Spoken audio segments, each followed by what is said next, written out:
SFM_official. You may have seen a brief black screen there for a few seconds.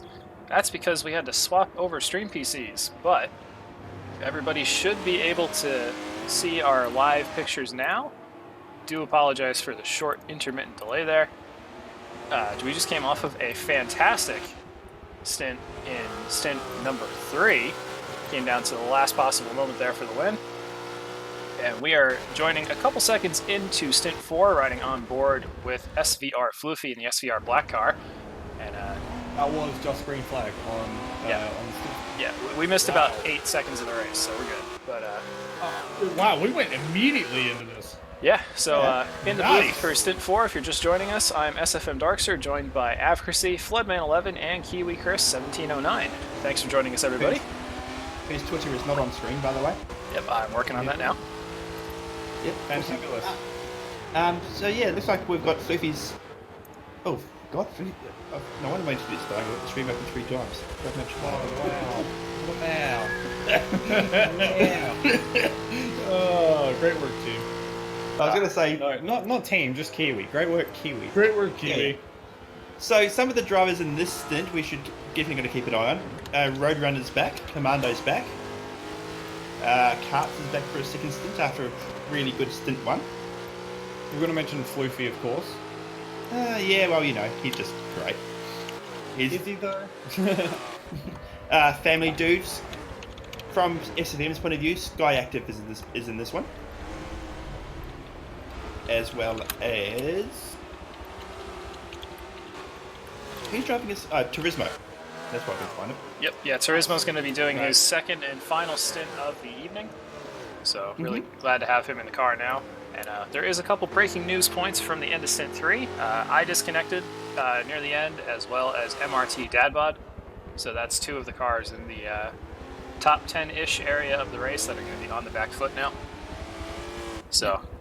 you didn't just disconnect, did you, dog? Well, it was more like I crashed and then rolled and then couldn't move and then said, I'm going to stop now. So, just in that situation, do you get the extrapolated DC mileage? Or yes. Do you just get a... Oh, yeah, I was unable to continue, therefore am eligible for that distance. Right. While I was going through the drivers, so obviously in GT as well. Lost my notes. Well done, me. Nightlock's is he in this lobby? Nightlock is not in this lobby. No, it's not. We do have Diablo with his first stint in the Stingray car, the Sunset Stingray. Solo, Chasmo. Although that must be a change. Oh no, I'm getting Solo confused. Solo, Chasmo, Max Stream as well. Yep. They've all had currently. Yep, they've all had very good stints earlier on in the race.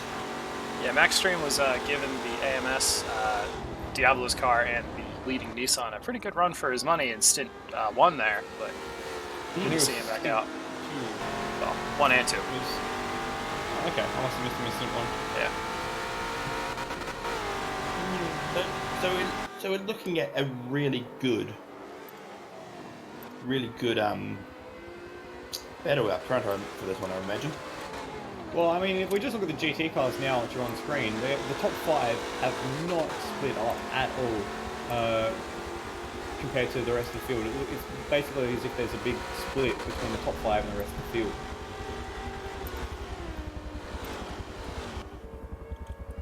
Which is what you want. Alright, good racing. Yeah, good racing is always a good thing. If we can try and get ourselves sorted here, where's AMR at? as our good friend SFM Sky Active just takes the scenic route on the exit of turn 5. Let's do a little bit of a through the field here, just to get everybody on the same page, because we didn't have a chance to preview the stint due to the time difference. So in the lead right now is Williams Roadrunner, driving through the Savage Squadron, the currently leading car. Second position is Yoda Commando in the 2 Goats and a Lamb Ferrari. Hilarious team name. Unfortunate DC for them last. Oh no. Yeah, no, they won. We've decided it wasn't a DC. Yeah. Third place, SVR Floofy for SVR Black, also third overall. Fourth is SVR Family Dude.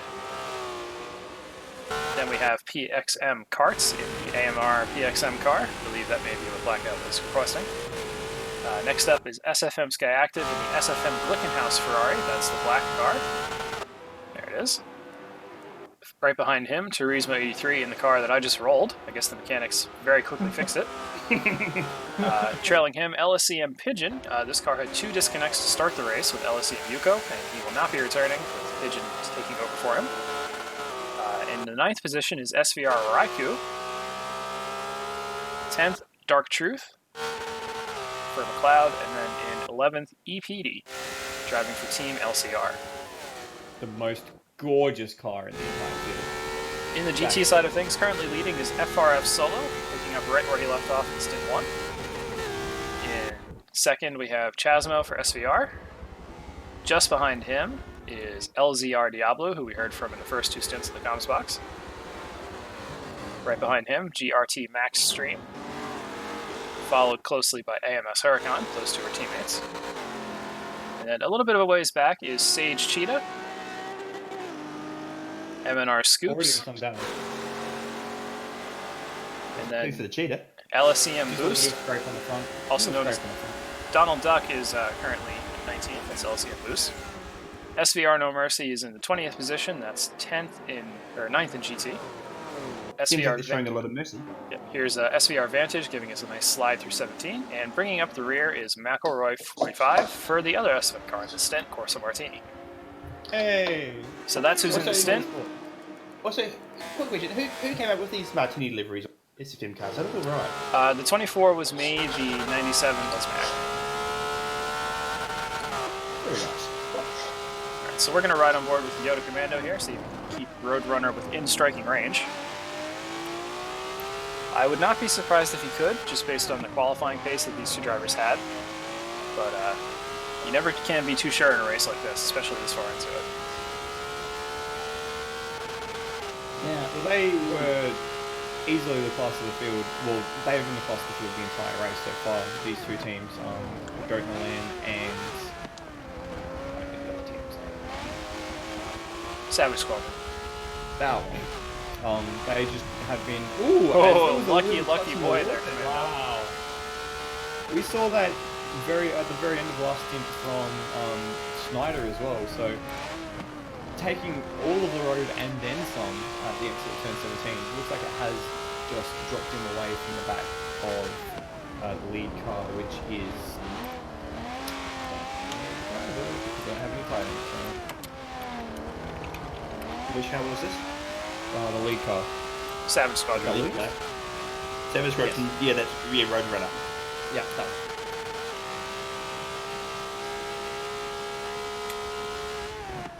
So I wasn't able to hear all the talking points that have gone on since stint 1, but through the last stint, was there any car that made a resurgence relative to the earlier stints that you guys noticed? Anybody gaining ground?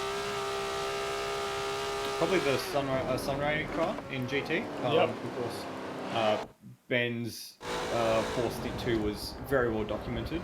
So the fact that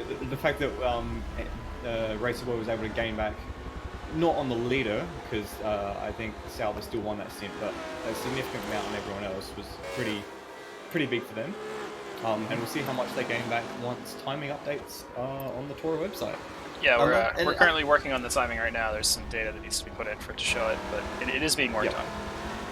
I think the story of Stint 3 was really just the top teams consolidating more than anything.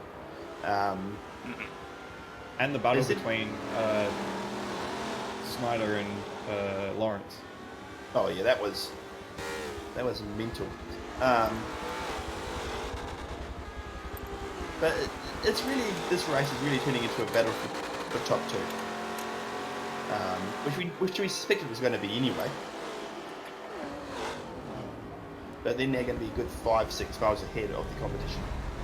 Yeah, that is typically how the endurance races go, especially in the prototype class. There's usually a couple cars that are just a little bit quicker. Alright, so we're now joined in the booth for our first official mid-race interview from Terminator, driving the SFM Glickenhaus vehicle. Just came off of stint 3. How's it going, Term? I've been better. Been worse. So, you know, that's cool. Solid answer. Solid Hey, answer. Tim. do you remember us? No, I've never seen you guys before. Who the fuck are you guys? And now we're going to remind everybody that this is a PG-13 family-friendly stream. PG-13. Oh, crap. Kindly We censor have rules yourself here? when appropriate. Thank you very much. All right, I'll try. I'll try. All right. No promises. So, you just came off of stint number 3. Why don't you give us a quick rundown of any interesting events that may have happened?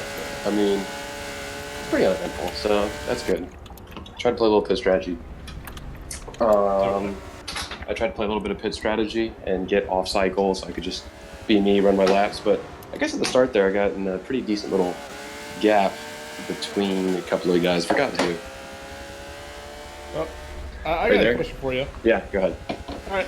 My question for you is, do you still feel like you're the underdog coming in for the rest of the race? I mean, I feel like I'm definitely the fast guy, the favorite on the team, the guy to anchor the car. But, you know, could have done things better. Some people eat tires. I decided to eat transmissions today. No idea why. Yeah, we noticed that. I have no idea. Yeah. Can you walk us through? Were you like driving with the clutch, or not with the clutch, or what was going on? No, I mean, I had clutch on, and it was really weird because it never happened before in that car, at that track. Honestly, it's just never happened before. But in that race, I think probably lag or something. I don't know, but it's chewing up transmissions, and it killed me. It cost me the spot to Sparks for sure. Yeah, we didn't notice that you were only like meters behind him at the very end in Yeah. turn 17. Yeah, you know, it's frustrating, but I guess it did overall pretty well. I mean, we're still in 6th or 7th, so that's fine. Yep. So it looks like your biggest competition for the spots come the end of the race will be with the sister car. Do you reckon you can beat the other car? Bottom? Do you reckon you can beat SFM Competizione? Do you reckon you can beat Darkser? Oh, yeah. I mean, they had a really rough stint. Darkser had a couple of really just 2 back-to-back rough ones. We got Nevada to go one more, and then Snow. I mean, Snow's everybody's big guy. Sorry to interrupt. Yeah, sorry to interrupt. Turismo just lost it and then lost it again, and then is still actively crashing, but hasn't actually crashed yet. So that was exciting. That's wild. Yeah. I'm sorry. I need to bring the stream up on my computer. Yeah, Turismo just came about as close as he could to die, and then did it again, and then did it again, and only lost 1 spot.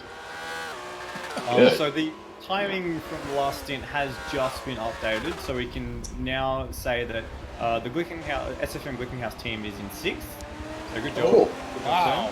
Sam. Yeah. And the SFM Competizione Martini team is in 7th, but did lose, Nice. I think, 9 miles. Yeah, 9 miles further behind, mostly due to that disconnect issue. Yeah, so. I'm actually impressed that they're in 7th. That's good. They are. Oh no, they're still being updated. No, now they're in 8th. Because So- LMP Esports is now in 7th. Yeah, the Glickenhaus is still P6, however, the Martini car is now in 8th. We just updated some B lobby results to fix that. Yeah. Okay. Yeah, because that was a B lobby. Yeah, so the B lobby, lobby 2 leader would be 7th overall, which is a pretty big achievement. Yeah. Good for him. Yeah, So they've overtaken 4 cars that outqualified them. That's pretty cool. it is. It's And- always a good feeling.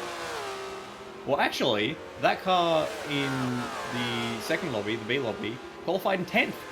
Dude, Turismo is driving the wheels off this car. Yeah, the LMP car actually only had 1 driver qualified, so they will be assessed an additional 1 mile penalty at the end of the race because of that. So they may fall down slightly, but they will probably still be ahead of the Martini car, just due to my disconnect there. Sam, you need to get a better chair, man. You're not wrong. Get the WD-40 onto it. Yeah, I got the WD-40. Always looking for an excuse to use it. Surely We found one for you. Flying around. You're not wrong. You're not wrong. There's one further update. The Competizione Martini car is actually in 9th because missing data point for Team LCR, the beautiful Porsche, has just been found. Well, there you go. Wow. So Is that's it what's under the going on couch? there. Yeah, a little bit. And I think we just have to keep showing this car as much as possible because it's so pretty. It is just look at it. gorgeous car. It's It is good lustrous. looking. It is. It is by far and away my favorite scheme on the field. You take that back. I'm just kidding. It's got gold lettering, dude. So we should mention this bloke in there now, EPT, his first TORA race. Really? Yeah, he's jumping in with both feet, and he's doing all right so far. So props to him. It's like what you did to me at Le Mans. I think this guy's probably.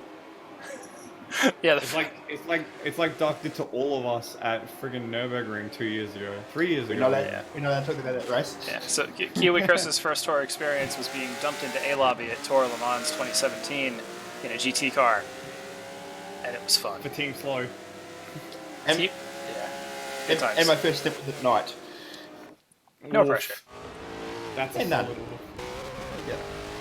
Well, just to provide a quick race update here, it is still Yoda Commando from Williams Roadrunner. The gap is about 2 seconds, so still manageable, but Roadrunner's going to have to be careful here to make sure Commando stays within draft range. Because once he's gone, he's gone. Just to jump in on that a little bit, the gap between the two lead cars at the end of stint 3 was 0.04 of a mile. That's insane. That is amazing. That is how close it is at the top at the moment between the two teams after 3 stints. So it is really that tight at the top. And Williams Roadrunner had, I think he's had the biggest stint of the entire race so far in terms of distance traveled. So even if Commando does get a bit of a stretch on in this time, I wouldn't be surprised to see Williams come back at him later on. Just to convert that to seconds, it's about 1 second. Yeah, Based on the It's 2 like minutes. 6 Based on the hours. 2 minute right. Yeah, these guys they're not playing here. They're really giving it their A game, and it's something that we can all really appreciate because it's how to say this correctly. It's not hard to go fast in a car like this, but it's extremely hard to find the absolute limit of the car. And these guys are on that limit every single corner of every single lap of every single stint. They are just relentless. And very Yeah. good consistently as well. How did you feel during that stint, Tom? Were you able to get some good consistent lap times down, or was it a bit... No, that was frustrating. Like I was nursing a car the whole time. It was, started out of the gate, I was flying, and I was really happy with that. Carried over pretty well from the first stint, but I mean, once you find out you're eating transmissions for some reason, start having to nurse the car and sit back a little bit. But yeah, it's when I was able to like really open it up there and open it up in the first stint, have a good time there. Like it kind of goes to show like how good those guys are. Because yes, I could put together like a corner, a sector as fast as they can, but the whole lap every single time is just it's that next step. You know, I mean, it's tough, but hey, I'll take, you know, for at least me perceiving this 74 car as an underdog, putting it, you know, P6 still. So that's fine. Yeah, that's And pretty you're respectable only result. About 2.5 miles behind SVR Red, which is the Okay. next car up the road from him. Okay. Yeah, I mean, It's like a lap. I would have liked to have made more of a dent in that, you know, but it is what it is. You know, still to hang on the 6th with a have the first stint where I had the GT car line, and then this stint where I was breaking transmissions. You know, it's all right. I'll take it. You weren't the only one to break transmissions, we noticed. There was one car we followed that had 100% transmission damage and was still circulating. That would Really? be Sage Cheetah, right? Yeah. That was the Or Mike Smelfs, was it? yeah, no, it wasn't No, Smelps. no. It was what was it? I had it written down here. Jules. It was Outstanding Jewel too. yeah, that one. Yeah, he was having some issues there on the track, but he was keeping it out of the wall. I think he was just struggling with the manual gearbox. So props for trying, but Yeah. he may have had a better time just turning off the clutch and just losing a little bit of time that way. Yeah, we were suggesting that as well. As I mean, the lead go ahead. prototypes are coming through the GT field now. Yeah, there's a lot of cars in 17 right there. Yeah. Yeah. Everybody's keeping it clean so far. Which is good, because last time, at the very beginning of the stint, I think it was the first car that South came up to and made contact. So, it's a bit of a better start this time. I think, honestly, all the stints, from the ones I've raced in and the ones I've watched on here with you guys, they've all looked pretty good. Honestly, I would say some of the best racing I've seen with TORA. I've only been really doing TORA since 24 Le Mans last year. But it's been good. First time in a prototype car, the GT cars, overall, yes, we're going to complain at them some. Like, yes, stay your line, do this, do that. I didn't think they were that bad, really. I thought they drove pretty well. Yeah, the driving has been pretty respectful so far, from what I've Yes, noticed. I've been really impressed. I was expecting a lot worse. I mean, there's certainly been some colorful exchanges between PS drivers about certain moments of the track, but largely everybody's getting along pretty good. I mean, that's going to happen at the actual 24 Hours Le Mans. Of course. I mean, so people are people. You just don't know where each one's going to go in a given second. So, but yeah, no. Overall, it's really pleasant out there for the most part. So, I want to know, is Av still in here? I haven't heard him. Yeah, All right, so. cool. Did you ever give me the commentator's curse? No. We did give other people commentators first, though. There's Yeah, sorry about that, Lawrence. And Dark. We joined Dark right before yeah. he spun out once. Yeah, true. I mean, I don't think I needed the Speak- curse, though, to make that mistake. That was going to happen anyway. Speaking of curses, we got Diablo 1. Can we see how he's going? Yes, of course. I'd be happy to help curse Diablo. Alright, so Diablo's currently running in the second position in GT, chasing down FRF Solo, but he's got a bit of air in front of and behind him right now. Okay. Just reading a bit of Twitch on Standing Duel 2's issues. His clutch stopped working 3 laps into the race. Well, that's not good. That's very weird. I'm wondering if this is a new glitch with the game. I haven't seen this many clutch / transmission issues or complaints out of people this good in a hot minute. What about in a cold minute? Maybe a cold minute. Or But- Is that a phrase in Australia for like cold minute? No. No. Australia doesn't know the meaning of the word cold. Yeah. I think you're on Yeah, to cold something for there. us. Cold for us is like 15 degrees Celsius, which is like 65 Fahrenheit, I think. Get it? You guys are weird. It got up to 47 degrees Celsius in while I was outside a few weeks ago. So God.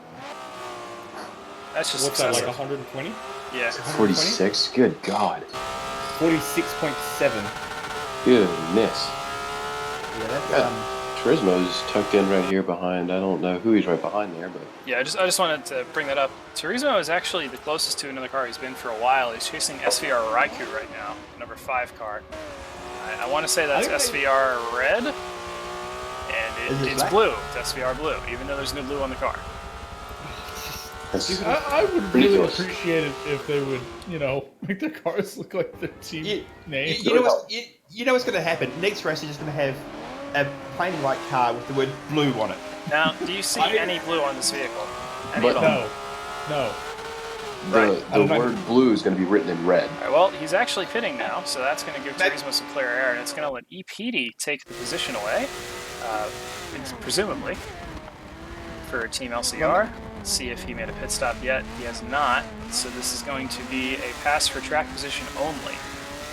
And he's also going to pit. So that's going to let LSEM Pigeon take the spot, and he does. There we go.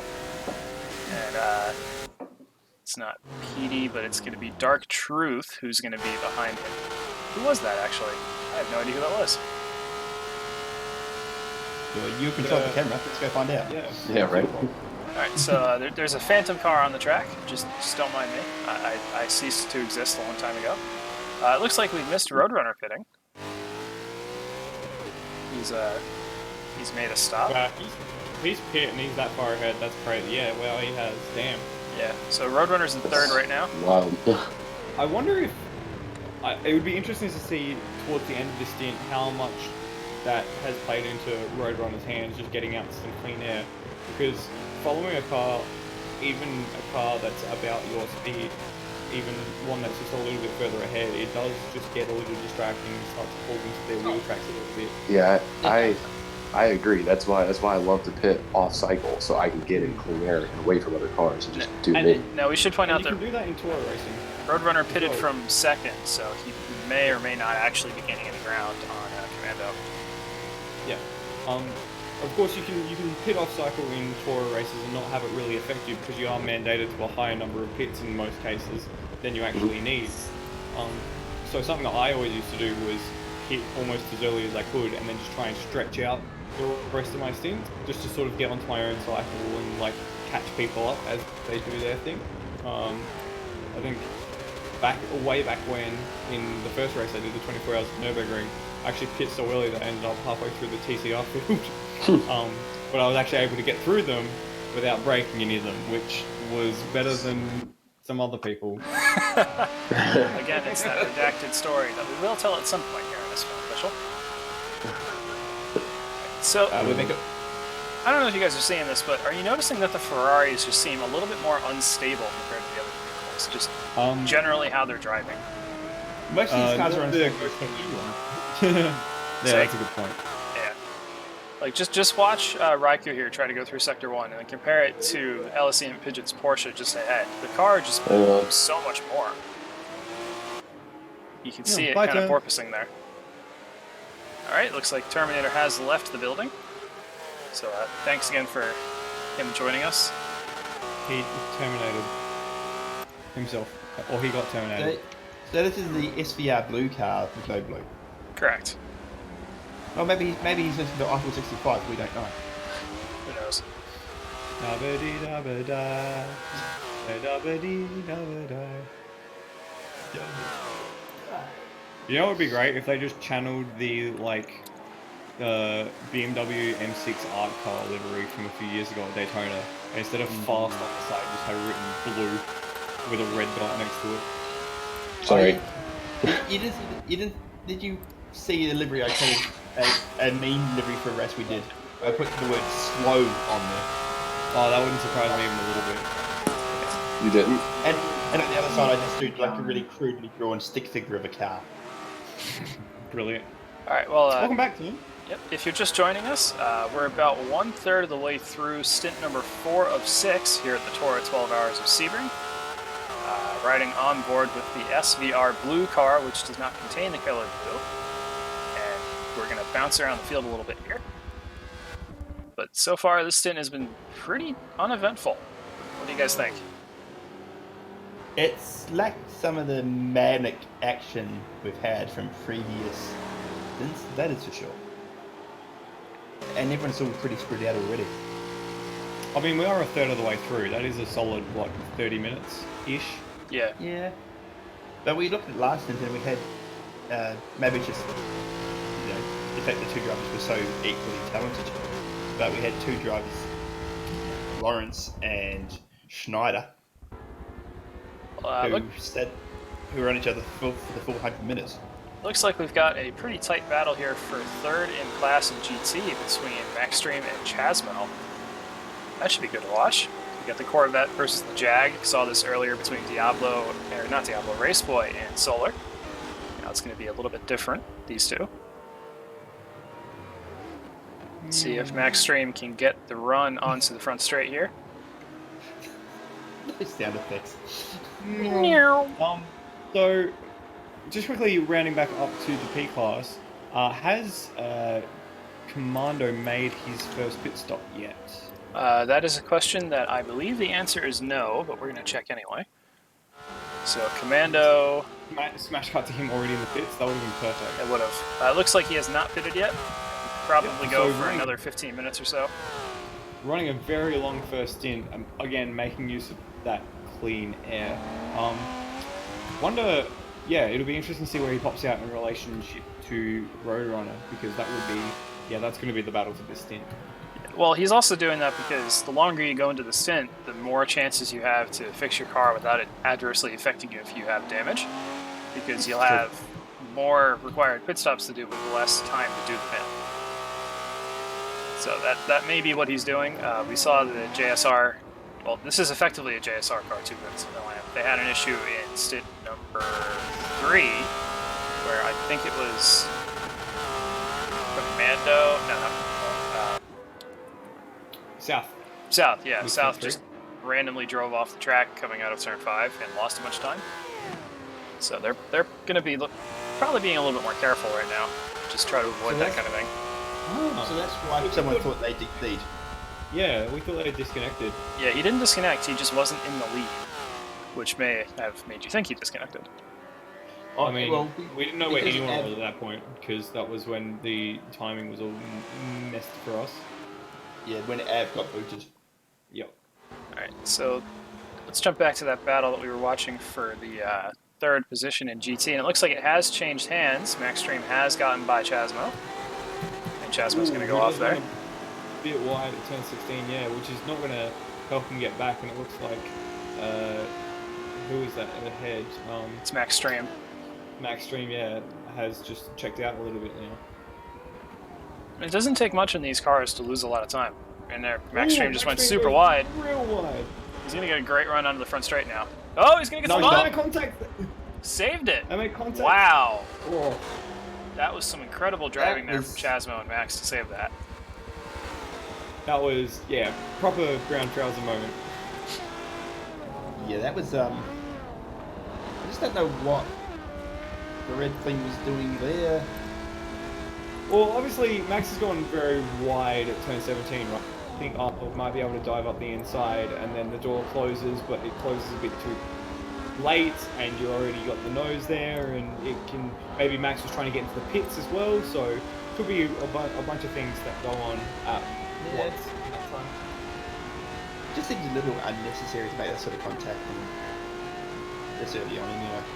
Yeah, it was a bit clumsy there, but they held on to it pretty good, so...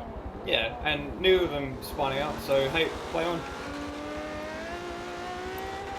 Play Your on. 2 arms out. Play on. Yep.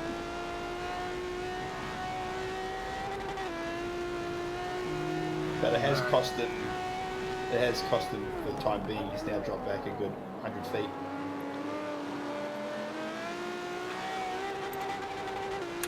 How many times in the event like that happened? A lot. So there's an outstanding question in the chat of how many times has an event like this happened? TORA has been running long endurance races like this since at least 2013. I know that the 12-hour has happened for at least 4 consecutive years as the 12-hour. So this is not a new event by any means, but this is the first time that we use cars like this, the older cars. Daytona we use GTP and GTO. It's the biggest single event ever at TORA. And now Sebring we're using the PS and our own GT class, and it's still a pretty huge event. We've got over 150 drivers here. Wow, really? Damn. Yeah, I think we had 251 for Daytona. 3 lobbies, yeah. Yeah, 3 full lobbies. Just saw one of the SVR cars almost crash into Maxstream there. Gotta be careful. I fucking exit that motion. I was like, it's just press switch Alright, so Terminator's lovely friends have decided to make him a visit, so we apologize for that. Hi, chance friends. Yeah. Come join us. Do we want that? Maybe yes, maybe no. But hey, why don't you all join us at SSM_official on Twitch or on or on Twitter at. Or if they listen to us, they're already on Twitch. Yeah, that's it. Twitter. Alright, so it looks like the Commando has now pitted, and it looks like Roadrunner is only about 2 seconds back, so that gap has barely changed in the course of the last 35-ish minutes. They're still very, very close. All it's going to take is one mistake from Commando, and Roadrunner is right there. It's not going to take much. Very, very tight indeed. And remember, at this stage, coming into this stint, the 2 Goats on the Lane team are 0.04 of a mile ahead, which equates to about 1 second of track time. So this gap is basically the real gap for the overall win. Hey, yeah.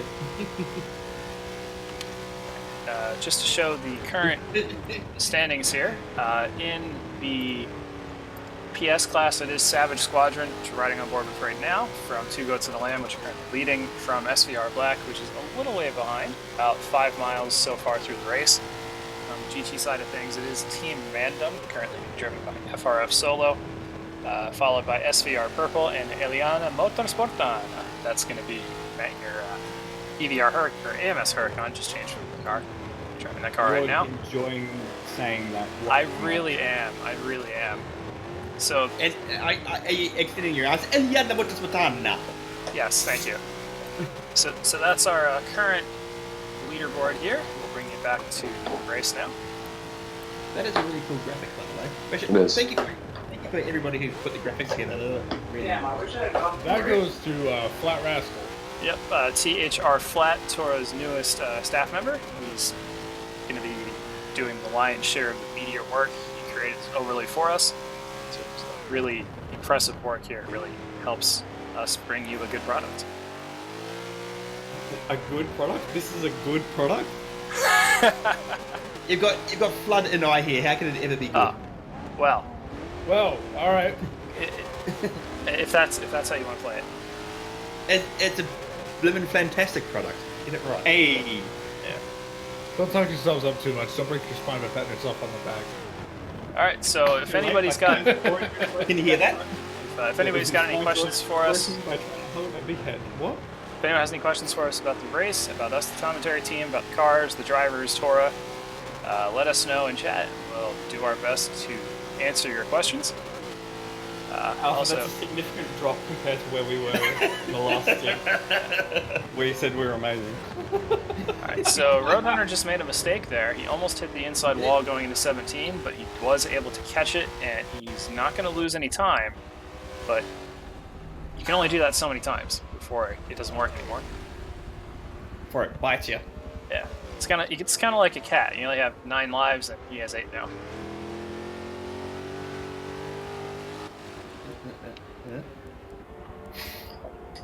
So pretty much no way you can fill the form sim, huh? No, there's no way you can fill in the forms. There's no forms for this. It's Yeah. motor racing. Alrighty, well, we're going to switch back now to LZR Diablo, see how he's going to catch on chasing FRF Solo, the Team Mandem car. Coming into this race, we thought the Team Sunray Stingray was going to be battling for the win, but then Ben had that disastrous stint too, partially due to an incident with me, where he got loose and just speared into a couple of cars. Nobody's fault, just unfortunate. But that's kind of put Raceboy and Diablo on the back foot, try to gain that time back on the Team Mandem car. You guys think they can do it? They did gain a fair amount. I mean, they're not going to win, but they did gain a fair amount back on the Eliana Motorsportana and the Alien Motorsport cars last stint. So they are only just over 2 miles away from the back of those two, so not out of the question for them to get second. Ben is now saying that he was rammed off the track by a third party, which then caused him to spear into me. And I can believe that. So Do we have any idea who that third party may or may not have been or not? I honestly don't know. Okay. But you know, we're above naming and shaming. So No, we're not. alright. But no, that is a shame. Yeah, still looking for some battles to bring you guys. Unfortunately, the field is pretty spread out at the moment. Although There's there a is a bit pretty of good crunching battle outside. involving one of the SFM cars, McElroy. He is giving good chase to SVR No Mercy, formerly HCR No Mercy. And let's see if we can guess the SVR car by the color. Orange. All right, well that's rainbow. incorrect. So it's SVR No Mercy Black. is driving the SVR green car, and the car is green. It makes sense. Excellent. Hey, the only Hey, one. It's Flood's, and the Flood hates the car. Oh no. I don't hate it. I just, when it was smashed up, I hated it because it was smashed up. Oh, it's a big lock up by someone there. That's No I think it Mercy. was, SVR Green. And they're off. Oh, they're off at the end of turn 7. M&R can't touch. M&R can't touch. Let's cut to him real quick. All right. what's going on there. He's also not in the race. There is no M&R can't touch. I've been fed false information. I apologize. Oh, Ben is saying that the driver that crashed him was M&R can't touch. That was the naming and shaming. Oh, we've now named and shamed. So that's Well, what happened there. I inadvertently did that. I'm big sorry. slide from Mac. Good save there. That could have gone poorly. In a hurry. Have you just ruined everything? To answer Buster's question, yes, it It's is. usually what I do. You're good at it. Was it you who ran me in a Aurora race here once, or was that someone else? What, me?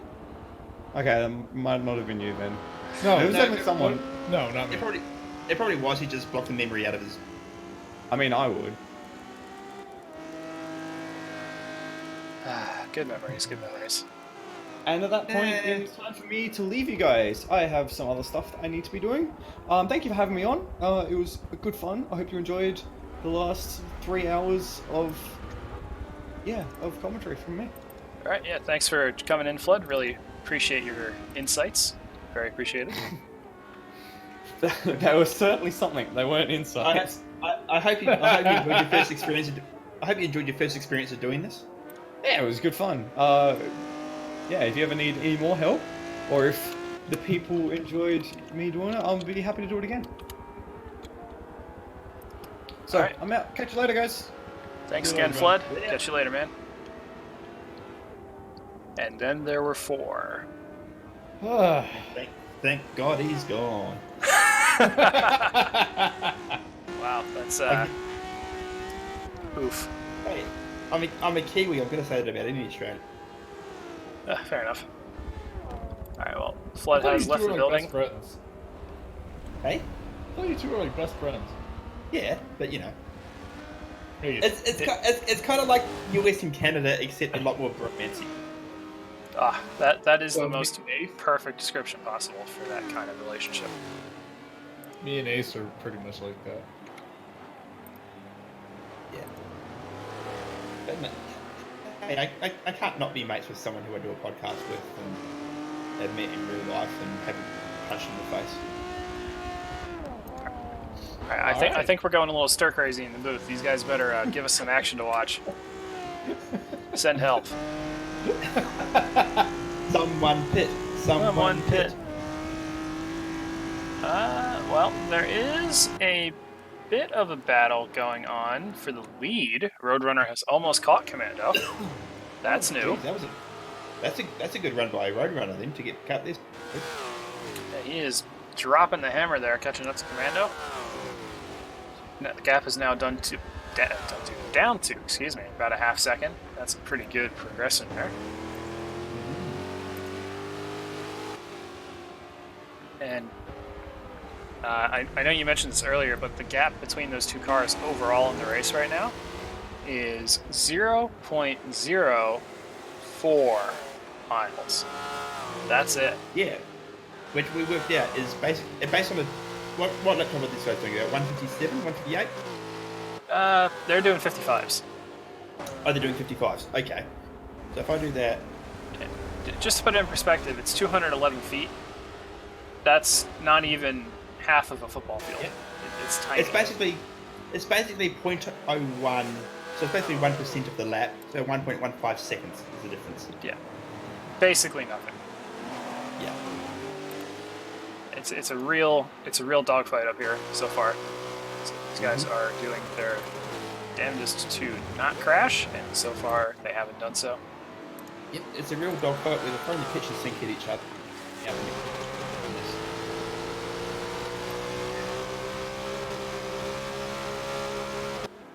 I don't see everyone's sort of well behaved this stint.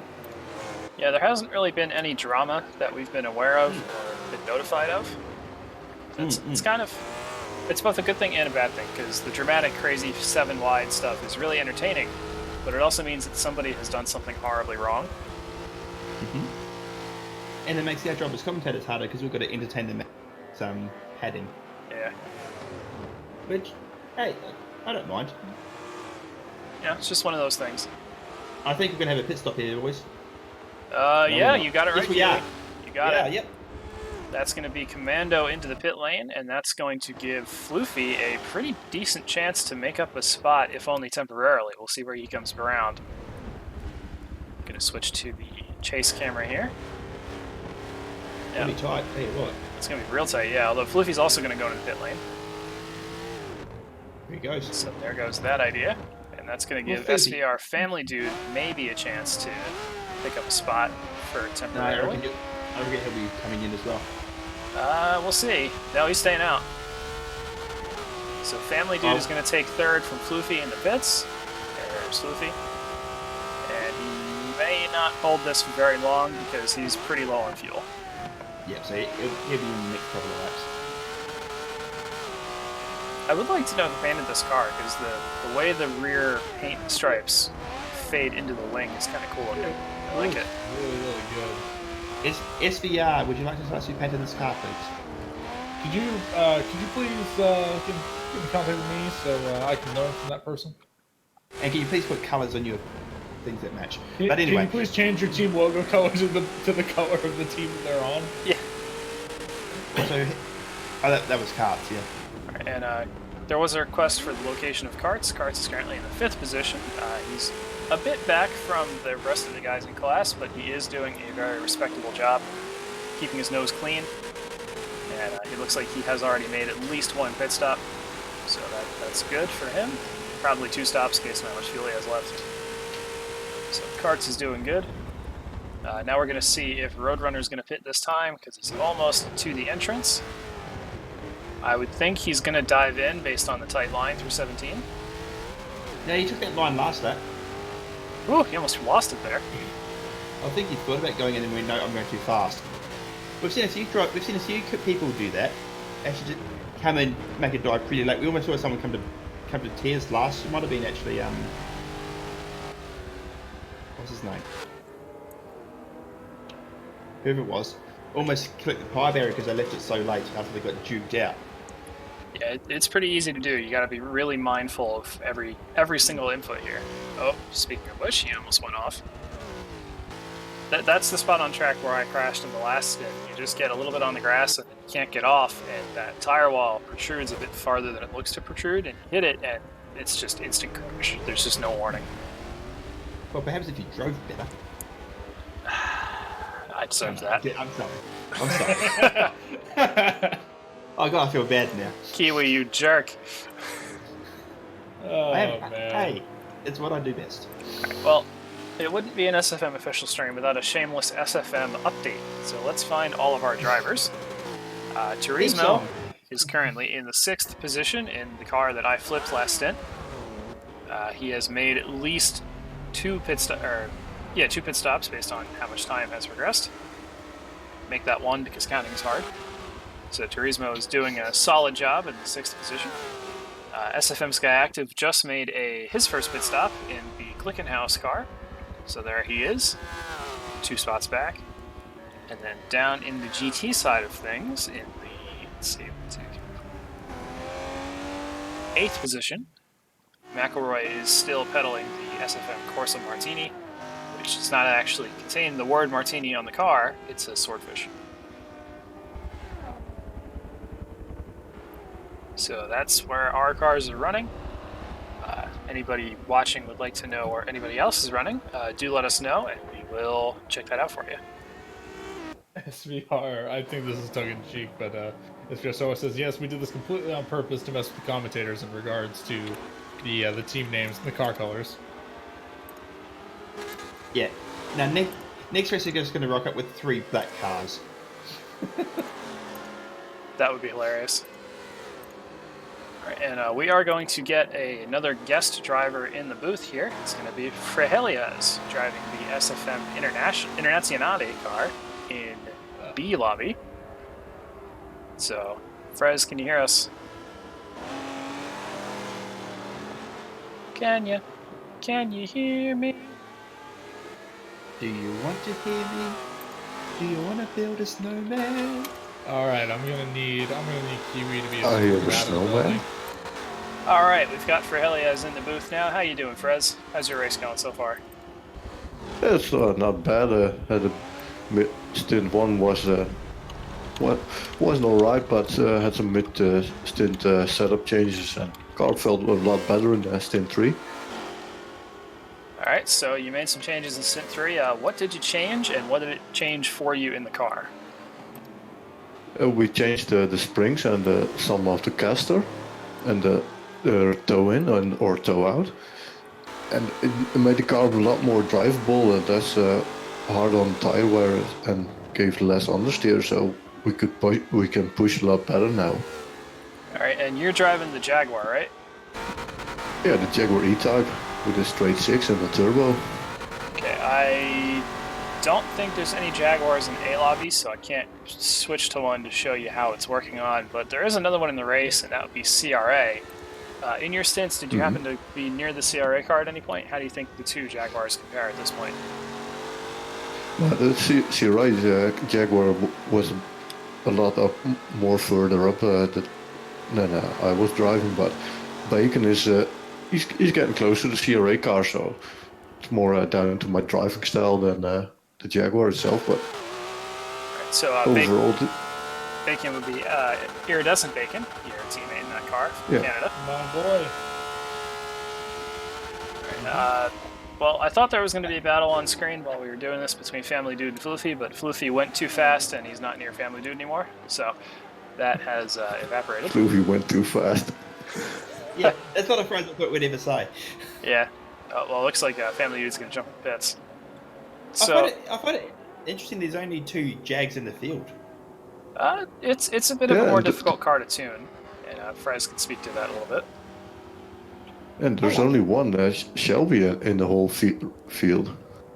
Yeah, that would be It's the weird as AX4X Old Guard entry, flying Mikey J spearheading that car. Alright, so you've been driving the Jag. Has there been any notable incidents in V Lobby, any big crashes or anything that you know about? Nothing major. Some prototypes collided together, but nothing big. Alright, So good, clean racing all out through stint 1 and stint 3. Alright, so clean racing in Stint 1 and Stint 3. That's what we like to hear here. Pun not intended. Oh dear. Alright, it looks like there is a battle now between Turismo and Raikou.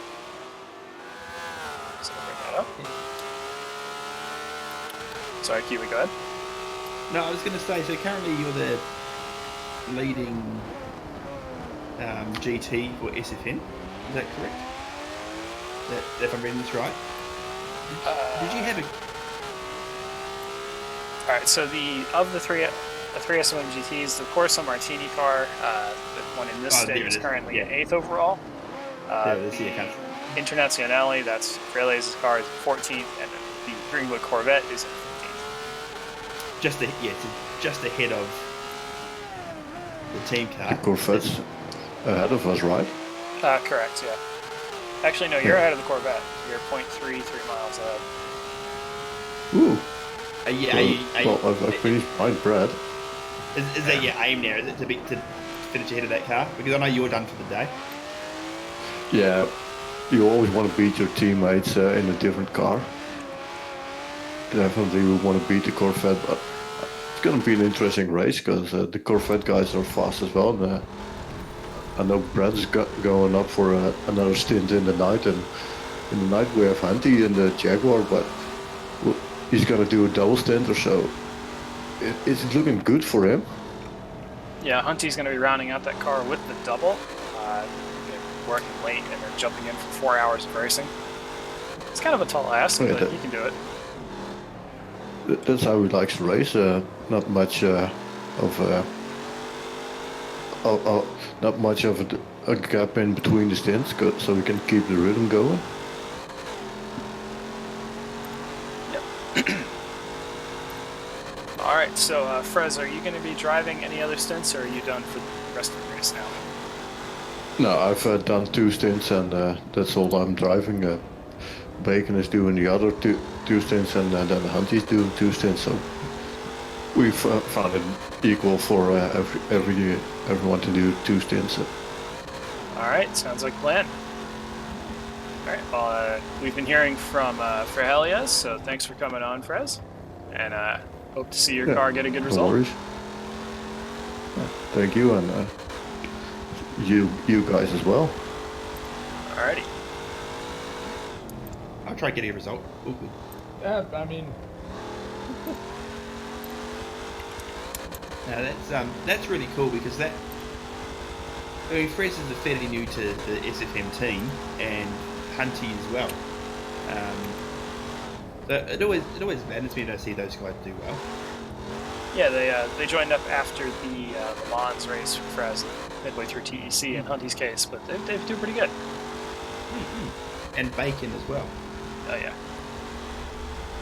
Looks like Diablo is actually reeling in FRF Solo for the lead in GT. That gap has come down considerably to where Diablo can actually see the back of the Nissan. So he's coming. Ben and Raceboy, if you guys are watching, your car is charging forward right now. He's on the move. Alright, looks like they are not watching, so I'll now shed a single tear. Yeah, this is one of those weird spots in an endurance race where so much has happened that there is nothing happening. And it's gonna kind of... trying to get what we can get now. Yeah. See, at a normal endurance races, we'd have Paul Trust, one of the working data centre, going through 27 screens and be able to pull that info. We don't have that, so we can't really give a whole lot of insight. Request from MNR Fortune of where is MNR Scoops? He is in the 20th position in lobby, which means he is in 9th in class. And if you are just joining us and you haven't seen the MNR car before, it's actually a really neat livery concept made by AMR the Hulk. They are running a Break the Stigma car, that car carrying the phone number for the National Suicide Prevention UK hotline, saying live healthy, mental health, addiction, you know, trying to make people aware that it's okay to seek help for those sorts of things. So really nice to see on the MNR BTS1 Corvette here. Okay. That's awesome, actually. Yeah, it's pretty cool. All right, so that's a little update on Scoops. Not too sure where anybody else is driving here, but we'll take a look at the SVR Rainbow, which is actually green. Car of SVR Vantage. I like this livery. I think his car is hurting. It doesn't sound right. It's pulling to the right. What's going on there? He's got 16% transmission damage. Well, that's I guess it's certainly not going to help. a 12 though. I think because it's fluctuating, I think we take the 12. Yeah. Either way, he's got some issues going on there. Yeah. Car ain't quite the same as it was when it left the factory in 2017. Yeah. All right. So, you've been quiet for a bit. What's your thoughts right now going into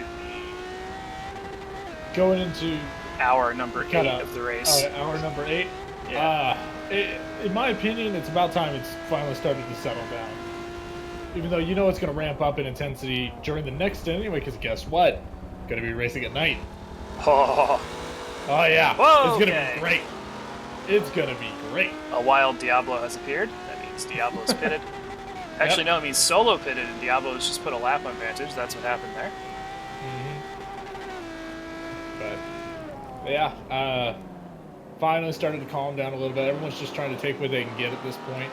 And going into the next 2 stints, I feel like you got to be more prepared for these next 2 stints than any of the other ones, aside from, you know, the first one you do in the day. But that's how I feel about it. I'm just happy to see that, you know, it's been super interesting all day. A lot of great battles. Nothing too crazy. Important race update here. Commando has made his, I believe, final pit stop. So he might be good to go to the end. We'll check on Roadrunner to check his fuel now to see if he's going to cover him off. And it looks like he has not. so that is an interesting development. Commando is a full pit stop up on Roadrunner, which would explain the massive distance gap between those two. Take a look at the map here on your screen, guys. The number 1 currently highlighted is Roadrunner. Number 2 circle is Commando. And you have about 3,800 feet buffer in PS class, which means that Roadrunner should come out either slightly ahead of Commando or just barely behind. So this is by no means over.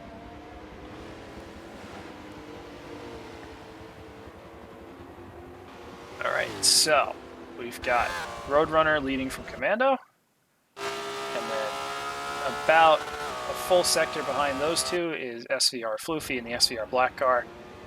Probably no hope of catching up to P2, but he is going to solidify his step on the podium this drive. A long ways back from him is SVR Family Dude. Family Dude running a pretty solid race, but he just does not have the pace of his teammate. Another about sector behind is PXM Karts. Karts just made his final pit stop, so that would explain that gap. Those two were right together previously. Behind Karts, we've got SFM Sky Active, who is doing pretty decent so far. He's probably not in the position he would have liked to be in, but he is running a very respectable stint so far. Looking house. Yep, he's actually about to lose a lap to Roadrunner. No shame in that. Roadrunner is an absolute beast in these cars. After Sky Active, LSCM Pigeon is about 5 or 6 seconds back, driving the sole remaining LSCM Porsche in PS. After him, Raikou, only a little bit behind, maybe 2 seconds. Behind him, Turismo in my car has fallen back a little bit, but I think he may have just made a pit stop in the last few laps. And it looks like he made it 2 laps ago, so that makes sense. So he'll probably come up another 2 or 3 spots by the end of the stint. Dark Truth is significantly behind Turismo, is about a half lap. He's probably at least a lap and a half down to the overall leader at this point. Had a little bit of issues earlier on, but he's been handling them well, and he has made his final pit stop. So we are expecting the top 2 to make 1 more stop, so some of these gaps are a little exaggerated right now. Behind Dark Truth is EPD in the gorgeous team LCR 917, and he has been running a pretty anonymous stint so far. He hasn't gotten himself into any trouble that we've seen, but he hasn't exactly been setting the world on fire either. And if it's your first stint, that's a pretty solid expectation. Just show up, do your thing, bring it home. That's what you want. Yeah, get in the car, don't flip it, bring it in one piece, and we'll see what we do. I feel like that was a pointed remark in my direction. No, not at all. Alright. I see how it is. On the GT side of things, Diablo is actually coming out of the pits right now, and there's Solo. They are together. Diablo and Solo are right next to each other, and the battle for the lead is absolutely on in GT. They're only a car width apart. That could not have been timed any better. Hoo-wee!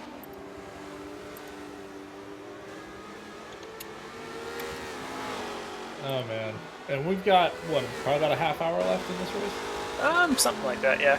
Yeah. We're getting there. Man, these guys are just running to the sunset at this point. Of course they are, because I know what's coming next. Sunset. Yep. Yeah, it literally is running into the sunset, yeah. Wait, somebody has to make a Sunset Ben joke now. We get there. Don't ask me to do it. Alright, and assuming he can hear us, we are now joined in the booth by SFM Varus. Welcome to the booth, Brad. Hello. Brad! Who let him here? He was invited, I'll have you know. Oh. I don't know who did that. Can I rescind that invite? No. I didn't RSVP. I think you're allowed to. Alright, so Brad, we just heard from Frez in your effectively team rival car. How do you think the SFM Greenwood Stingray is coming along in B-Lobby? Aside from the terrible second stint I had, coming pretty good. Alright. What happened in stint 2? I binned the car twice. Oof. It looks like you lost 7 miles there to Bacon in that stint, so that's gonna sting. I clawed back 5 in the third stint. Yeah, you did. But Yeah, the first time I did it, in turn 11, I came out wide, just grabbed the grass, and it sucked me into the wall. And then the second time I did it, I was coming through turn 1 and found out that one of the walls on the inside leans out. Yeah, the hitboxes lie at this track. It's a little frustrating. Yeah, so I got to do a whole lap at 60 miles an hour. So that's basically 2 laps gone. Yeah, but I was able when I finally came out of the pits after that, I was 20,000 foot behind 18th in the lobby, and at the end of the race I was only 5,000 foot back. So All right, so you came off of stint number 3. You did a double. You got Cowmaster in there now for a double, and you're going to bring the car home at night in stint 6. Is there any changes you were going to make to your car prior to that, or are you just going to stick with the same tune? I'm just gonna stick with the same tune. The car drives really well when you don't make driver mistakes.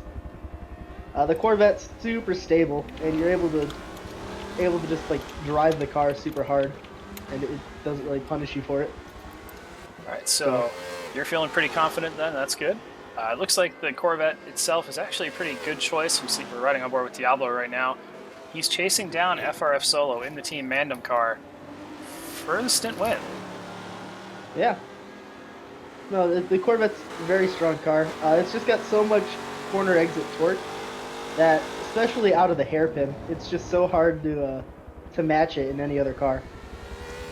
Yeah, And it's got the legs on the Nissan down the straight.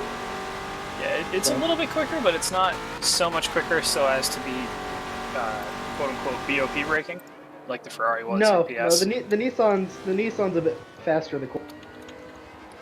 So Just a little bit. it evens out. But other than that, in stint 3, I had about an hour and 20-minute battle with the AX4X old car and Speedy, who I don't know what team he is. Which driver was that? Speedy, he was in a Nissan. Speedy. Oh, Speedy Jab. Yeah, he was in the LMP Mark III car. Mm-hmm. All right, so it sounds like B Lobby's been pretty competitive. That's what we want to hear. Yeah, I mean, us three, we were within about 600 or 700 feet of each other, basically the entire second stint, or third stint. Yeah. That's some good parity right there. My arms are a little tired, though. How are your shoulders? I'm gonna feel it tomorrow. Yep, that's because you're using a wheel. You absolute madman. The Wait, joke, why? The joke is right now that since Brad is using a wheel and it's not an older wheel too, and it's not really a true rig, he's gonna be dislocating his shoulder at every opportunity. I have a desk. There's I've had this wheel. just to interrupt, guys, there's a big old gaggle of Ferraris right now. Commando has just lapped Raikou and Turismo and Sky Active in quick succession. So those guys are probably not going to be too happy about that, but they kind of had to have seen it coming. Well, you've just been super quick. Yeah. And that means that Roadrunner has done this a bit ahead of time. Oh, this is caught right back up. These guys must have pitted. So we missed the pit cycle there. Sorry about that. No, we didn't. It looks like Commando may have just outdriven Roadrunner. Wow. Let's see if I can contradict myself one more time. Roadrunner pitted. Commando didn't. Commando pitted with sufficient time so as to not need to pit again. There we go. What? Yeah, it's a bit of a word salad, but it made sense in my head. So this should be the straight-up fight to the end, these two. They should be good to go. The easy way to explain that is Commando with the undercut. A bit, yeah.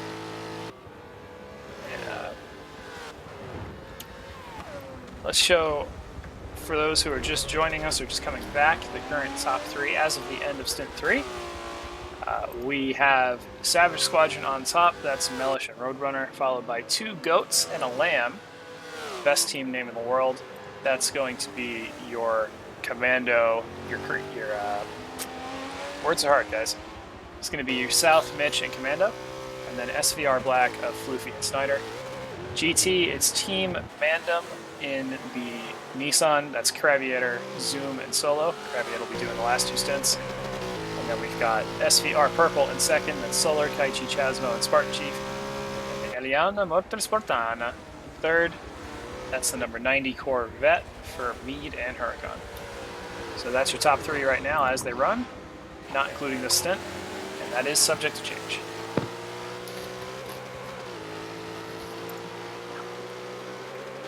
So I think as we were doing that little preview there, Commando may have brought that gap down just a little bit, by a few tenths. It's on like Donkey Kong. I've not heard that one before, but it does make sense. Really? Yeah. Really? Really. But my pop culture references were stunted as a child. Fair. Yeah. Oh, and they're going to be encountering some lap traffic in the form of LSEM Pigeon. This could get exciting. So this is 5th position that's going a lap down right now. And that just goes to show the relentless pace of these top 2 cars. They're just on it today. See a nice slide there from the 917. Ooh, road running a bit wide there as well. Kicking at the dirt. Yeah, it is a little quicker to actually cut that slightly coming out because it's still technically race clean. Just requires you to be very careful. All right, so Pigeon's just going to let these 2 guys through. That's okay. Yeah, a bit of a chivalrous move. I wouldn't necessarily have gone off track to do it, but props to Pigeon for saying, "I'm out. Do your thing." Letting the leaders do their thing. Ben wants to know if Diablo's crashed yet. To answer your question, Ben, Diablo has not crashed yet, nor do we have any reason to believe he will crash. He's been the picture of consistency all stint so long. Not actually what he asked. Oh, well, that's just awkward. Alright, well, it looks like Diablo and Solo are bumper to bumper, so we're gonna park on this for a second here. And here we go.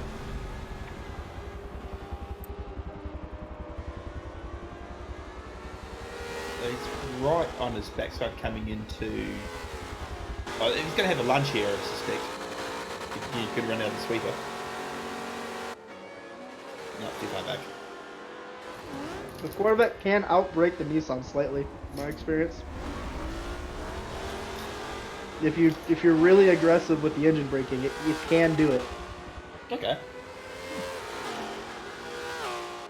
So it's possible, but I'd more expect him to just tuck up and get around. Oh, or do it here.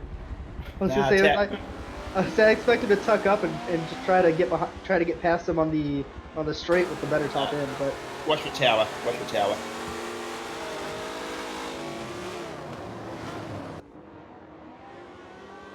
Oh, and This PS car is making it a little awkward for him.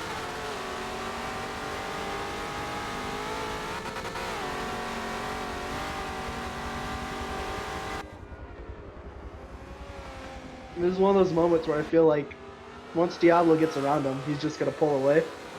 Because he's faster overall, but the parts of the track that he catches the Nissan in just allows it to pull a gap again.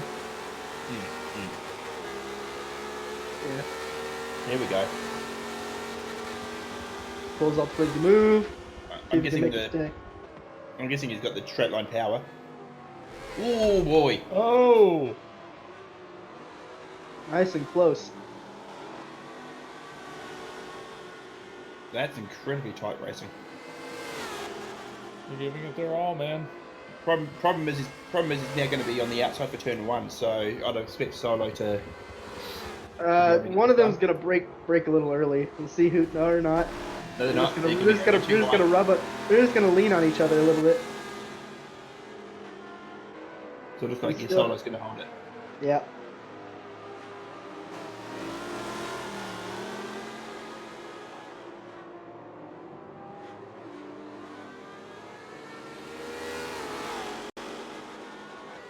Did you set up a run in the straight? I think he'll be looking to do it in the Oldman. I don't reckon these straights are quite long enough. I say that as he has his half look.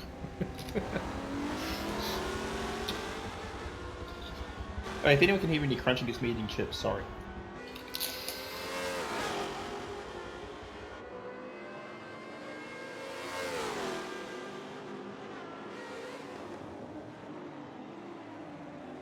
Tell you what, the size difference between the two cars, you don't really, like when you have the head-on shot, it's quite a big difference. It's like watching the M8 race next to the Ford GT.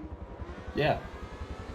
And then the supercar, rear wing Mustang. The LMP2 car, yeah. And salt flavour, I think.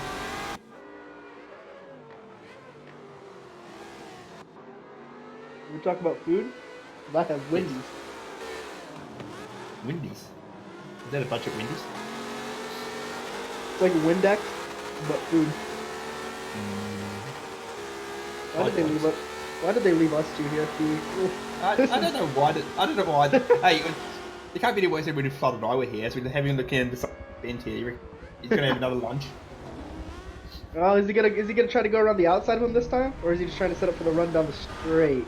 I reckon try get under him here on the exit. And then He could have just messed up entry too. Yeah, looks like he might have just went a little too hard on entry. Yeah. Now, there's a good battle coming through 5 now. It's just a pity that I don't have control of the camera. Yep. Waiting for our Lord and Ren director.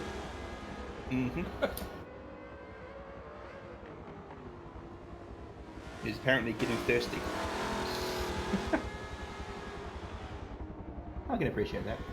Yeah, I guess he has to. I guess, sometimes you have to have a drink.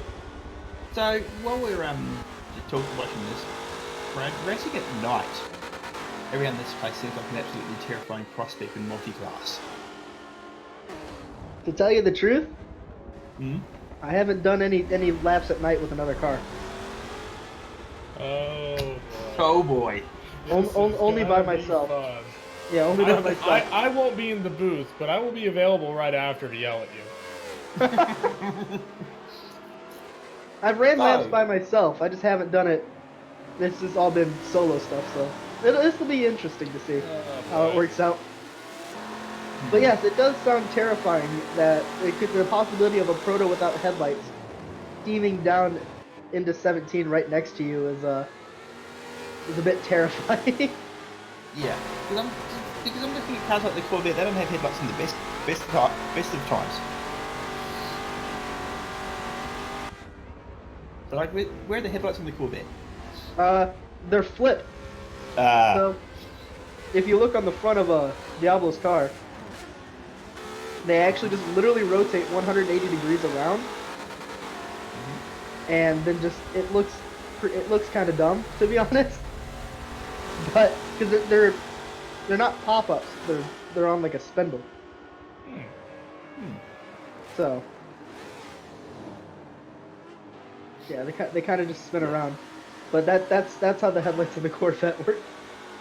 Also, with how cloudy it is in this current skybox, it looks like it's almost starting to turn tonight in this stint, which works out. It's almost like that's fine. We'll let you know, Sparks. We'll let you know how Chasmo's doing when we get control of the camera. Unfortunately, Darkser is currently off lubricating his throat. I would never have worded it like that. Yeah, that's I've never heard it said like that, but now I want it to always be said like that. When he comes back, we'll scan through the field and see if we can find your favourite driver. But as of right now, we are at the whim of watching the battle for first. So hopefully neither of these guys crash. Or pit. Or pit, yeah, and then we'll be watching hot laps. Yes, Frez. Brad is dissing pop-up headlights in the vet. They're not pop-up headlights. As the vet runs a bit wide there. But apparently that line's faster, I don't understand it. If we're about to get into a philosophical argument about what exactly makes a pop-up a pop-up, and Brad in the same sentence does not happen. Should not happen. If you look at think of the technical definition of what popping up, the Corvette headlights don't pop up; they just spin. The only time that Brad and sentence should be in the same sentence is followed by a 6 months sentence for public indecency. Hey, listen. I got off with 3 weeks of public service. You know, on that note, what a wholesome note to come back to from my water break. I'd love to know what just happened there, but I'm not going to ask. Nothing. Well, Don't looks worry like it's a about pretty it. action-packed moment in the race as well here, with Turismo and Karts both passing the battle for the lead, while themselves battling for, I think, 5th position.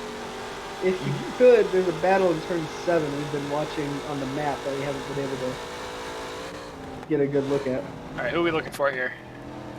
We don't know. We're also trying to find Dark Truth in Chasmo.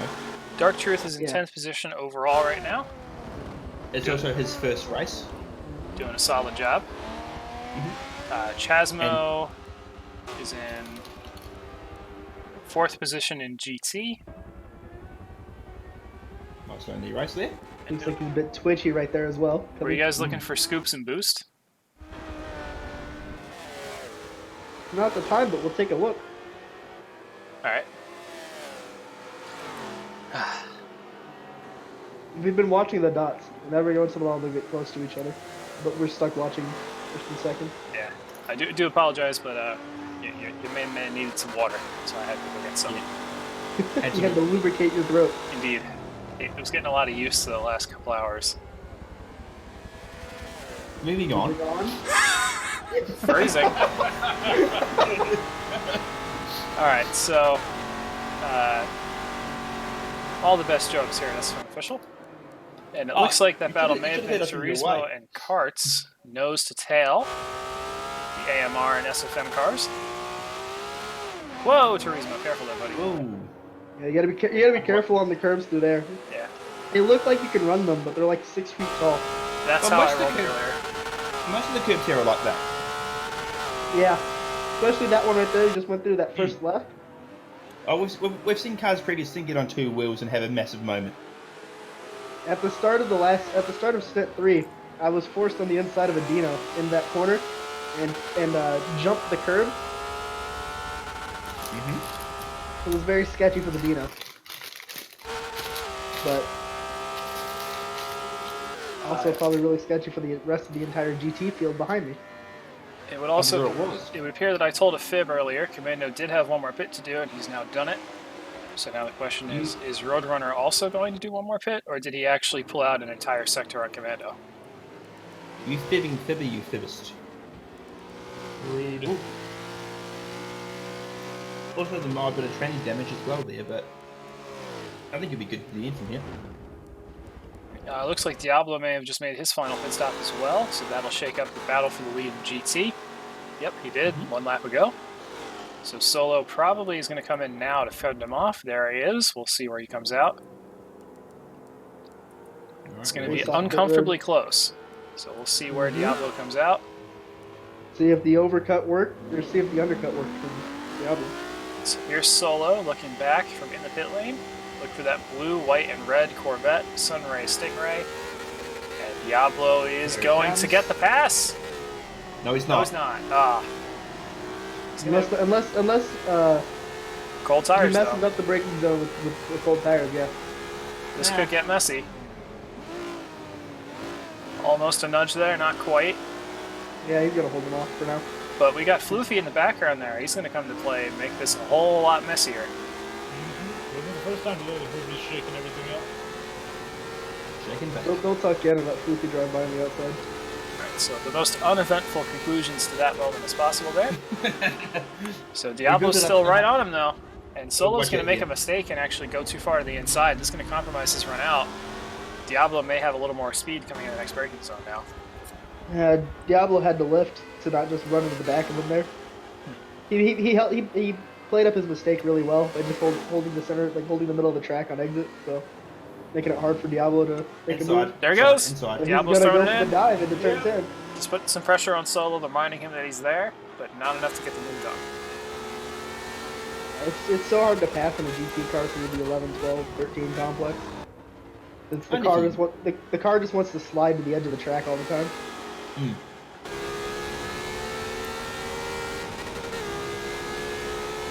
Well, I imagine all these GT cars are still running pretty skinny tyres and what. They're on the GT. Most of the GT cars are actually on race tires. Okay. Well, yeah, but still pretty thinny, I'm assuming. All right, there comes They're not Diablo running. again. The big thing is they're not running any aero. Hmm. I'm sorry, who do you think is running Arrow? The GT cars. Oh yeah, no, they're trimmed out. Conversely, the PS entries are actually running near maximum downforce just to make those cars turn. Well, that's... Whoa! Speaking of, A yeah. wild Hello. SFM Glickenhaus appeared. Right, I'm sure Mr. Diablo will be screaming his head off about that. No, I'm like, hey, nice. Oh, it's Nevada this stint. Yeah, SFM Sky Active with Adam Mike, same person. Quite sure he didn't mean to do that, but sometimes the interactions get a little messy. You need between to PS ask and GT. how Huracan is doing. Alright. Well, we're riding on board with second place right now. Huracan is in the 5th position, a bit of a ways back. You might still have time to get up to 4th. 3rd is probably out of the question. Craviator, your car is currently leading by the smallest of margins, ahead of a car that had several accidents and is no longer in contention for the win. So you're doing pretty good. Also, 3 hours sleep. Ha, I wish. Kiwi be like, what's sleep? I'm operating at about an hour 12. I mean, is there really any other way of doing it, though? Not an insane way of doing it. Yeah. Right, also hearing that for Lobby B, T-Tony is going to be taking the next stint in place of LMP Mischief, I believe. Bit of a unexciting, but still important update. TORA news. There's also Dark, how much time do we have left in the stint before we start going to Mech Town? You know, that is a really good question that I don't know the answer to. I think Okay. Oh, so- he's doing. Yeah, he's going. Couldn't hold on correct the me. inside, but might be able to back up a run down the straight here. Probably too far back for sunset, but turn 1's on. Yeah. 13 minutes out. This fight is likely to continue through to the end of the race, so we will come back to it. Oh, actually, Diablo might make the move coming out of Sunset here. Solo's going to be on a weird line coming out. Or not. Alright. Yeah, the Corvette's just so good on the brakes. It kind of like hurts your head to think about how a car that heavy brakes that well. It can be hard to tell sometimes, but such is life.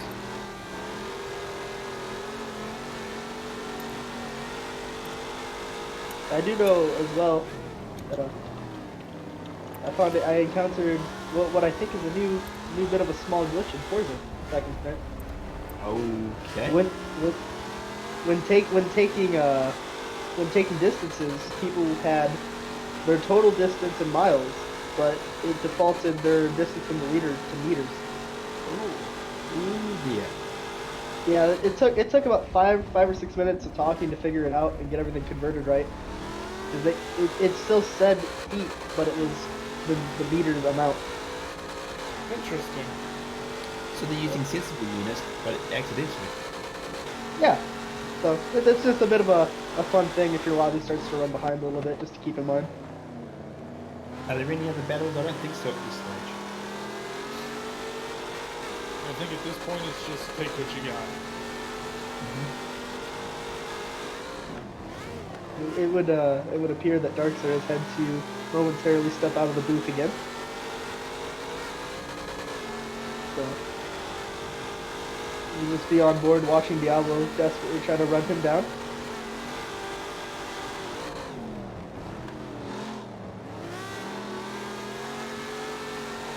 This Corvette is so good, so... I don't say good. Stable. Stable, yeah. Yeah. The Nissan's got the acceleration to match it, which makes it real hard for the Corvette to actually be able to finish pulling off a move on it. Someone may have just flushed a toilet? You'll be happy to know that the noises that my co-commentators were referring to were not actually heard by you, the viewer, because I muted the mic in OBS. Happy to hear it. Anyway. Can you mute your mic for us too? Alright, so we have about 5-ish minutes left in this stint. Oh, here we go. Here we go. We've got a chance here for an overtake. Some contact was made there. Diablo on solo. Get it? On solo, on solo. The best bugs. Solo's just playing defensive so well. Oh, a wild SVR driver has appeared to spoil this. Ooh. It looks like some Solar has mentioned scoops and boost.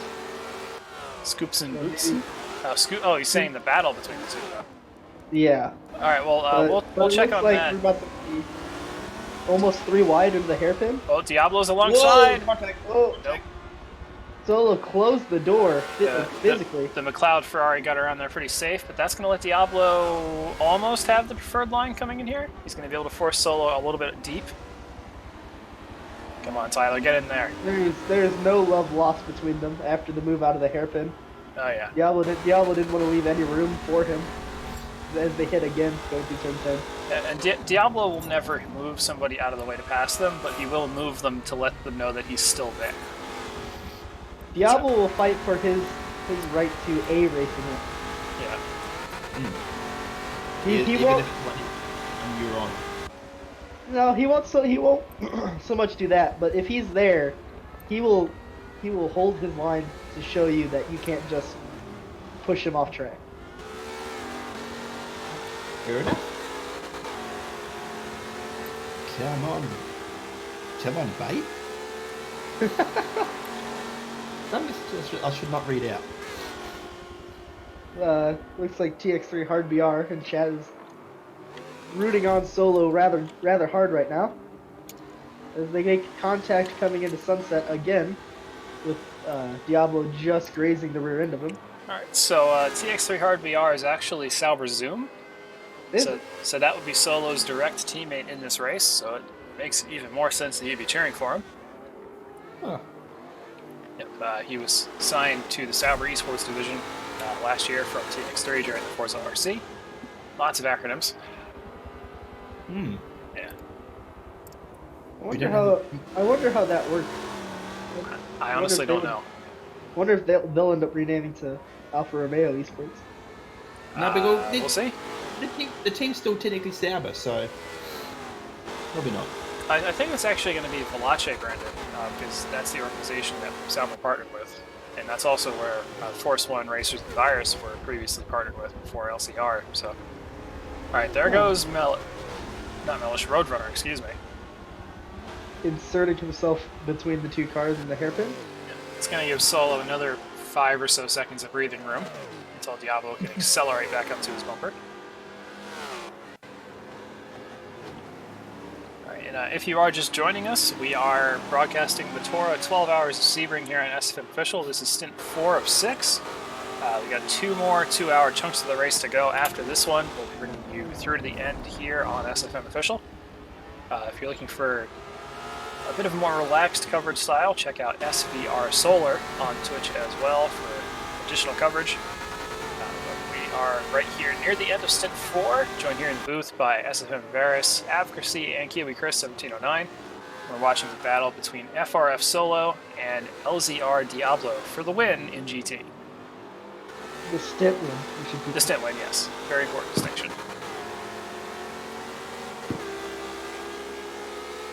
So it looks like Roadrunner might have actually made his final pit now, so Commando may have just lost a little bit of time there. So we're not going to show you those two again. But Diablo's trying the outside now on Solo, trying to cut back a little bit, get a straighter run into turn 1. We haven't seen him do that yet, have we, guys? No. He's tried every other way. Yeah. To get around this Nissan. Yeah, we've seen him try to brake really hard and run a wide entry into the corner before, but not back it up like that like he did. And that just comes down to trying something else if the same thing isn't working. You know, the definition of insanity by Albert Einstein. Do the same thing over and over and expect a different result. It's, Sometimes you just got to try something different. Exactly.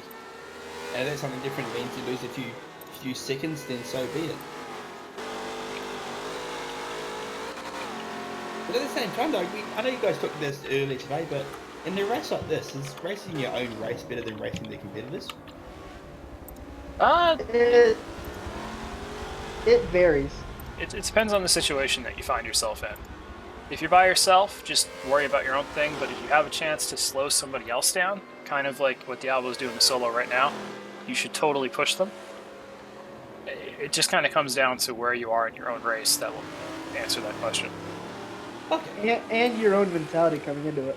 Because if your mentality coming into it is purely to go to fight for the overall, running your own race is generally the best way to do it. But if you're coming into Solo it, just made a mistake. Yeah, Solo Oh boy. locks up or gets really loose into turn 13. Yep, so that's going to let Diablo through. Solo is going to be absolutely kicking himself right now. Okay, let me not exit the game. Alright, so Solo is now on the back foot behind Diablo. No real reason for that to have happened.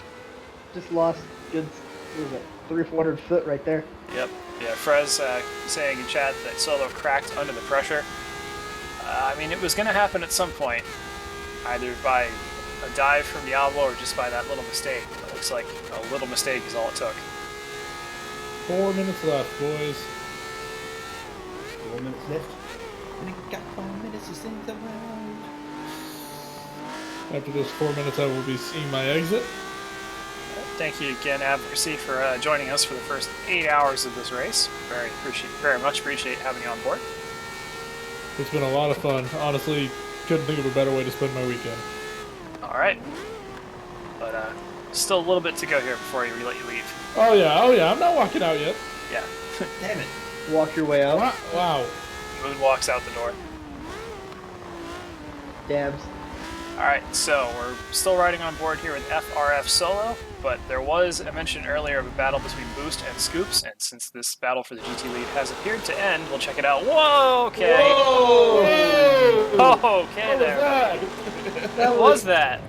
Can we get some new pants for the Ferrari driver? Yeah, who was that? That was insane. I think that was SVR Family Dude in 4th. That was a really strange mistake. I wonder if the MNR car just caught him off by existing at that point in the track. It was so weird. It was not a very family-friendly move. Yeah. Here's a quick B lobby update as I hop on one of the streams there. They have a minute and a half left in the race. The SFM number 99 car is currently 3rd in lobby. Yeah, boy. Driving it in his second stint. There are 18 people, which means a couple people DC'd over the course of the stint. Crimsonify is leading the stint currently. Alright. Solid. That's about all I can tell from Bacon stream.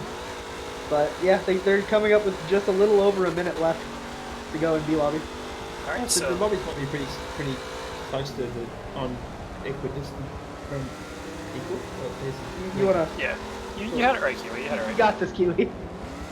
I know words are hard to come by here at SFM Official, but we do try our best to bring you an expansive vocabulary. All 6 words we know. Yes, all 6. How'd you work, kid?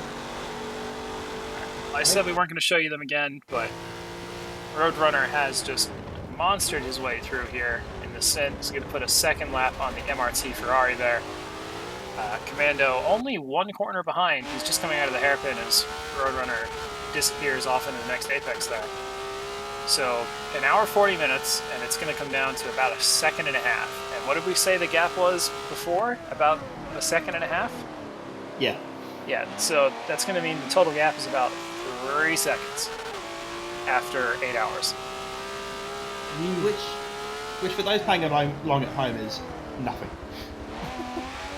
Very, very small amounts of feet. Just take a deep breath and then let it out, and that's how long it takes for the 2 cars to go by. B lobby has just ended. Looks like Turismo's under some heavy pressure here from LSE and Pigeon for the 6th position, so I was right about gaining some spots back after that pit cycle. Come on, Turismo. You got this, buddy. No commentators cursed at all here. Nothing to see here. No And, commentary bias. We've got about 30 seconds left in this stint. So these guys are going to be going absolutely pedal to the metal, just trying to get those extra feet in. Just on the edge of grip, you can just see how much slide there is coming through the Sector 3 here. Approaching tower turn. And this is the spot. Oh, pigeon! Ooh. All right, Okay, so contact. contact at the last moment there, but it's probably going to be inconsequential. And that's stint 4, boys.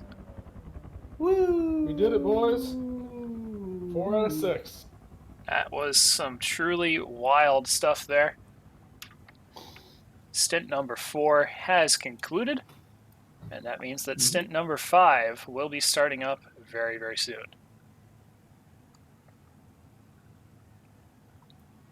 And Okay. this is the point where I will be making my exit.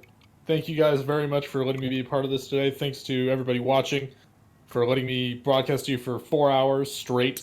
It was great. Appreciate SFM for letting me do this. So hope to do it again soon. All right, thanks to you, Av. Really appreciate your commentary, your insight, and your friendship on today's day.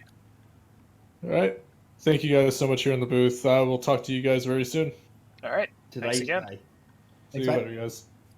All right, so let's do a little run through the field here before we head on over to stint number 5. Winning the stint, as predicted, Williams Roadrunner in the Savage Squadron. Second position, Yoda Commando, only a little bit behind. Third, SVR Floofy, followed by Family Dude, who had that amazing excursion there at the end. PXM Karts for the AMR Phoenix Hybrid team. Up next, Turismo for the number 24, my baby. 7th, LSCM Pigeon, about feet behind Turismo. SVR Raikou is a bit behind those guys in the SVR Blue car, which does not contain the color blue. SFM Sky Active in the Glickenhaus car. Parked in the grass, that's an odd spot to stop. Has he damaged his car? Maybe. Dark Truth in 10 for MRT, almost about to go a second lap down. And then EPD in his first stint ever, coming through turn 14 there. On the GT side, LZR Diablo won the stint by a very tiny margin over FRF Solo. You see Solo there. After them is going to be GTR Max Stream coming in third again. Behind him will be Chasmo, only a few feet. And by a few feet, I mean a whole sector. It looks like we're not going to be able to give you an entirely meaningful leaderboard now because people are starting to leave if they're doubling. So at this point in time, we are going to hop out of stint number 4, and we will await an invite for stint number 5. So I don't know about you guys, but I'm really looking forward to stint number 5. It's going to be good. First night stint of the race. Yep, this will be the first of 2 night stints. Mm-hmm. And night stints here are always mental. Yep, the headlights are going to be pretty crucial because if you lose your headlights once, they're gone forever for the stream. So if somebody loses them, that's it, they're gone. For personal, usually if you pit, they'll get fixed in the pit, but they might not show for everybody in the lobby.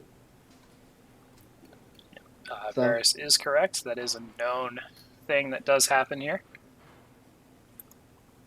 Also, one of the other problems with this track is not really any other lighting around. You got some on the front straight. But once you leave the front straight, you're kind of in your own Yeah. realm of... And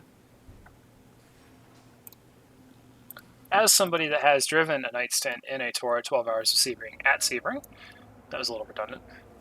If you crash at night, you really do crash at night because it's just a heavy, heavy impact in some of these sections when you come through.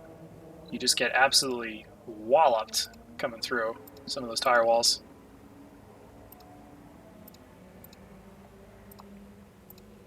Well, it looks like our lobby for our first night stint of the Sebring 12 hours at Sebring Raceway here in Sebring, Florida. Thank you, Kiwi, that's for right. this Sebring.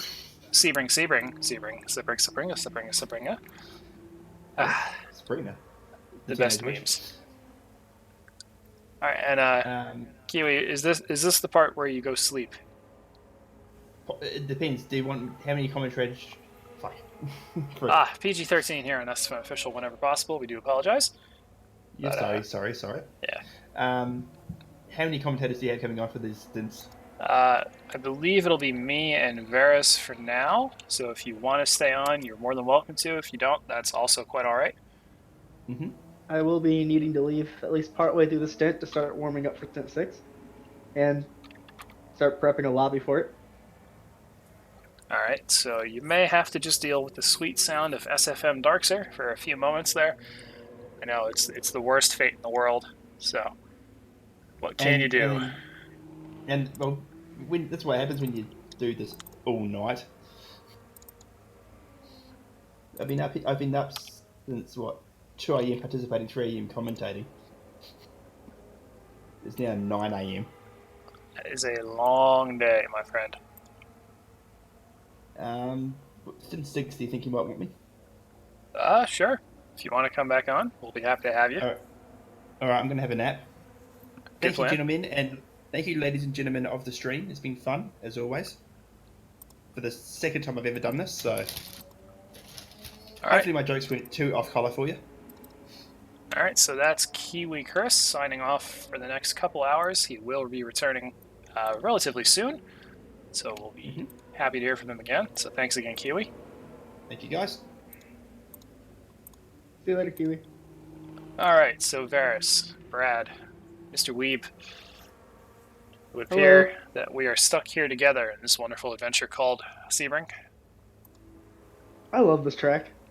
Yeah, it's a good challenge. It takes a lot out of the drivers though. You have to be just on it at all times. Yeah, it's when you think of a traditional track that people love in the just in the world in general, you think of tracks, like Spa, the Nürburgring and stuff like that, and all these tracks have a lot of usually they'll have a lot of elevation change. Sebring is as flat as it could possibly be at sea level. And even being as flat as it is, it produces its own great challenge to it. So, especially with the way the track fights you, all the different bumps and everything. Yep. And if you watched the IMSA 12 Hours of Sebring, they had a little fun stat from Michelin where the right front tire on a GTD car travels vertically over a lap 18 feet with an elevation change of the track of about 4 inches. That's crazy. I missed that while watching it, and it's a pretty wild stat. It is, yeah.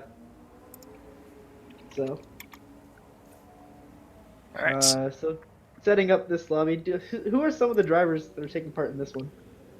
All right, so in stint number 5, we are going to have Williams Mitch in the Two Goats and a Lamb, Mellish in Savage Squadron, SVR Snyder in SVR Black, Royal Phoenix Motorsports is going to be driven by AMR Blackout, SGR LCM by Pigeon, Sparks in SVR Red, Snowstorm for SFM Glickenhaus, SVR Blue is going to be Raikou, McLeod is going to be Dark Truth again, Drifting Hero is going to be taking over the Competizione Martini car, LCR Apex for LCR.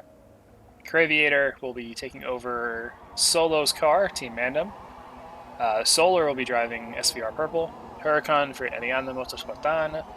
Ben for Sunrise Stingray. Chum for Alien Motorsport. Boost for LSEM International. Michael Svelfs for LSEM. Excuse me, Michael Svelfs will be in for AMR Who. MNR BTS 1 is going to be driven by MNR Scoops. SVR Green will be Salty Boncos, Corey CC97 will be driving the SFM Corsa Martini, and SVR Stag will be driving SVR Rainbow. All right. All right, so while they get that set up, I'm going to be entering in the lobby number 1 results from Stint 4. So, Brad, why don't you explain to us a little bit of the differences required to drive at Sebring at night while we get the field set up here? Okay. So, the biggest thing about driving this track at night is just how dark it is. You won't get it, it doesn't look like with this skybox we'll get it as bad off the start. It looks like it might be This looks like one of the sunset skyboxes, so it looks like it'll get darker as the stint progresses. But there's really only lights on the front stretch. The rest of the track, it's an old airfield, so there's no real standing lights. I believe there's one in turn 10, but other than that, it's brutally dark. And with the way these curbs can jump out and grab the car, it can really start throwing you off. One thing else you'll have to keep an eye on is people getting too close to each other through some of these corners. That now they run the risk of breaking their headlights. That makes it even harder to see here. So the trick is to just not bend the car, and the easiest way to do that is just because with how dark it is, turn 2 is super hard to spot if you miss a braking point. So, but the trick is just gonna have to be don't bend the car, as it always is. But All right, so you're thinking that a lot of the differences are going to be mostly visual based, just in terms of making sure you can see. yes, maybe not right off the bat, like I said with the sunset skybox we have, but as the stint progresses, if it gets darker and darker as we go, which it should, yeah, it'll get harder, progressively harder and harder to see little markers on the track. Doubly right. so if you end up losing your headlights. So that's SFM Varus's keys to racing at night here at Sebring. Looks like we're missing one driver right now before we can get things rolling. So as soon as that happens, we will be racing.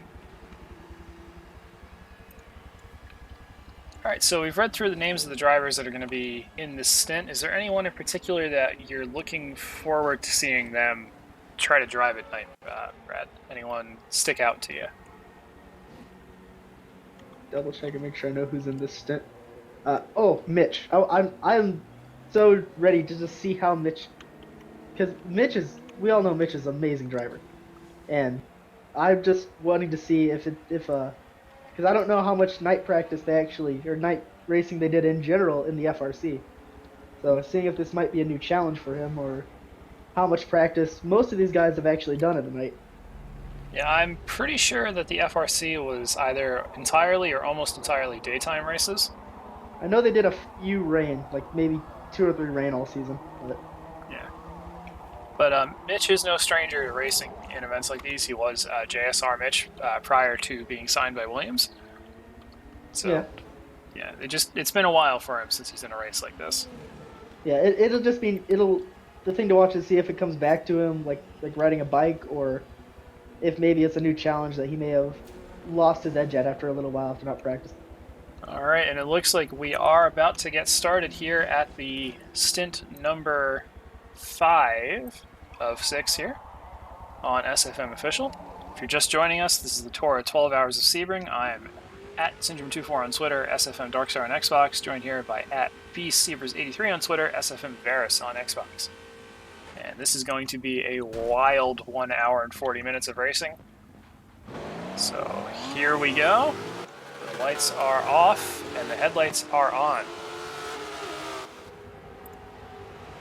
You can already see just how dark the front stretch is compared to what was it in the last stint. So we're going to take the start here with AMR Blackout, just so we can see. Oh, looks like there's a false start already. That's always a good sign. So we're going to back out, I believe. I wonder. Yeah, somebody has an issue in GT. I wonder if it's for headlights. You know, that would be entirely plausible. It would be very unfair to start the stint without headlights.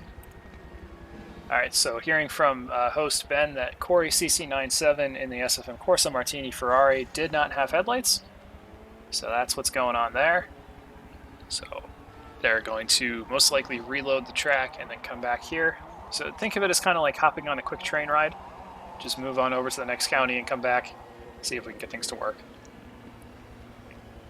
And I'm going to take this opportunity to eat some pizza. I got some leftover pepperoni. It's really tasty. Oh, so I was waiting for you to finish the sentence, but you just stopped halfway through it. So. It's that's not unusual. Yeah, I do tend to kind of stop in the middle of what I'm saying, don't I? Yeah, it's one of your, how do I word this nicely? Qualities. Yes, that worked. All right. Well, there haven't been too many changes in the overall leaderboard of this race so far. Since the last time we showed you the leaderboard screen, the only change has been Alien Motorsport going from 4th to 2nd, SVR Purple going from 2nd to 3rd, and Alien Motorsport Tana going from 4th to 2nd. So here is your current leaderboard through the end of stint number 4. This is completely up to date and correct, pending any penalties and SIs, of which I'm sure there will be some. So the unofficial official leaderboard. Yes, exactly. And just a quick refresher of the track map for anyone that just joined us.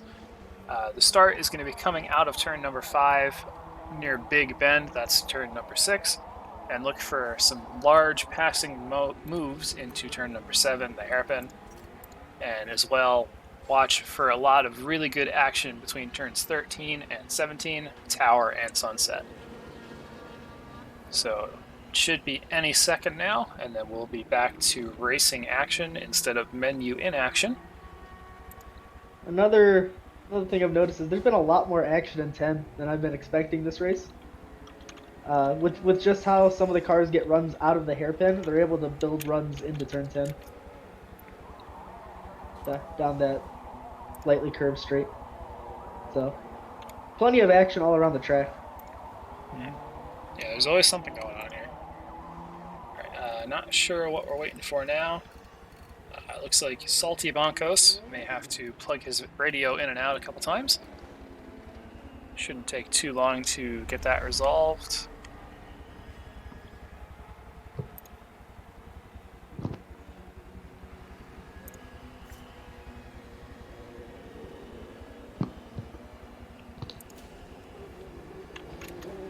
Okay, we're starting.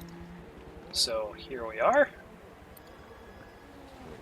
And once again, this is the TORA 12 Hours of Sebring here on SFM Official. For this stint, I will be your main host, SFM Darkster, joined by SFM Paris.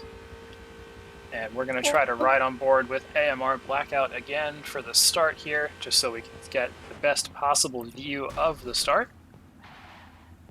One thing I didn't notice before, but are there no 250 LMs? There are exactly 0 250 LMs, yes. Huh. The GTO for whatever, or GT was for whatever reason more popular. So that's what people chose. And it looks like we're good to go this time. Hopefully the field remembers that it's single file at 80, not double file at 107 miles an hour, as we saw in stint number 4. Ooh. So, we're watching. So it's going to be Mitch from Mellish, from Snyder, from Outlaw. Or Blackout, rather. Yeah. Yeah. And here we go. Looks like a clean start.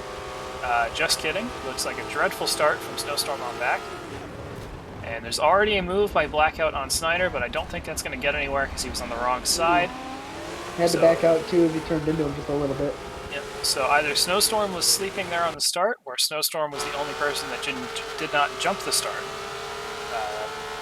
We'll try to see if we can determine that answer later. He's got Drifting Hero on his heels, but let's jump back up to the lead group now with AMR Blackout. If I know Snowstorm, he was probably holding 80 religiously until he got under that bridge. Remember, the stewards see all. Yeah, that'll definitely be something they could jump in and have a look at. But so looks like Mellish looking up there. They're right on each other. Yep. It's hard to see one car in the other car's taillights. So we're going to hop over to Mellish now. It is going to be a lot harder to distinguish things at night. So do let us know if there's something you want to see that you just don't because it's too dark. Unlike the real Sebring, we at least get the sunset. So that's pretty cool coming down the backstretch. You can see these cars coming through Sunset, how they're just abusing that traction control limiter, just bouncing, bouncing, bouncing, bouncing off of it. It's pretty violent how much movement there is going on there. Most of these cars are set up to be as super soft to begin with, anyways, with how with just how they handle. Cars are not as stiff as a modern race car. Yeah. One thing I did notice was just how fast that tire wall came up on them. Coming out of there. Yeah. It felt faster than normal. Yeah, the objects in the front view windscreen may appear closer than they are. Oh, contact! Oh, that is Uncharacteristic dive. from Mellish. He's going to probably give that back, though, and he does. That was I don't know odd. if he just missed his braking point a little bit, or if he actually went for the dive. But Or if the nighttime contributed to him having worse brakes than he thought he was going to have, and he just missed the brake point. it's also possible, yeah. But they're still glued to each other. They come through. All right, Turn so 12. So these two they're going to be battling for quite a while. So let's check on GT before it gets too spread out here. We're going to jump back to SVR Solar, just behind Craviator, who I accidentally switched to the best cameraman here. So these two are also pretty close, and they'll probably stay that way for at least the next 15-20 minutes. There are any GT cars further back in the field next to each other? I think I saw them pull up next to each other onto the hairpin. Let's take a look here. Well, the whole GT field is pretty much glued together right now. And that is standard operating procedure for a nighttime stint at TORA. People are a little bit more cautious, just a little bit more less willing to take a big risk at this point in the race. So if we jump back to Salty Boncos here, you'll see what I mean about the whole field being so close. You can just see coming off of his hood cam, there's like 5 cars still within visual range. And there they are. Yeah. That is just a beautiful sight, honestly. It really is.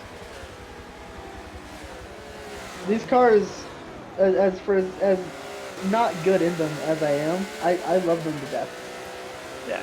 They also make kind of a vintage engine symphony coming through.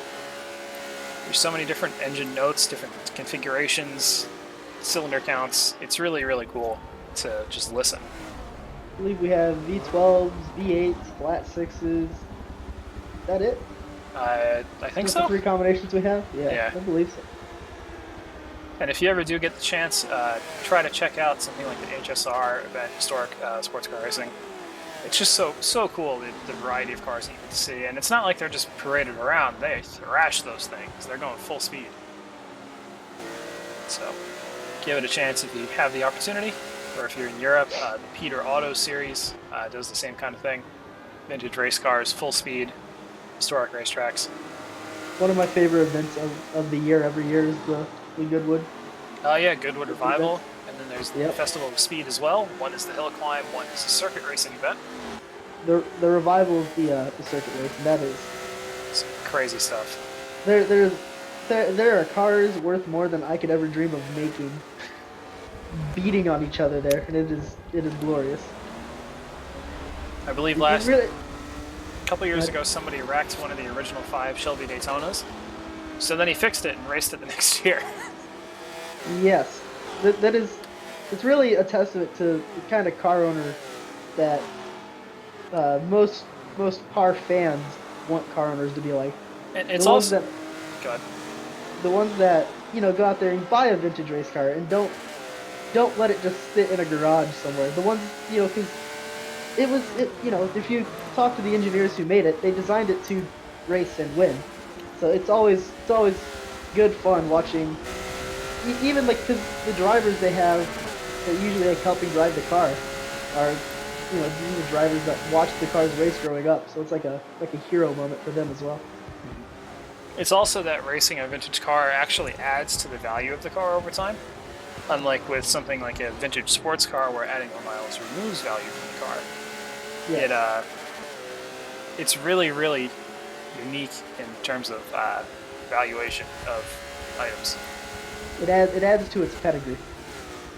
So. That is the term that I couldn't think of. Thank you, Brett. You're welcome. As Alpha Lead mentioned earlier, there was that time a few years ago where the Ferrari locked up into one of the corners at Goodwood and spun it backwards into one of the walls. was one of the Ferrari 250s. It was just a small $15 million car crash. And we can actually show you what a Ferrari 250 looks like because Corey is driving one right now. Yeah, So, I so think just it was imagine a car like this, but real and not painted with Swordfish Martini on it. Completely destroyed. And that's what people at Goodwood were shedding a single tear about. It wasn't completely destroyed. It just had a corner crumpled. Yeah. You know, very expensive repair.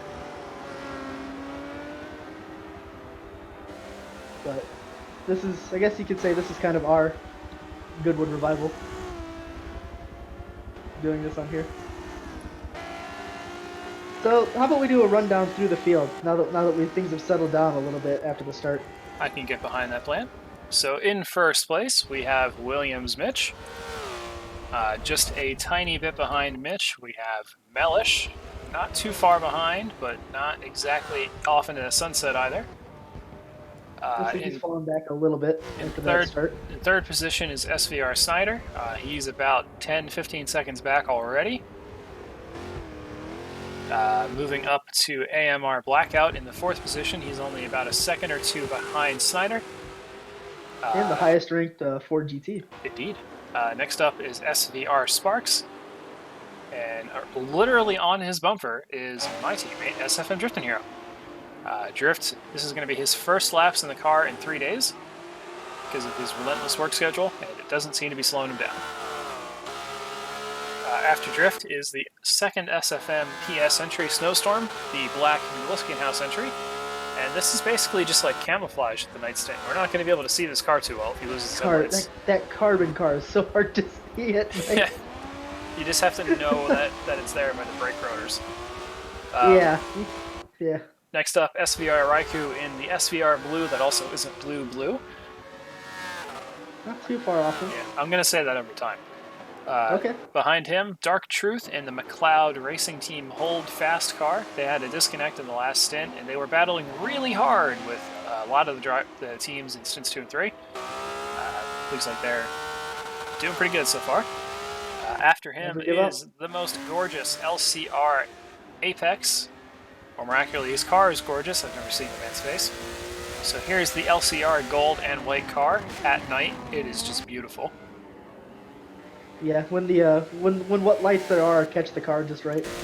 So after him, a little ways back, is LSEM Pigeon in the LSEM SGR car.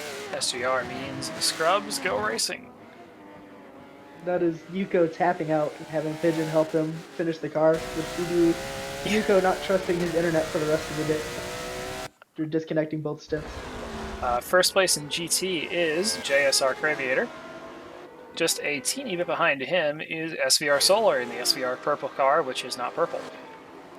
Behind him is AMS Huracan in Aliana Motorsportana, the Corvette, number 90. And then the Alien Motorsport Corvette, AMS Chum, only 15 years old, Chum. So there he is. Then we come to AX4X Big Ben in the Sunray Stingray. We just saw Diablo get the stint win by about one corner. Let's see if Ben can follow it up with good performance.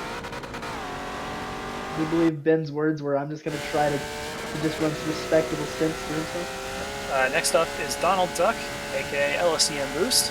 One of these days we'll get him in here for a few minutes and he can do his amazing impressions.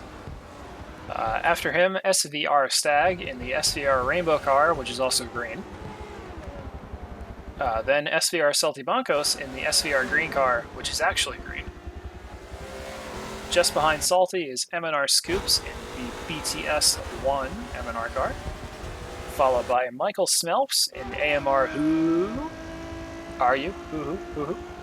And in last place at the moment, Corey CC97 for SFM Corsa Martini. And Corey, I believe, is the only driver in this stint on a wheel. So yeah, I don't know any of the other ones, but so that's our run through the field here. And it would look like the best battle at the moment is between Raikou and Snowstorm for 7th in PS. So this is a change for position that happened as we were doing this. So here's the SVR blue car, which is actually white, behind the SFM Glickenhaus car, which is invisible. Uh,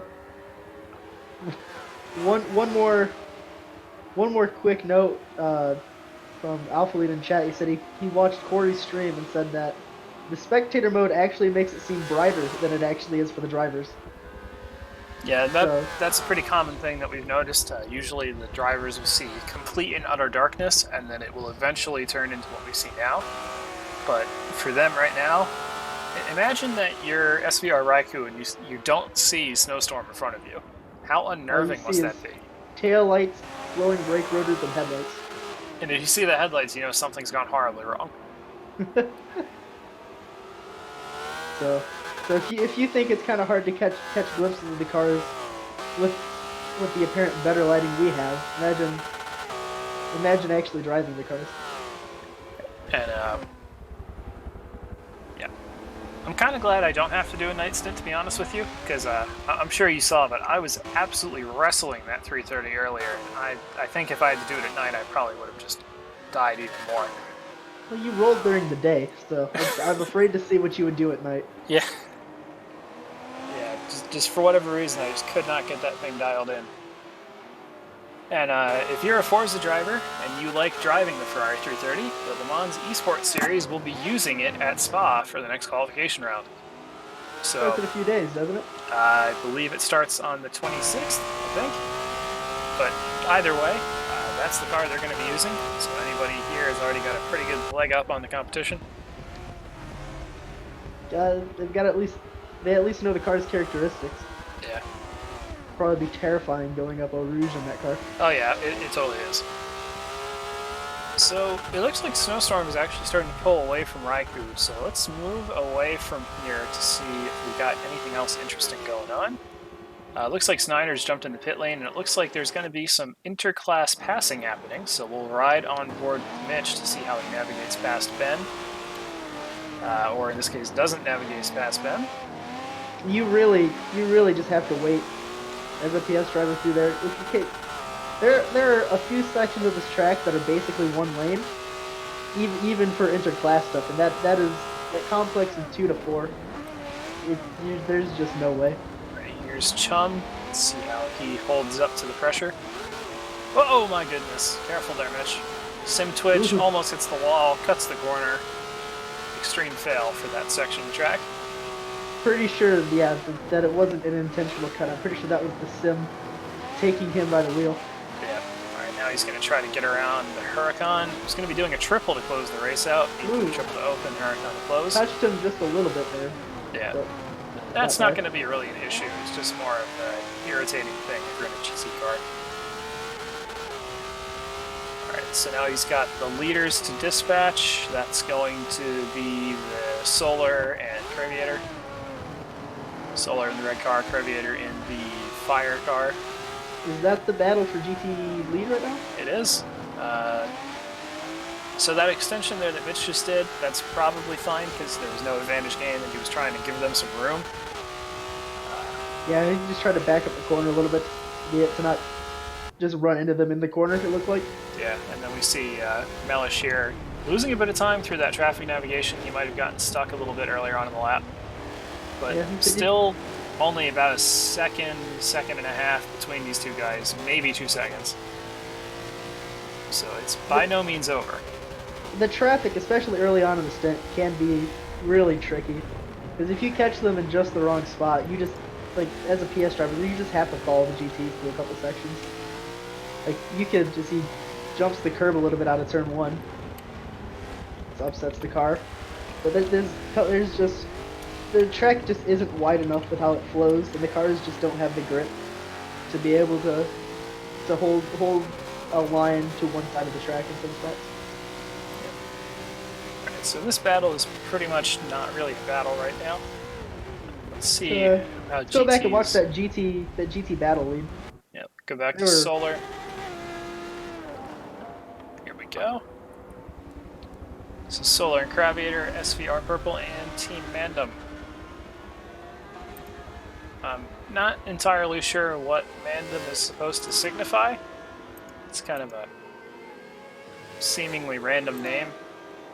But if you tell them it's funny, apparently they're very proud of that.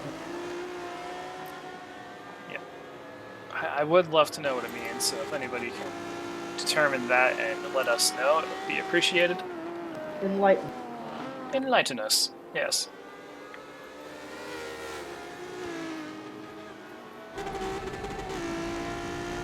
Is there anything going on a little bit further back in the GT field? I know that they're still closer together than most of the PS fielders right now at this point. Let's see what we got. The answer is yes. Scoops and Salty Mancos are currently fighting for position. Literally fighting. Oh. They're hitting each other. Yeah. They touched. They touched. What a great. I think it was Darrell Waltrip that said that. There's been a lot that have said that. Yeah. Uh, Well, the thing I was thinking of was the one I'm Kurt thinking Busch, of was either Kurt Busch, Ricky Yeah, that- Craven at Rockingham. Or that was Darlington. either Alan Beswick or I just had his name in my head. Mike Joy. Yeah, it was probably, you're right, I think it was Mike Joy. But anyway, this battle between Salty Boncos and M&R Scoops, these are two guys that you normally wouldn't expect to see anywhere near each other on track. Salty kind of earning himself a reputation as the hired hot shoe for SVR from Portugal. We haven't really seen Scoops at all racing in this higher level competition, so it is really cool to see him battling it out with some of the faster drivers. It's been really cool to see M&R this whole event. It feels like they really decided that this would be an event where they could make a statement. Because they came into it, it looks like they came into it really prepared, like they practiced really hard for it. Because they've put a car in A lobby for, as far as I understand it, one of the first times in M&R history. I think this is the first time, actually. Yeah, and they are making a show of it. Right, like they're racing really hard with, like you said, people you don't normally see them racing against. So it's been great watching their story unfold this whole race. Now, unfortunately, they did have a disconnect in Stint 2 from MNR Elgard, so that's going to mask their performance, but in the stints that they have been completing, they've been doing pretty well. Always over 160 miles, that seems to be kind of the benchmark for GT. So they've been on it today. And Has hopefully... Salty now lost both of his headlights? He has. It appears that he has, and that's going to be absolutely scary for the PS guys trying to figure out where he is. Because if you're on a straight, you're not going to have brake lights. He still has his brake lights. Right, but if he's on a straight, then you're not going to really see them, because they're not very bright. Yeah, they are very, very dim on that Dino. I do know it's a lot scarier for the PS cars to lose their headlights. Because as a GT driver, then it's a lot harder to spot them coming up on you. And with the speed differential these cars carry down the straights, it's a little hairy. See Salty almost losing it there in turn 15. I don't want to do that too many times. Alright, let's see how that battle for the lead is shaping up. If there's any sort of a closure and gap. The answer is no. So, moving on back a little.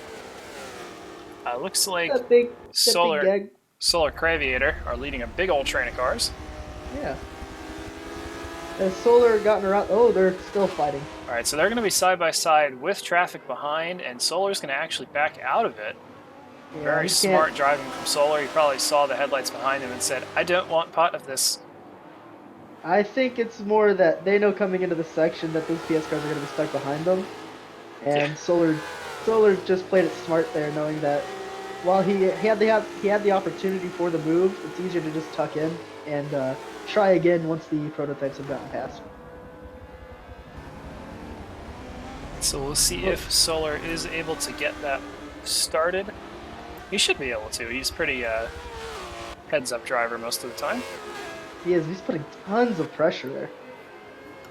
Driving really reminds me of Diablo last stint. Just constantly riding the rear end. I mean, that's really all you can do in a situation like this, especially when the skill level of the drivers is so even. You just have to force them into a mistake, and it's not like you're wanting them to make a mistake. It's just that that's the only way. Speaking of mistake, is that a PS car that just went off in turn 13 there, Tower? Caught the grass in the braking zone? We'll check on that. I didn't see anyone go off, but it may be Dark right Truth. behind these two battling. I mean, it could have been Dark Truth or Sparks, but it looks like this is actually going to be a closing battle because Dark Truth has gained on these guys, or gained on Sparks rather. That's over the last car. lap or two. That's the one I saw. So we'll let this kind of marinate here for a moment. You can see Solar is still all over Craviator. Yeah, looks like he just caught the grass coming into turn 13 and slid wide. Had to catch the car on that little bit of runoff for the worker road there. Yep. I may have also done that once or twice. You know, it's easy to do. I get the feeling. Yeah. It's a pretty unforgiving track. Alrighty. And we are going to have a special guest in the booth in a couple seconds here. A name that you guys should be pretty familiar with by this point. It's AMR the Hulk. How you doing there, Hulk?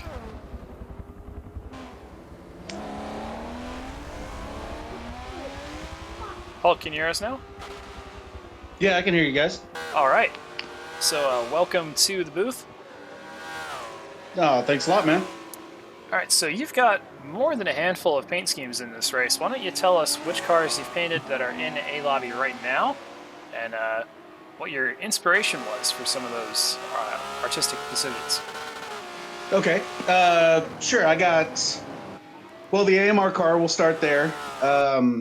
It's actually my do-over attempt at the car. We started with a classic Louis Vuitton kind of style, and I just wound up hating it, and so I immediately jumped over and did another car.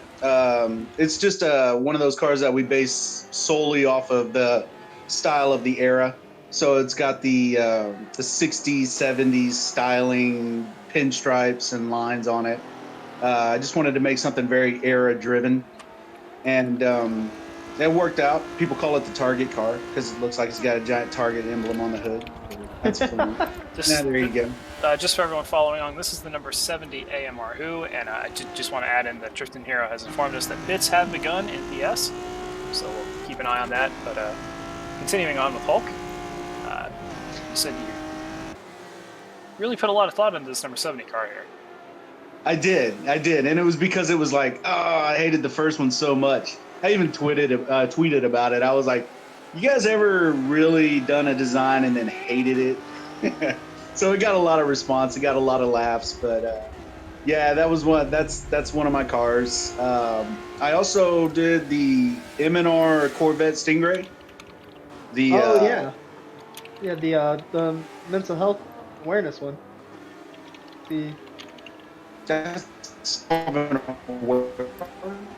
Beep boop robot there. We're having some connection issues here on the radio. But Hulk is saying that he also designed the M&R BTS-1 Corvette, which we talked about earlier. Yeah, I am. Can you hear me? Yeah, we can hear you now. It was cutting out a little. You roboted out there for a second. Okay. Better? Yes. If you can hear us. Yeah, can you hear us? Yes. I seem to have lost. Alright, well, Hulk may have to come back shortly, but we are still interested in hearing from him. So, in the meantime... Is there a way to... Oh, go ahead. Can you hear us now? Alright, still having some issues on his end. We'll try to resolve that pretty shortly here.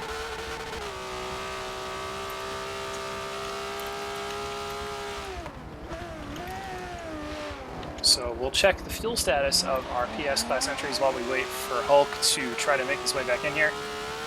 Riding on board right now with Mitch, and he has not made a pit stop. Going back to Mellish, he has made a pit stop, I think. Okay, is this better? Yes, we can hear you much more clearly now. Yeah, I don't know why the video was on. That was weird. All right, so we'll just go through the pit cycle real quick, and then we'll jump back to that. So AMR Blackout has not made a pit stop yet. Snyder has pitted about 3 laps ago. Snowstorm still in his original tank. Drifting Hero pitted 1 lap ago, and then Sparks, the only other drivers who have made an earlier pit stop. So, Hulk, you were just starting to tell us about the MNR Break the Stigma car. Yes.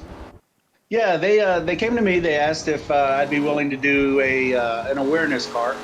So yeah, I thought, hey, why not a bad concept. I just finished the Akani Strong project with Marina May, so I was already kind of in the idea of doing awareness cars. So I kind of set this one up like a doctor's note, or how a therapist would write their notes down on the pad. Underlining several issues, circling, key issues. We got the number on there for the suicide hotline, the break the stigma hashtag, and it kind of rounded itself out, gave it the little blue look like on notebook paper with the lines and whatnot. So I think it came out pretty good. It looked all right. Yeah, and Scoops was pretty excited to reveal his car during the race. He seemed pretty proud of what his team has accomplished so far. So really great to see you putting in that extra mile for really a great cause. All right. Yeah, thanks, man. Yeah, I think that it's something that people can really look towards, and if you can showcase it for 12 straight hours on a stream, well, there you go. Yeah, it's we definitely appreciate the sentiment. It is really cool to see stuff like that done by the community. So. Thanks, man. All right, and were those the only 2 cars in A Lobby that you have created? I have one more. One more. And then I have one I consulted on.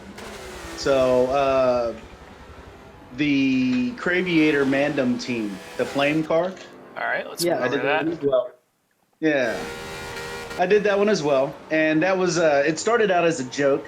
Obviously Craviator, he posted on Twitter this car that had a black flame down the side of it, and I was laughing. It was just one of those ones where you kind of see it and you go, okay, look, I got a little bit of free time. Let's see what I can do. And so I actually painted the car, and then I reached out to him and I said, hey man, you guys want a car? And he was like, yeah, sure. So we did our little process, and I got their car set up. Zoom was pretty happy it still had flames on it, so it's always funny to make him smile. Hey man, flames just kind of make everything more exciting. Yeah, a little bit, right? Yeah. I like how everybody's just referred to it as the flame car this whole time. It's just been the flame car. So that was pretty nice. And to see that it was like the only car in the A lobby anyway that had flames on it. That was pretty cool. Yeah, I mean, it is always nice to have that distinguishing touch on your cars. A lot of teams, like, for example, Phoenix always have Dr. Deluxe do theirs, and they're always instantly recognizable. You have more of a... I'm not really sure how to describe it, but you can always tell when a car is a Hulk car. Like, it's very, very clear. You have your own unique style, and it's always cool to get like the different views on it. Yeah. Thanks, man. There's no one style that's best. A little Hulk symbol on there, right? Yeah. Yeah. Yeah. Your little your little stamp of approval when you finish a car. Ooh. Oh man, looks like Blackout just went for a heck of a ride there. That's gonna let Drifting Hero catch right back up. He went for it. He jumped the curb, or maybe he just completely went wide in turn 1 and just spent the rest of the time until turn 2 catching the car. Yeah. All right, so that was AMR Hulk that we were hearing from. So thanks again, Hulk, for coming on to give us a little bit of insight into how you come up with these wonderful designs, and hopefully they can finish out the race pretty well, get some good results. Hey, man. Yeah, y'all guys, thanks a lot. Y'all are doing a great job, man. This has been a fun broadcast. Been watching since the start, so thanks, man. Have Appreciate a good time. it. Thanks for joining us. All right. Yeah, no problem. Thanks for having me. All right. So you enjoy, and we're going to bring on another guest who most of you will recognize either by the sound of his voice or by the knowledge that he brings. It's Williams Roadrunner. So give him a second to get in here. Can you hear us, Roadrunner? Might be funny. All right, so he's going to need a moment to get set up there. Every time I see I mean, there's more than a few cars now with one headlight going around the track, and I just have the song "One Headlight" stuck in my head. It's a problem. I'd play it in the background, but I don't want to get destroyed by copyright. I'm not sure I know that one. I'll send it to you later. All right, so we'll But- try to get Roadrunner in here again. I know he was on his way. But in the meantime, there is a huge amount of cars on the front straight right now. That's going to be Drifting Hero and Blackout going through, passing Salty Bonkos. And I'm not quite sure who that other driver was, but they just got buzzed. Okay, that's going to be Scoops. The car... Actually, no, it's going to be Diablo? No, it's Ben. Okay, it's Ben. That's what it was. Getting confused here. There's so many names. So it's kind of hard to catch it. The Corvette's at least a little distinguishable with view from the front end how the headlights are. You can tell which one's a Corvette at least. Alright, so Roadrunner should be joining in just a second here. And in the meantime, let's check on the gap for the lead of the race between Mellish and Mitch. And the gap is going to be exacerbated because of reasons. Let's see if we can figure out. Strategy, maybe? Nope, I think it's just Mitch went beast mode and gapped everybody a bit. Mitch is on 30% fuel, compared to Mellish's 60%. So I'm wondering if maybe there wasn't some pit stop there. But I think it was more maybe Mellish running long. Yep. Okay, so Mellish may actually be ahead a little bit of Mitch when this cycles through. We'll check back on that later on. But in the meantime, Drifting Hero is right behind AMR Blackout, and we do now have Roadrunner in the booth. So welcome to this our broadcast, Roadrunner. Happy to have you on. Hello? Can you hear me? Yes. Loud and clear. Right, yeah.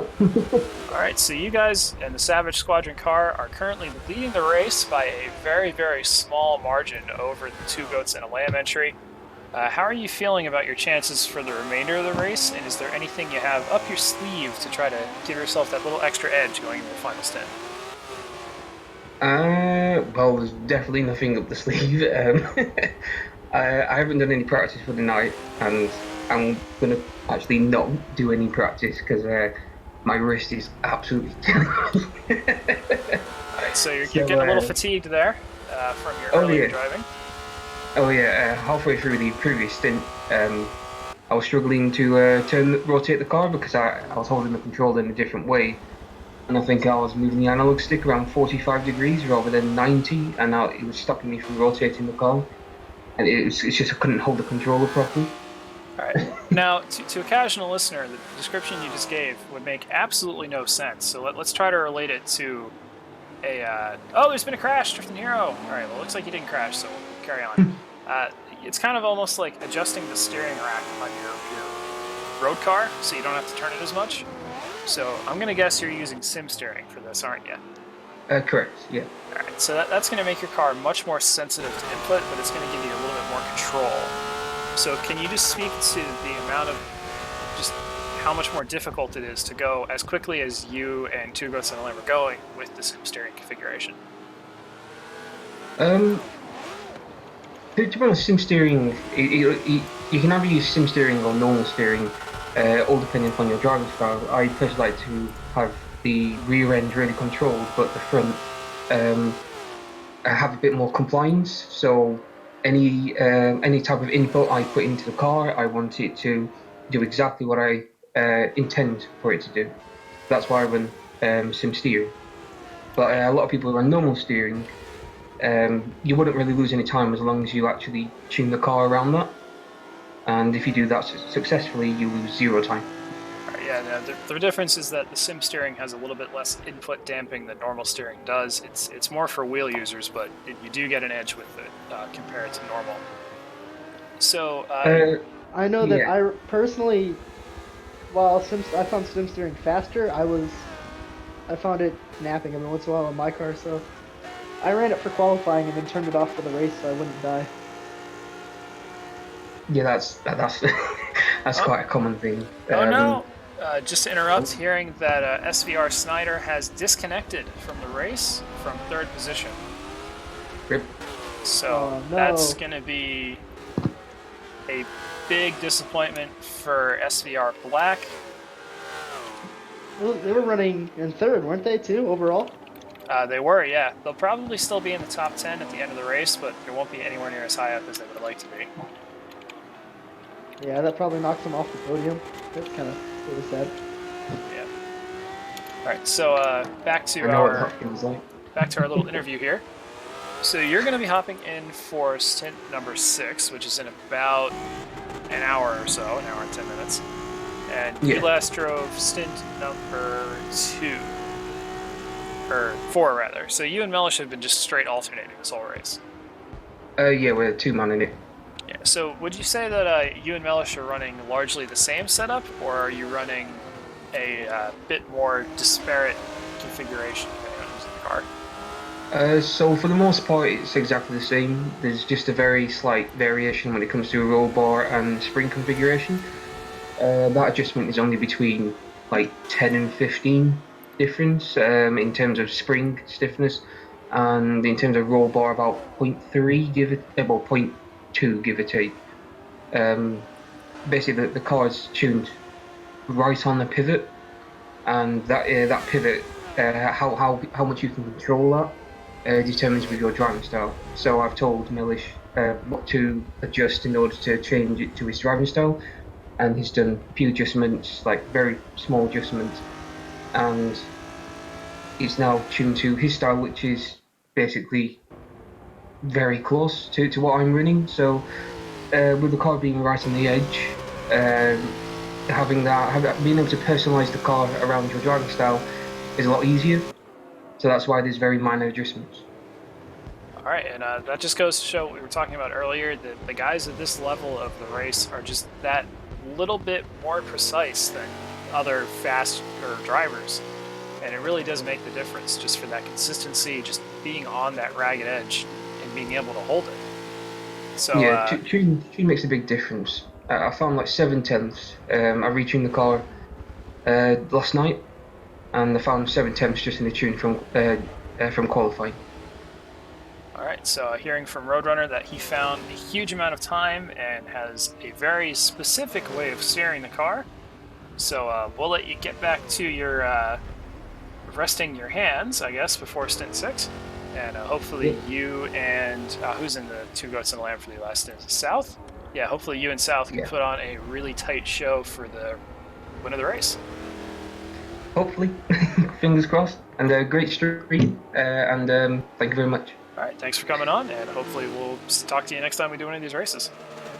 Thank you. Bye. All right, so you just heard from Williams Roadrunner there. Super great to have some interaction with the competitors as we're going. And again, we keep saying this, but the top couple of cars are just so specific in the way that they drive and the way that they tune that even the tiniest of changes can really change the complexion of the race.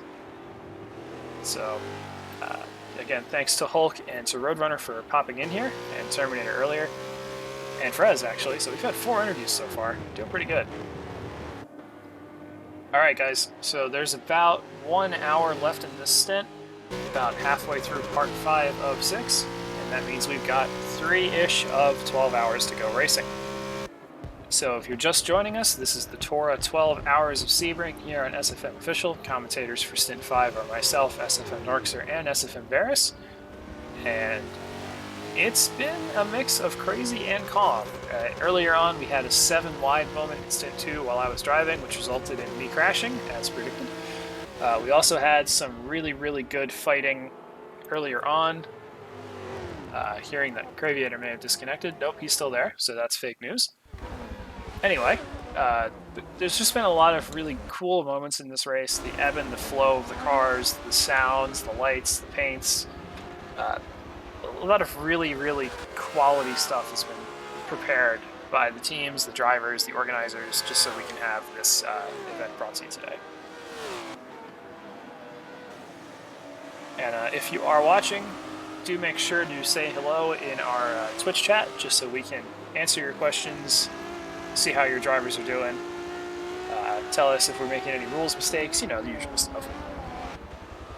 And if anybody would like to hop in for an interview, let us know.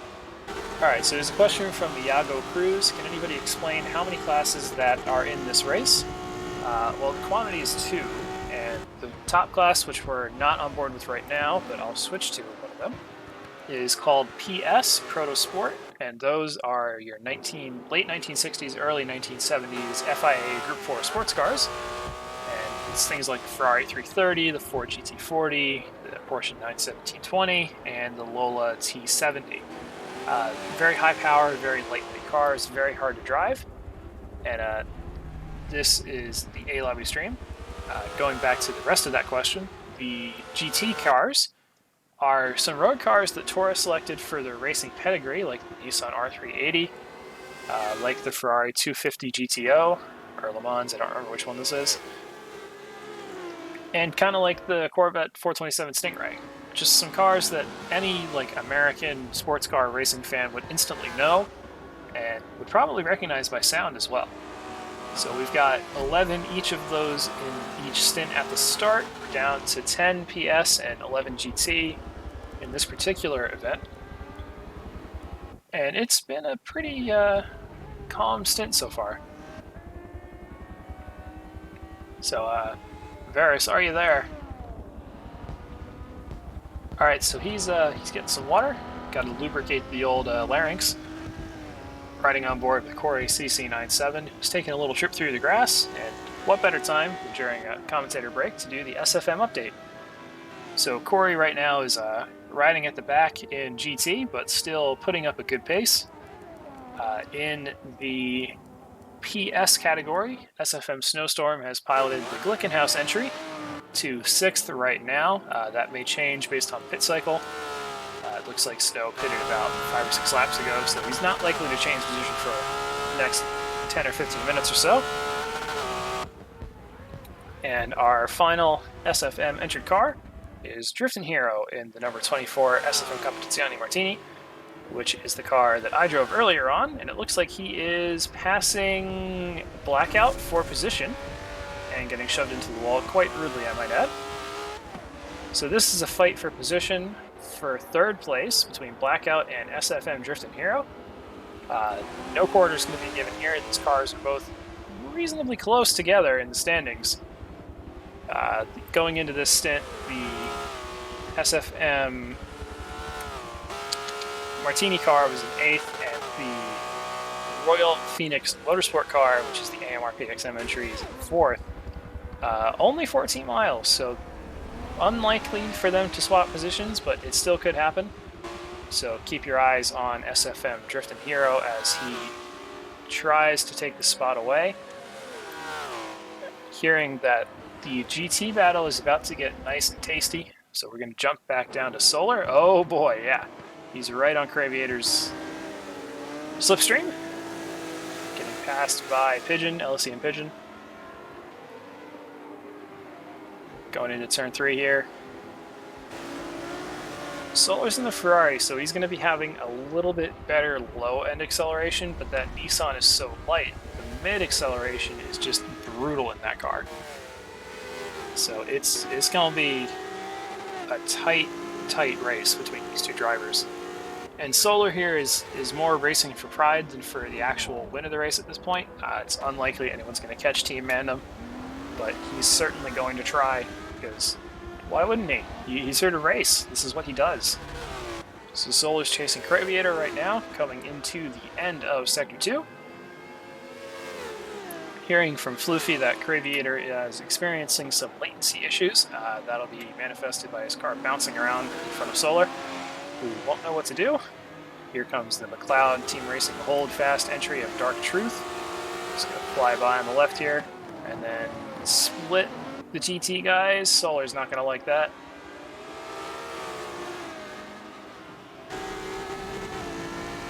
So they're going to keep fighting for the time being.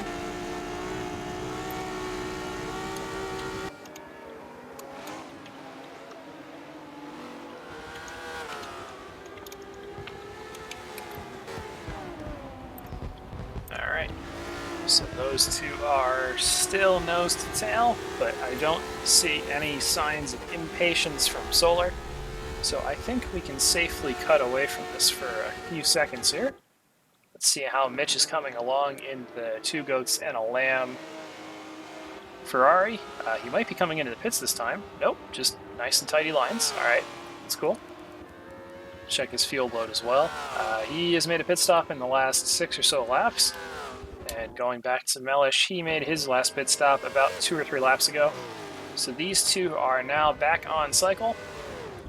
And the gap between them is, well, it's pretty big. It's about 5 seconds. So, hate to see it for Mellish and for Roadrunner, who we just interviewed, but love to see it for Mitch. Just putting the hammer down. And he's got a huge gap back to Blackout and Drifting Hero.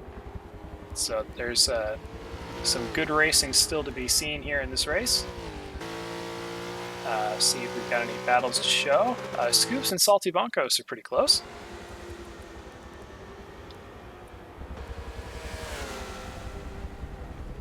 I say that as Scoops ducks in the pits, so that is no longer a battle. So let's see what we can find for you. Looks like Drifting Hero and Blackout are still pretty close. Only about a half car length between the two drivers. Nothing between them.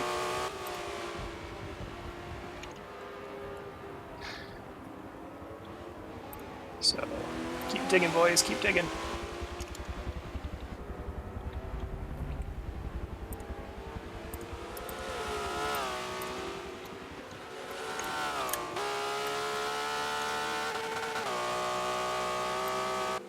Okay.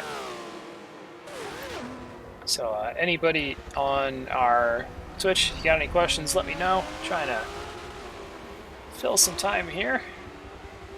Blackout is currently in 3rd position, Buster 32. Probably going to finish 3rd or 4th, depending on how this battle with Drifting Hero goes. Now, if I'm Drifting Hero, I'm just going to keep hounding that Ford in front of me. Try to make him wear his tires a little bit. Make him try to make a mistake. But you don't want to actually hit him because the stewards can act against you on that. So just watch how methodical Drifting Hero is going to be. Question from SVR Family Dude, where is Sparks? I will tell you.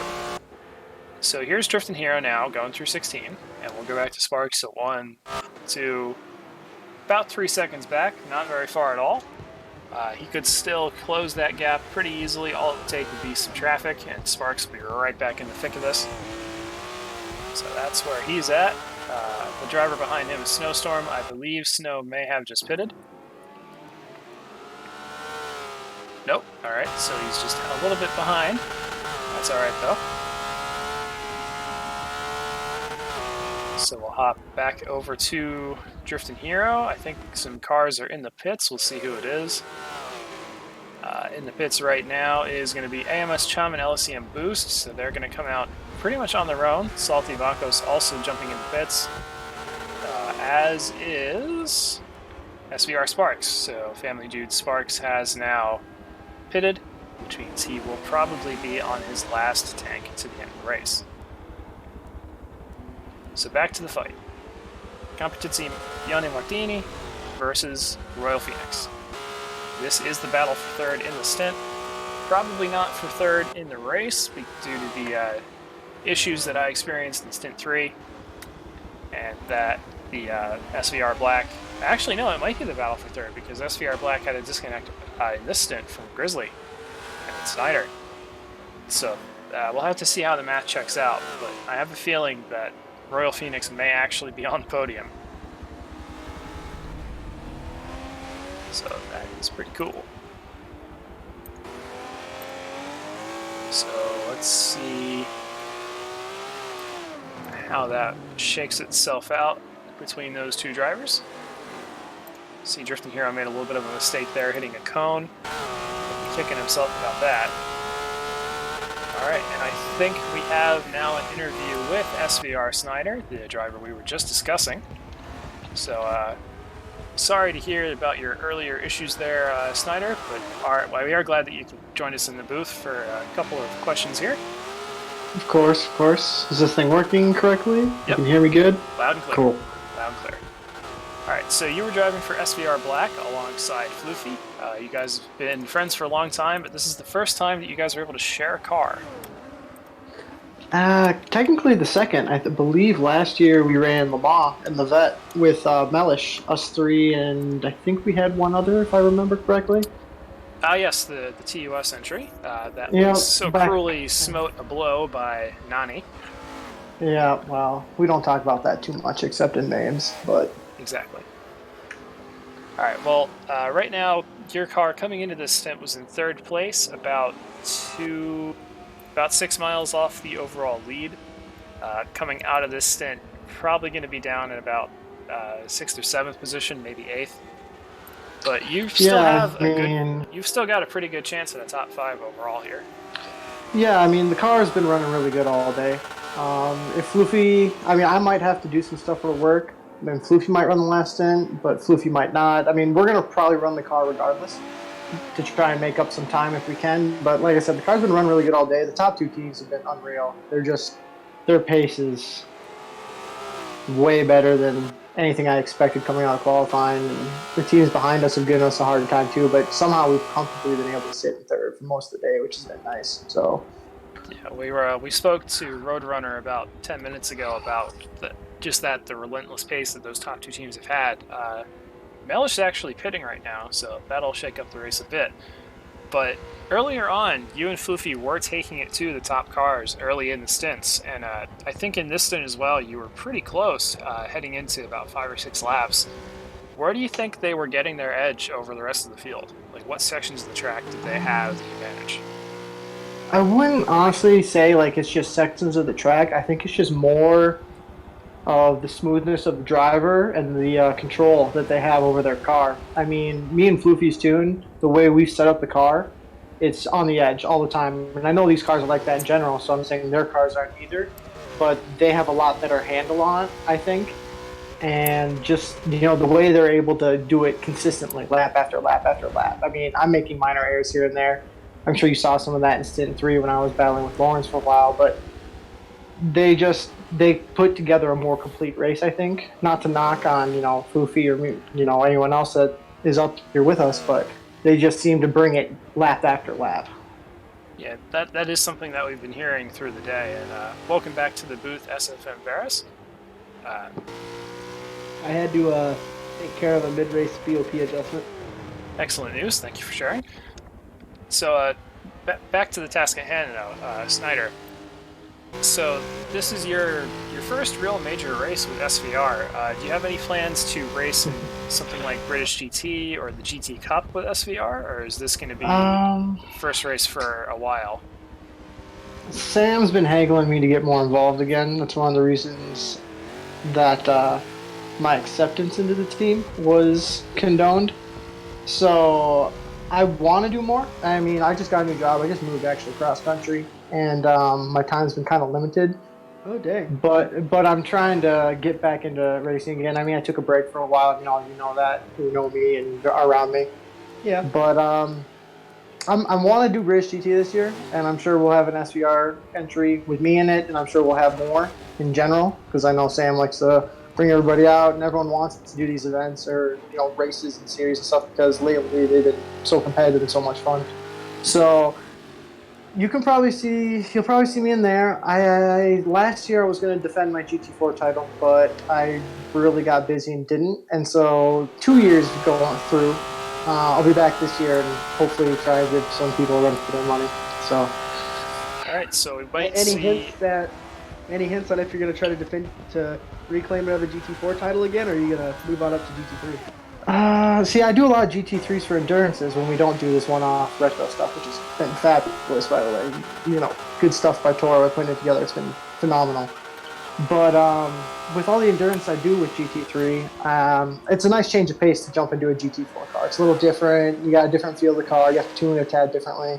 So I think I might give that a go this time. But no promises yet. Yeah, I feel you there on the. There's so much GT3 stuff going on that usually just hopping into something else. And the GT4 cars, the way they're built up from road cars in this game are surprisingly fun to drive.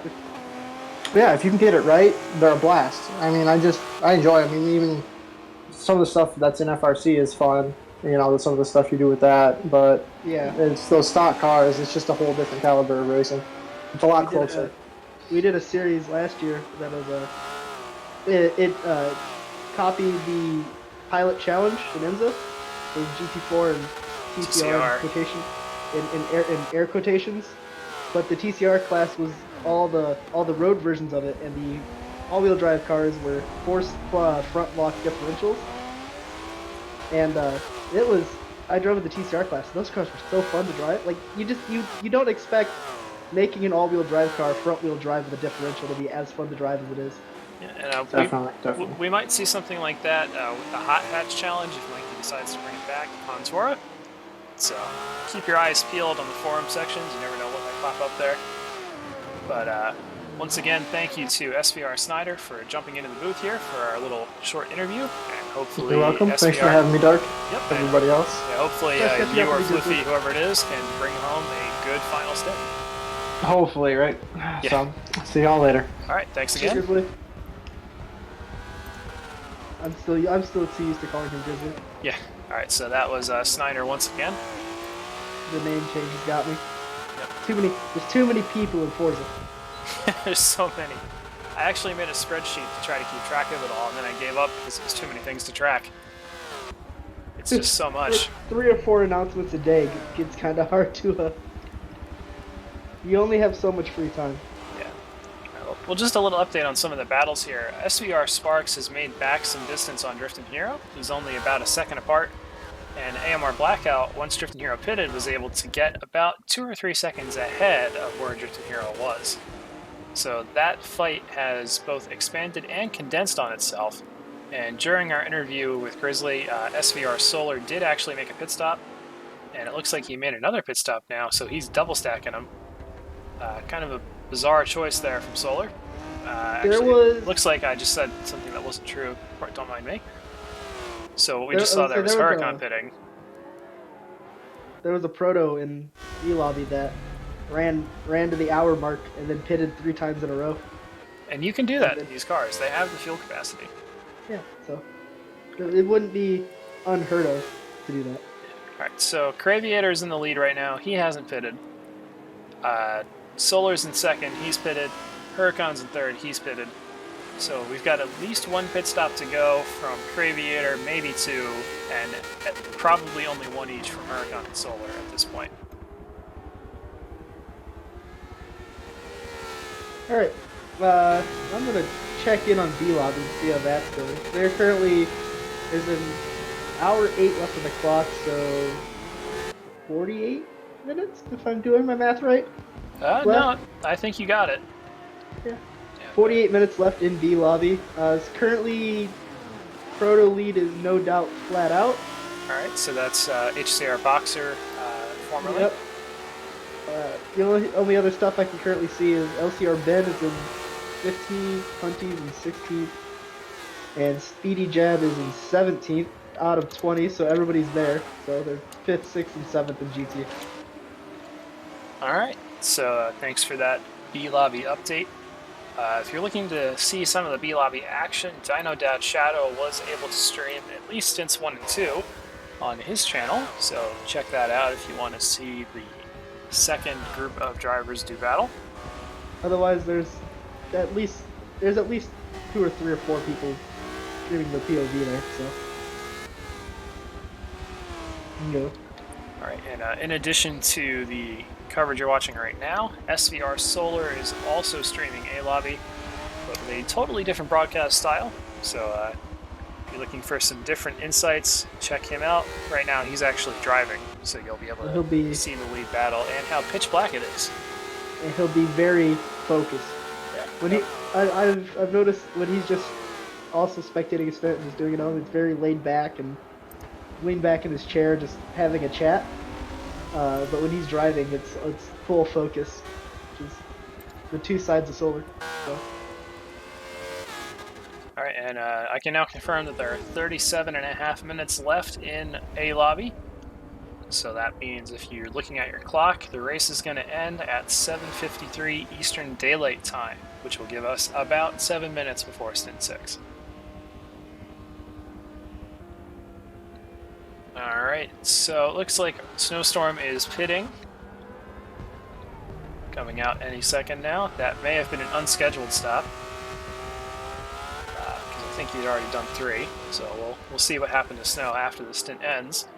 But in the meantime, there really is no imminent battle for the lead in either class. Mitch has checked out on Mellish because he hasn't pitted yet, but even then he's still checked out on Mellish. In GT, Craviator has checked out on Solar because he hasn't pitted yet. So it's kind of all over the place right now. It's that point in the stint where things settle in. People are just going to be driving, hitting their marks. There's people all over the track right now. So it's really just going to be focusing on keeping to your pit strategy that you talked about and just not making a mistake. Just part of the game right now. Yeah. And we'll remind everybody of the current top 3 in the standings overall so far. In the PS class, Savage Squadron has the tiniest of leads over 2 Goats and a Lamb, who in turn have a decent lead over SVR Black, who are expected to fall down a bit following that disconnect. In GT, Team Mandem is currently leading and will probably continue to do so after the stint over over Alien Motorsport. However, Motorsport is falling back a little bit in this stint relative to SVR Purple, so we'll probably see those two flip at the end of the stint. But it's certainly going to be a close fight, and I really honestly don't know who to put my money on for second place in GT. Yeah, they're right there. I accidentally hit the button, but they have been within fighting distance of each other on track the whole race. So that'll probably be decided in the next stint, barring a big mistake from one of the two here. Yeah, and it's not like a mistake is likely. It's really not. It's a possibility, and we need to keep on our toes about that kind of thing. All right. So, closing in on 30 minutes to go of the 100 minutes for the stint. And we're riding on board with SFM Driftin' Hero as he tries to get around Salty Boncos. And does so. Again, we're at that kind of strange point in the race where everybody's really spread out. Following along here with Mitch as he's actually close to lapping Driftin' Hero in 4th. But he hasn't made that. Okay, there's his pit stop for Mitch. So that's going to put him through to the end of the race, probably. And let's switch back to Mellish now to see what that gap is going to come down to. Mellish is not going to come out even close to Mitch based on that gap. Did he also make a pit stop while we weren't looking? He did. Mellish pitted 3 laps ago. So that's why that gap was so unnaturally large. We missed Mellish's pit stop. And let's see where he's going to come out relative to Mitch. So here's Mitch. We're highlighting him on the map. You're seeing Mellish coming through the corner there. He's just about to cross the line in 3, 2, 1. So Mitch has about a 10-second lead over Mellish, which is a gigantic lead for drivers of these caliber. And that is extremely impressive driving from Mitch. I wonder if Mellish had an issue that we didn't pick up on. Because, wow, that's just unusual for Mellish. Yeah. So he could have just been, especially if this is super easy to have just a quick slip of the mind and have it really cost you. So while we're here, let's do a quick run through the field. So first place, we do have Williams Mitch. Second position is Mellish. We were just discussing that. Third, AMR Blackout. Really great performance from him so far. Fourth, SFM Driftin' Hero in the car that I crashed several times. 5th position, SVR Sparks, followed by LSEM Pigeon in the 917, the only 917 in A-Lobby that is in a competitive position. Following him is SVR Raikou in the SVR Blue that is also not blue. Behind him, Snowstorm, who we think may have had to make a 4th pit stop. And then the other Porsche 917, the prettiest 917, LCR Apex. In 10th position is the McLeod Ferrari, that's going to be Dark Truth. And in 11th is the leader in GT, because Snyder disconnected, JSR Craviator. And he is really just in a league of his own right now. Just look at the map. He's about 3 seconds ahead of Solar, so Solar's got a chance, but he's got some work to do. So Solar's in 2nd. 3rd is going to be Huracan.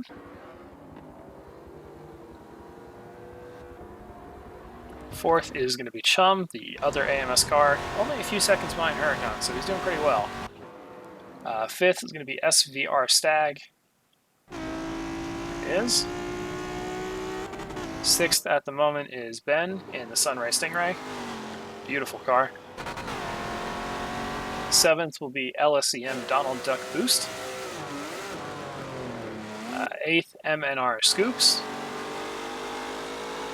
9th SVR Salty Bancos with no headlights. 10th Corey CC97. And in 11th position, Michael Smelfs for AMR. So that's our run through the field here with about 25 minutes to go in the stint. And if you are just joining us, this is the TORA 12 Hours of Sebring here on SFM Official. If you have any questions, let us know. We'll try to answer the best we can.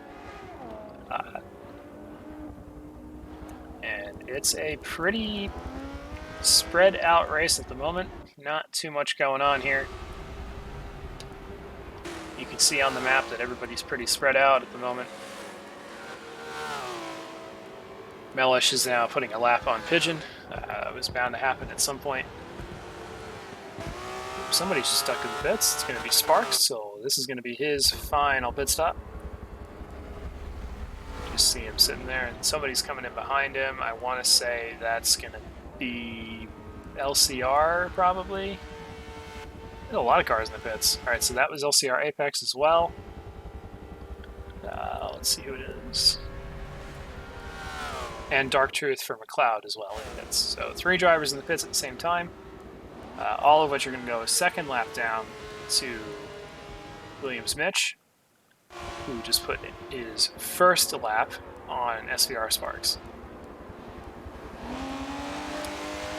So, Varys, we're seeing some lapping happening. We're still seeing Mitch putting down some relentless pace here. What can you do if you're in a position of somebody like a Drifting Hero or a Sparks or a Dark Truth to try to minimize the distance lost at this point? Well, you can't focus on what Mitch is doing. Once you start doing that, he gets in your head. The thought of it'll get in your head and you'll make more mistakes. So all you have to do now is just focus on yourself. Focus on hitting your marks. Try to work the GT traffic as best as you can, and just try to run as consistent as possible for the rest of the race. Maybe don't go 110%. Maybe back it off and only run about 95%, just to make sure you're not gonna lose even more time than you would have, if you wrecked the car. Yep. So. That is some sage advice from Varys. You want to try to just focus on what you yourself are doing, not what everybody else is doing. So I can get behind that plan 100%. It looks like Drifting Hero has caught back up to the back of AMR Blackout. Not sure if that was from Drift just going faster or Blackout maybe going a little slower for a few laps. But here we are either way. This is going to be a really good battle if the gap comes down just a little bit. These two are very, very careful drivers that are also very aggressive. So we'll probably get to see some spicy action here in a few seconds. On that note, Dark, with the With about 35-ish minutes left in B lobby, I am going to take my leave. I'm going to see if I could do 10 or 15 minutes of practice before I have to open up the Stint 6 B lobby. So. All right, so thanks again, SFM Varus, for joining us here for several stints and for helping to keep the event running. Hopefully, you guys in the SFM Greenwood Corvette, you and Cal, can get a good spot. I feel like I'm saying that to everybody, but it's still true. Hopefully, you can get a good result. You want to it's one of those things that's competitive. Like, you want to beat them, but you want to beat them by being better than them, and you don't want them to do badly overall. Yeah, you want them to make it difficult. Yes, it makes you look better. So. All right, so thanks again, and maybe we'll hear from you after the race. Maybe so. Alrighty. All right. So that is SFM Varus here departing for a short while. And what we are going to do now, something we haven't done, we're going to emulate Fox Sports and do a crank it up. So turn up your volume, maybe take out your earbuds if you don't want to blow them out, because we're going to listen to the Ferrari scream for a couple of seconds here.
Alright, thank you for indulging us in doing the crank it up. Looks like we've come back at a great time to catch the battling.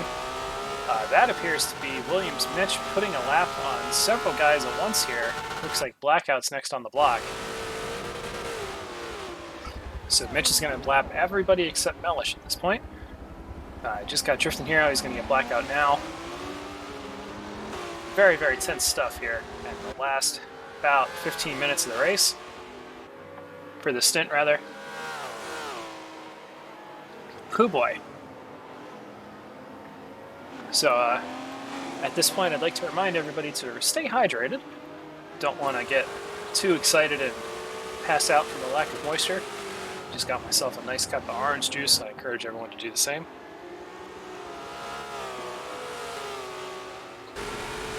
Really hits the spot.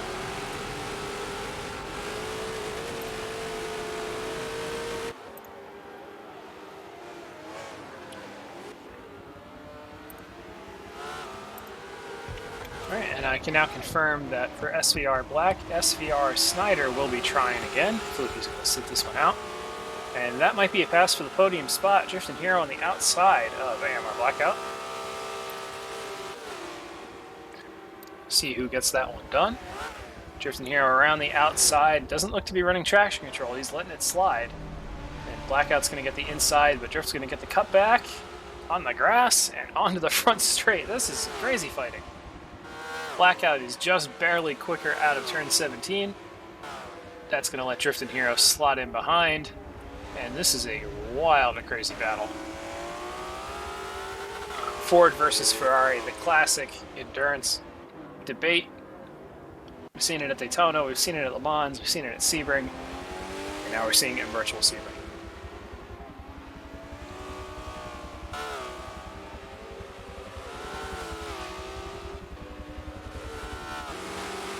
So if you want to get involved in races like this, head on over to racetora.com, click the forum section, and you'll see all of our upcoming events.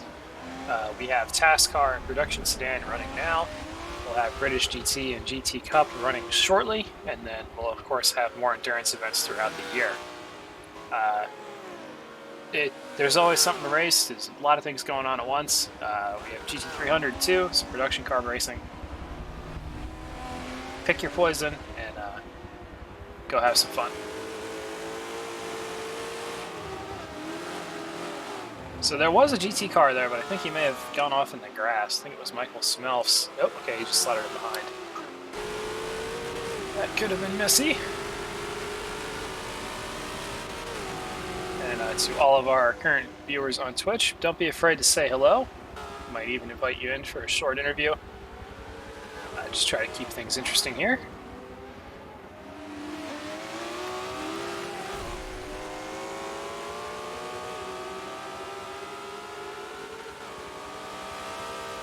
I'm really not sure when Drifting Hero is going to make the last move here on Blackout. Because he might have the pace initially, but Blackout seems to have the acceleration out of Sunset. As you see here, a little bit of contact. It's going to upset the Ferrari more than the Ford, though. And Blackout's going to hold him side. So Buster32 is saying, hello, question. Yeah, hello, hello. How is Pigeon doing? Let's see. Well, LSE and Pigeon is in 6th position right now. That's going to put him, well, in 6th, and he made a pit stop recently, so he should be good to the end. So P6 for Pigeon. Let's see if we can figure out if that might change or not. See how the car in 5th is doing. That'll be Sparks. I don't think Sparks has to pit again. No, he doesn't have to pit again. So Pigeon is definitely going to finish in 6th because the person in 7th, Raikou, hasn't really been gaining on him and just made a pit stop. So it's not like Pigeon's going to stop again and let him through. So we'll see. Raikou might catch him, he might not. I personally don't think he will, but if he does, we'll check it out.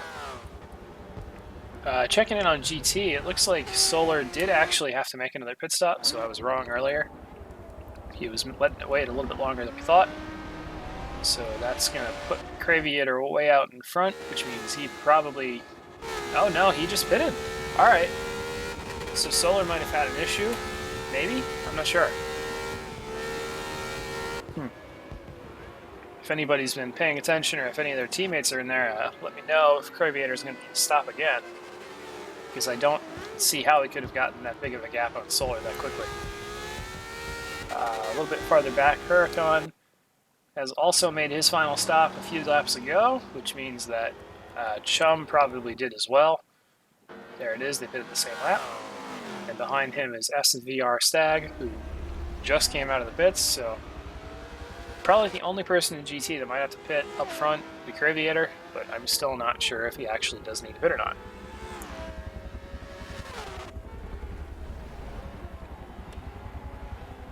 Who is in the Ford GT right now, and what place? That would be AMR Blackout, and he is in third, but maybe not for long.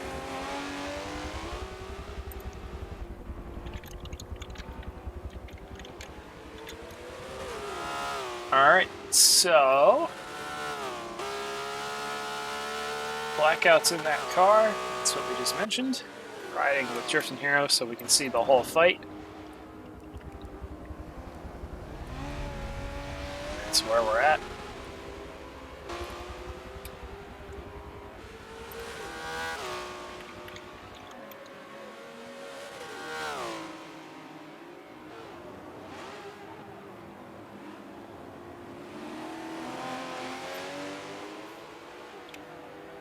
Alright, let's do a run through the field just to see where everybody's at. It's been a while since we've done so. There's been some pit cycles that will change things, and we'll start up front.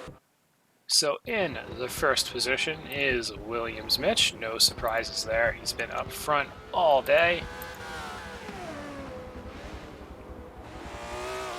So here he goes.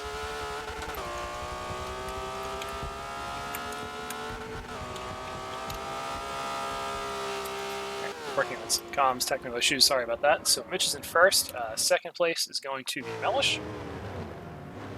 Third, we just saw Blackout and Drifting Hero. Fifth position will be SVR Sparks. And I am now joined in the comms box by Ace Captain Slow. Good evening, Ace. Hey, how's it going?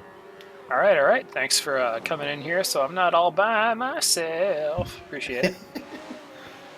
No problem. We're just doing a run through the field here just to catch everybody up on what is going on in the race. So right now we are going to go back to P6 with LSEM Pigeon in the LSEM and Scrubscar Racing Porsche. 7th place will be SVR Raikou in the SVR Blue, which also has no blue on it, Ferrari. SFM Snowstorm in 8th, SFM Glickenhaus. P9 Dark Truth for MRT, Collab Racing Team. And LCR Apex, bringing up the rear in 10th, only a little bit behind Dark Truth. In GT, JSR Craviator still holds on to the lead. Might have to make a pit stop, we're not sure, but we'll see. In the second spot, SVR Solar, doing his dang best to chase down Craviator. A little ways behind him is AMS Huracan, recently switched from EVR. Chum, the other AMS driver, is in 4th in GT right now. 5th position is SVR Stag. He is holding his own right now. AX4X Big Ben is in 6th position, trying to recover from some earlier mishaps for his car. SVR Salty Bonkos is in 7th. 8th is Boost for LSEM, only a little bit behind Salty. P9 is MNR Scoops, who is also right. There's going to be a battle here at the end. And then in 10th position is Michael Svelfs for AMR with Corey CC97 bringing up the rear for SFM Corsa Martini. So Ace, you've driven a couple of stints so far in your travels in this race. How do you think your car is doing, the car that Corey's driving right now? I think we're doing pretty good. The first stint was pretty good. That was the one I drove. The car, I like the car. I've always liked these 1960s Ferraris, the 250s especially. I think we're doing pretty good, and I'm just really happy to be in A-Lobby. I think it's the first or second one that I've done so far. I think this will be the second one for you. But I yeah, can't remember what the first one was. So your car, the Corsa Martini, actually in 7th position right now with all of the available information that we have. Mm-hmm. So that's a good improvement from the 11th position where he started, or 10th position where he started, excuse me. I think we gained a position because the AMR car didn't start the first stint. One of them didn't start. What happened was Michael Svelfs disconnected on the outlap. Oh. So as such, he was credited with exactly 1 lap plus lag out formula. Okay. So that's what happened there. And then MNR had to disconnect in the second stint, and that's where 2 of your spots came from. Alrighty. All right. Yeah, I know we had taken on track. I spent most of that stint trying to chase down Salty Broncos because he was absolutely on it. Yeah, Salty's a really good driver. I've been racing against him recently in the RM4 series. Shadow Edge Media covering that. He's an aggressive guy. I like driving with him. Mm-hmm. So really there's only one fight right now that's active, and that is between AMR Blackout and SFM Drift and Hero for 3rd and PS. I've been searching periodically for some wheel-to-wheel stuff in GT, but they're just so spread out right now, there's nothing really to look at. So, well, yeah, that was kind of the case in the first stint as well. The GT cars tend to spread out quite a bit. There was a massive battle in PS with about 4 cars that lasted for most of the race, but the GTs definitely did spread out a lot more than I expected. Mm-hmm. Yeah, that can happen from time to time, but it can be a little flummoxing for a fledgling commentator group to make sense of it all. Yeah, it is hard to commentate a race with little battling, but yeah, there's you can only really work with what's on screen. Yeah, that is one of the limitations of the medium. All right, so what we've been seeing here is Drift will get really close, and then Blackout will block, and Drift will fade back, or Drift will get really close, and Blackout will just drive better in the last sector. Drift will fall back. It's just kind of like there's a big old rubber band between their cars, and it's just stretching and contracting over and over and over again. Yeah, and it depends on what section of the track they catch each other in, because there are some especially the section they're in right now is fairly skinny, and there's not a lot of room for passing. There's a lot of consecutive corners. It's very hard to find a secondary line. Just watch here as the 24 car just can't get anywhere close to the back of that Royal Phoenix 4GT. That's got to be frustrating for Drift and Hero. Mm-hmm. Especially when they're catching GT traffic like they are right now. Yep, I think that's going to be SVR Sparks right now. Or not Sparks, Stag. Yeah. So that's who you're looking at. They seem to get around him with minimal difficulty there. Not super surprising, but still going to be a little disheartening if your Drift and Hero lose out because of that. Absolutely.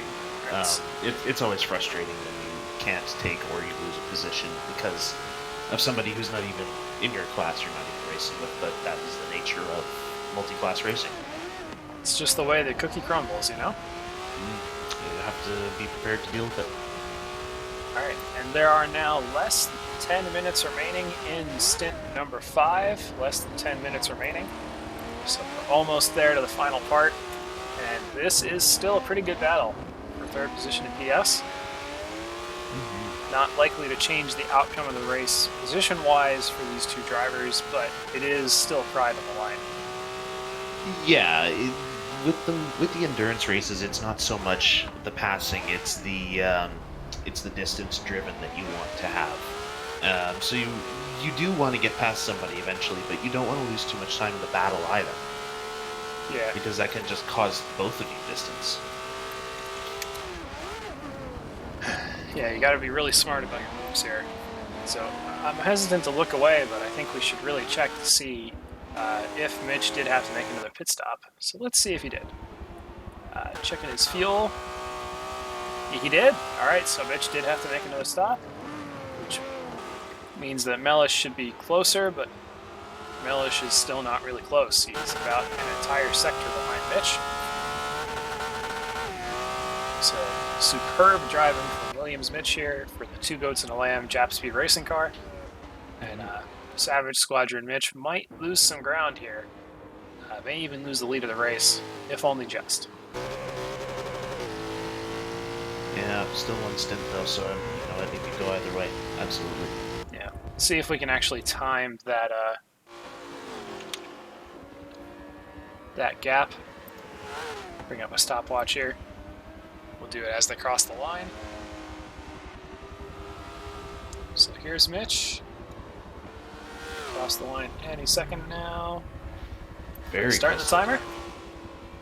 Alright, so we're going to jump back to Mellish and we'll see what that gap is in seconds. and then we can try to extrapolate the distance. So Mellish is coming out of turn 17 now, and he's going to come to the line. 18.5 seconds is the gap right now between Mitch and Mellish. So they're doing about 1:55, so we'll call that 1/6 of the lap. A lap is 3.7 miles, so that's going to be about 3/4 of a mile that is going to be lost here for Mellish. Yeah, and not a. So that'll make. I believe that makes that battle for the lead quite close. Oh, it makes it very close. Talking about no pressure, right? Exactly. All down to the last one. As it should be. As it absolutely should be. Alright, so the battle for GT is Craviator is going to run away from Solar a little bit. Not by much, but probably by enough to where he doesn't have to sweat too much in the final stint. Huracan and Chum are a ways back as well, which means they're probably going to solidify 3rd and 4th for AMS, but probably not going to be able to challenge for 2nd. But this battle right here now between Drift and Blackout, this is the money shot right now. Just look at the way that those cars are handling. The Ford GT is so planted, so stable, and then the Ferrari is just porpoising and bucking and sliding, and it's just beautiful to watch. Yeah, there's no taming that wild pony. Yeah. Yeah, we heard from Roadrunner earlier that a lot of the very, very minute changes can drastically affect the way that the car performs. And we're seeing the Drifting Hero here is a much more suited driver to the car than I was earlier on in the race. It's just crazy stuff. You really have to be so careful. And it depends on your personal preference for cars as well. I quite like driving the 60s F1 cars when I can, which aren't dissimilar to these, just with a lot less aero. Ooh, we got a pass. Yeah, Drifting Hero has now made the move on Blackout on the brakes. That was really unsuspected, and that's Mitch behind them. Oh boy. Oh goodness. Pepperorangas, boys. Alright, so we're headed to the chicane, to the hairpin as well, excuse me. So we've got the leader of the race about to put a lap on 3rd and 4th after his final pit, as they're fighting for 3rd, as there's less than 5 minutes left. So if you're Mitch, do you just kind of sit there and let it happen, knowing that you're not going to lose that much time? Or do you push the issue and maybe cause an accident, but not lose the distance? It all depends on how much they can afford to lose going into the final stint, with that battle for the lead being extremely close. Let's see if we can look at this from behind a little bit.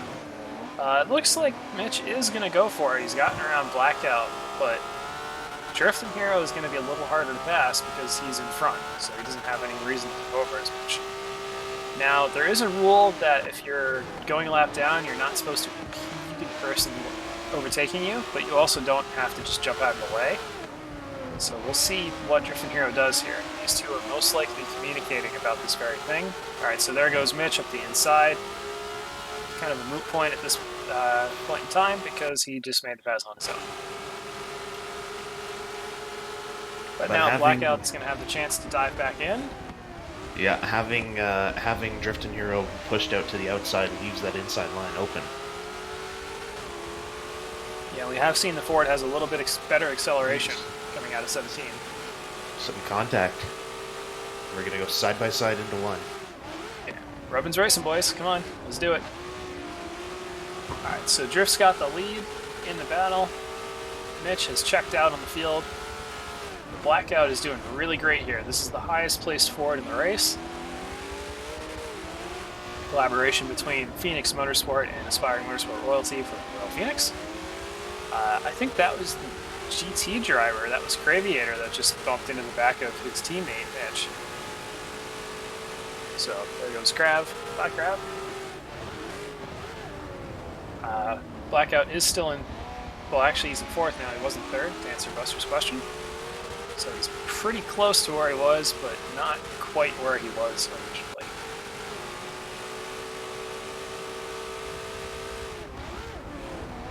Ooh, this is intense stuff, Ace. I absolutely love a nice little fight like this. Back and forth, trading blows, passing each other. I absolutely love it. This is as the Sebring architects intended. You take an old airfield and make it a racetrack, it's going to produce some wild stuff, and today it is delivering oh so well.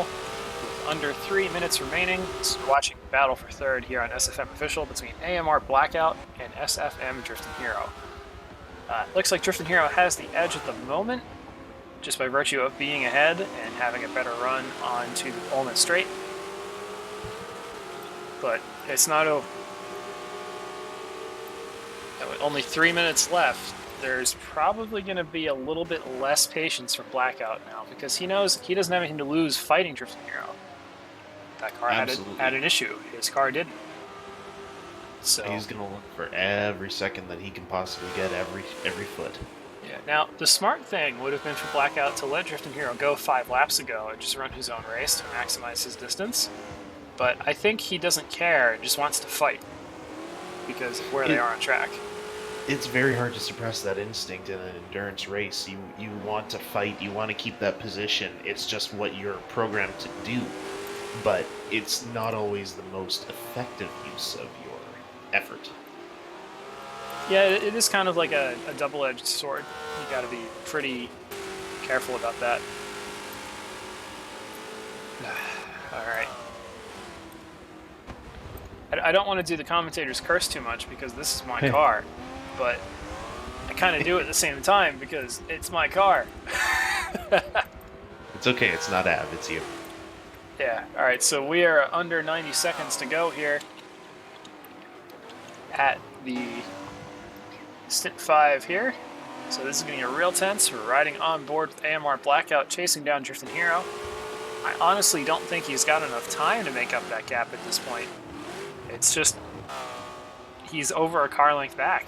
It's gonna take a mistake from Drifting Hero or the most dive bomby of dive bombs from Blackout to make this happen. And there's always the possibility that the Ferrari could have an issue. Like you said, it's quite a wild beast to tame, so that's more than a possibility.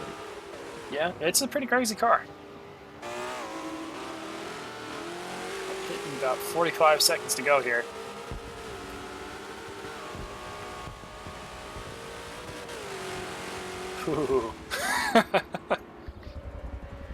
And at this point in the race, if you're a driver, you're sitting there and your blood is pumping, your hands are shaking, you're sweating, you're focused in on this. Nothing else exists, just the cars in your hands. That's it. Yeah, complete tunnel vision. You don't see anything around it. You're just following the track with your eyes and holding on for dear life. All right, under 15 seconds to go. This is the end of the race, and it looks like they're going to end in a braking zone, which means that Drifting Hero will be the third place finisher in stint 5. As they come to a stop, there it is. What a great fight that was. That was some beautiful racing there. Nice and clean. Absolutely. All right, so let's take our results down before people start to leave. So it's Mitch in first place. No surprise there. Second place, we've got Mellish. Put up a good fight, but ultimately just fell that a little bit short. In the third spot, we've got SFM Drifting Hero. Fourth place, AMR Blackout. Fifth, SVR Sparks. Sixth is going to be LSEM Pigeon. Seventh will be SVR Raikou, and the blue car that isn't blue. Eighth, Snowstorm. Still not sure what happened to him there. We think he might have had to pay an extra time, but we'll see. 9 was Dark Touch for McLeod Racing. 10th, LCR Apex in perhaps the most pretty car. And we can now confirm that Snow did make an extra pit stop there. Winning GT, JSR Creator. Second, SVR Solar, coming up only a couple hundred feet shy there. That was a pretty good effort from Sam. Mm-hmm. And it looks like people are now leaving, so I won't be able to give you accurate results. So here's a look at Corsa Martini. You've been watching the SFM official 12 Hours of Sebring Stint 5 coverage, and we're going to be moving into Stint 6 here in just a couple of moments. So some pretty exciting things coming up here. Absolutely. Hopefully we'll get some results in soon so we can pass those along. All right, so let's take a look at what is going on here. Some GT data is being put in on live timing, so if you're watching on the TORA forum, it's not going to look right for you for a little bit, but that's all right. We'll get down to it.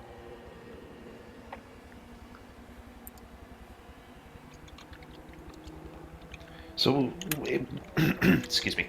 Was there a part of the track that gave you any particular issues when you were driving your stint Stark? Yes, it's called Sebring. I just didn't have a good setup on the car. It was kind of a mess. Lots of bumpiness. It didn't like the curbs. It didn't like the flats. It didn't like the grass. It didn't like the driver.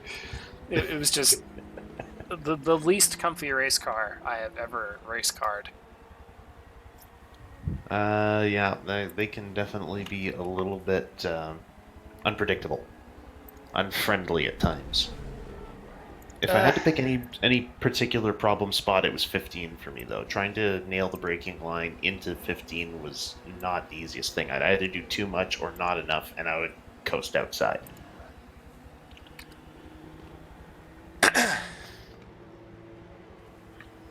I'm sorry, can you repeat that? I totally missed that entire sentence. That's alright. I said I was having issues determining the braking zone for 15. I would either brake too much and I would have to get back on the gas in order to, keep any sort of speed, or I would brake too much, not enough, I would say, actually, and I would start coasting a little bit wide, which would, of course, completely destroy the whole line through that corner. Yeah, this is really a tough track, especially in those GT cars on the sport tires. They're hard to drive. There's no easy workaround to it. They're just difficult. You've got to be on your A game to have a good result, really. Yeah, there is no point in shoot with this. That you really do have to line up. You have to think a couple corners ahead of time. Make sure that you have that accurate line going through that you want to hit every single time. Yep. Just kind of one of those deals.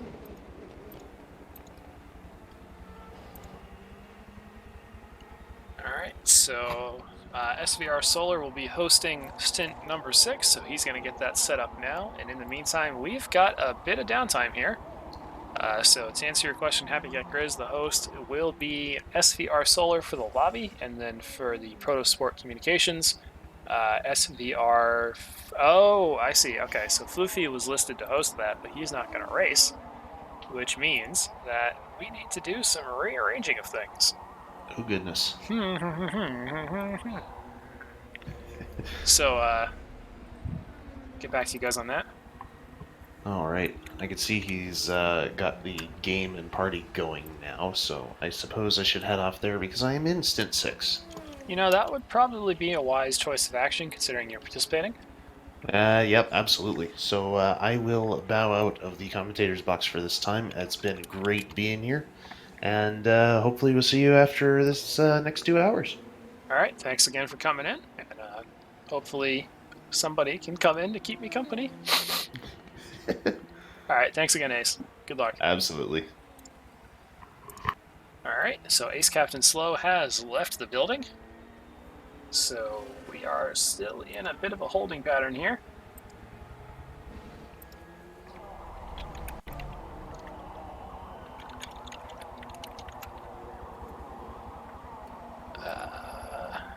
Okay, this may take a few minutes, folks. Not exactly the fastest process in the world.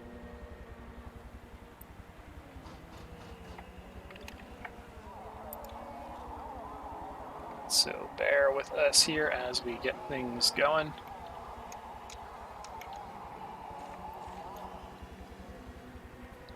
If anybody would like to hop in for an interview while we get things set up, just to keep it interesting, that would be appreciated.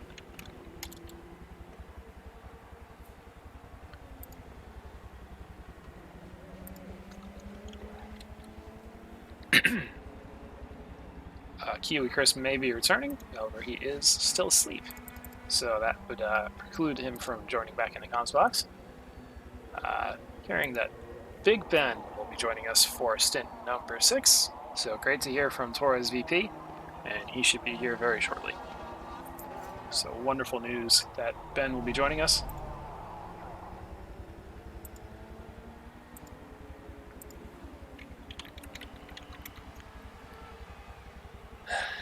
Buster, if you're asking where Blackout finished, he did finish in 4th position in that stint. He will probably end up in 3rd overall in the race, but we'll have to see what happens in stint number 5, or 6, I mean. So just kind of bear with us here.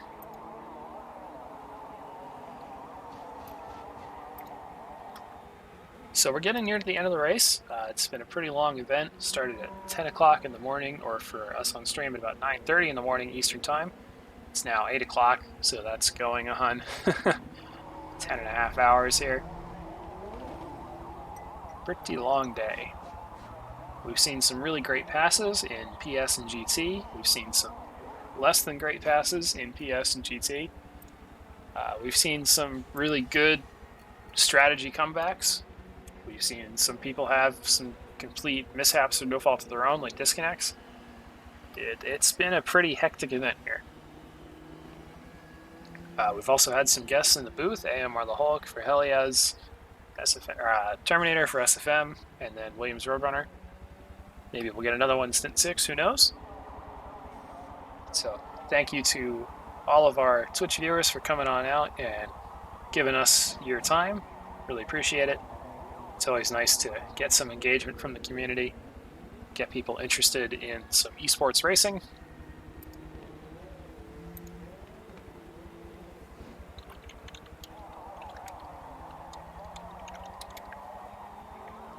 And we should be getting started within the next 10 minutes. Just some people are trying to get their stuff together between the stints.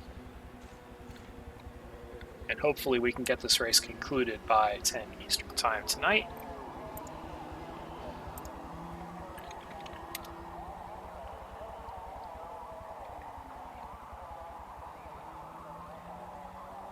So again, if you have any questions, let us know. And we will do our best to answer them. Been doing so all day for the stream. Lots and lots of questions.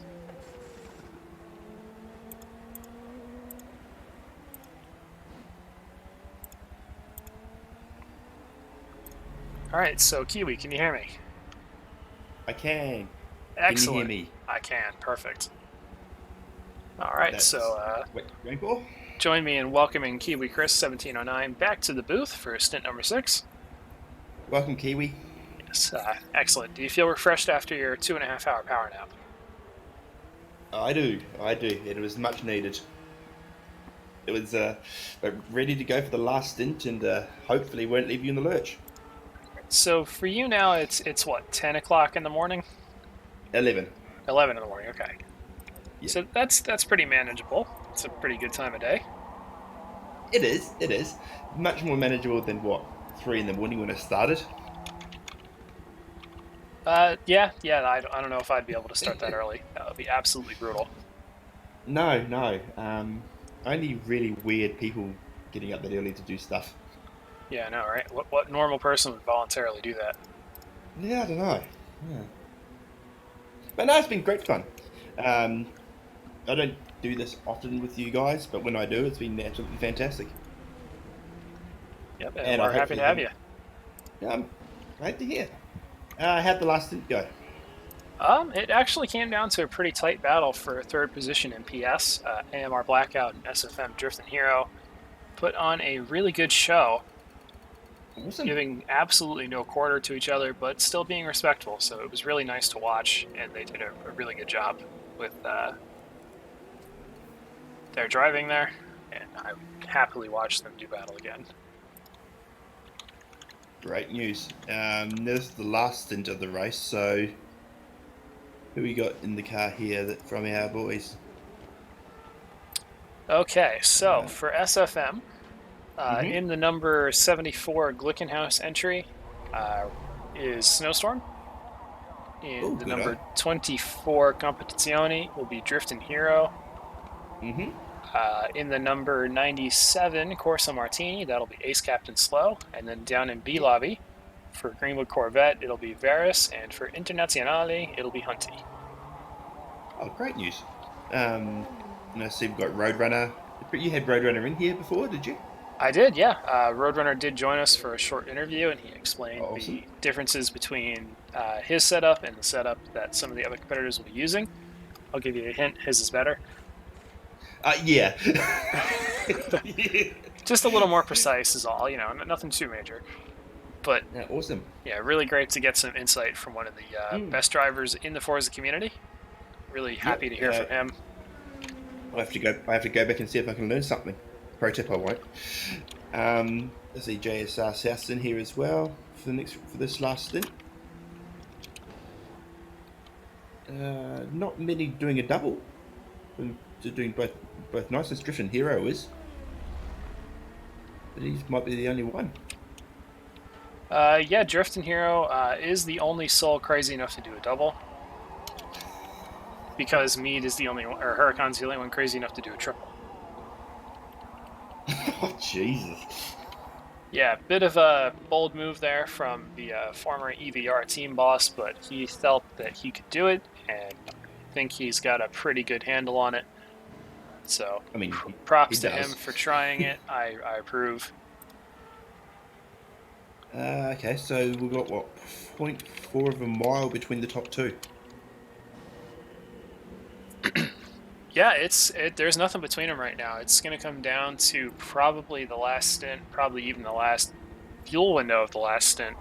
It's going to be real competitive here between these guys.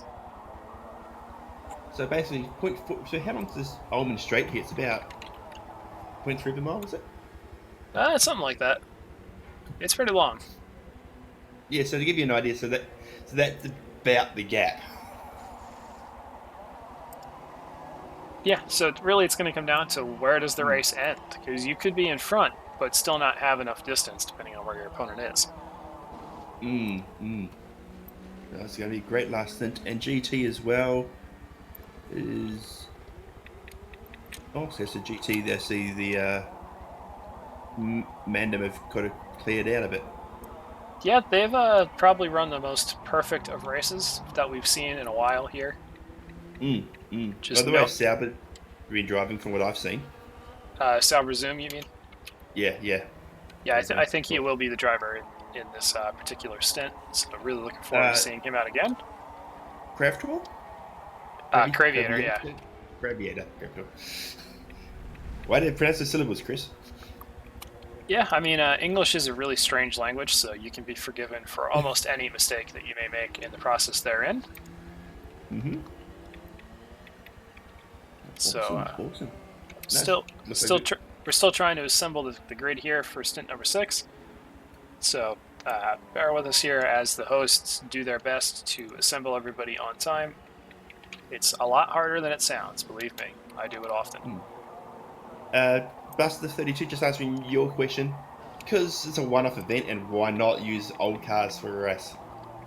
We figured we'd try something different. There were requests from the community at large just to not do the same thing every time, and we obliged by doing something we'd never done before. So, you can think of this as a grand experiment, and I think it was a reasonable success. We might try something like this again. Well, I look at something we did last year in one of our races in our community. We had 40-odd cars from the 60s and 70s going around. It was some of the best racing we've ever had when I wasn't flipping. Yeah, that was a bit much though for this many drivers. Imagine the BOP. Yeah. Oh, the guy who did BOP for that is an absolute maniac, Corey. He's actually been racing as well. And Floofy, what are you doing moving a dryer in the first place? Don't know if you saw that in chat, but Floofy, yeah, he's a late changer driver. He actually messed his finger up moving a dryer between stints. Apparently. That is a brand new excuse. I've not heard that one before. So props to you, Floofy. Yeah. Any sort of physical labour, nah, I'm out. Okie dokie then. We're still waiting on Lobby? Yeah, we're still waiting a little bit. There's still some people trying to be brought into the race. SVR Solar doing his best to get everybody in here for us. Mm-hmm.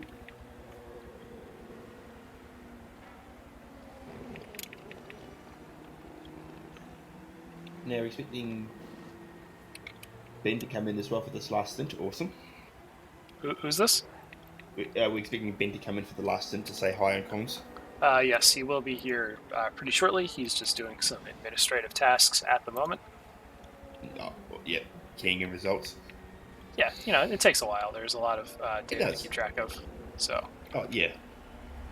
we'll let the man do his work. Speak of the devil. Ben, can you hear me? Yes, I can. Perfect. All right, so welcome to the booth, everybody. TORA's vice president and really one of the main architects of this event, Big Ben. Hello, Ben. Woo. I apologize, but you'll be hearing this a lot because I haven't had dinner yet. Oh, no. Just when I thought we'd escaped the mic noises. It is meatloaf. All right, so Ben, you've been driving the Sunray Stingray with Raceboy and Diablo for this event. You had some issues in stint number 2. Some issues. I'm being polite. Mildly. And now it's Raceboy is going to bring you home, right? No, Diablo's back in the car. All right, so Diablo's going to bring you home. Mm-hmm. Any reservations about his potential in the last stint, or do you have the complete confidence in your teammate? I literally had the complete confidence in my teammates. You know, that is really the only acceptable answer to that question when you're being recorded. So, yeah. I was going to say, what did you expect? Well, no, but Matt's going to bin it, and I'm going to be so angry when he does. Hey, no, legitimately. I have complete confidence in those two. It was just a matter of me not messing up or not getting into trouble, of whether or not we were going to place well this evening. And unfortunately, I had to go through the pits 2 laps in a row. Yeah. Yeah, that'll certainly hurt things. Yeah. So, were from my 2 incidents? Sorry, were my 2 incidents caught on stream by any chance? The one where you speared me was. The other one I don't think was. Okay. Was the cause of the spearing caught on stream? I do not believe so. Darn it. What happened was that one of the prototypes in front of you refused to wait going through through like 14 and 15, so he pushed me literally off the track, went by me, but he did it in a way that I was going straight towards turn 15, and I hit the grass, I lock up, I tried to not hit you. Well, we can all see how that worked out. Yeah. I mean, it's whatever. It's just kind of how the cookie crumbles sometimes. So it doesn't always end well. But, you know, that's racing. It's just part of how it goes. I mean, it could have ended a lot worse because the amount of cars that were in that vicinity at the time could have been a lot worse than just Ben finding himself in trouble. There could have been 3 or 4 cars being pounded into. Yeah, that would certainly not be a good thing. So Right, it could have been a lot worse than it was. It looks like Solar is now loading up the track, which means that we will be getting started soonish, hopefully. All he has to do now is set the grid, and then we will be off. So, props to Solar for getting that going pretty quickly.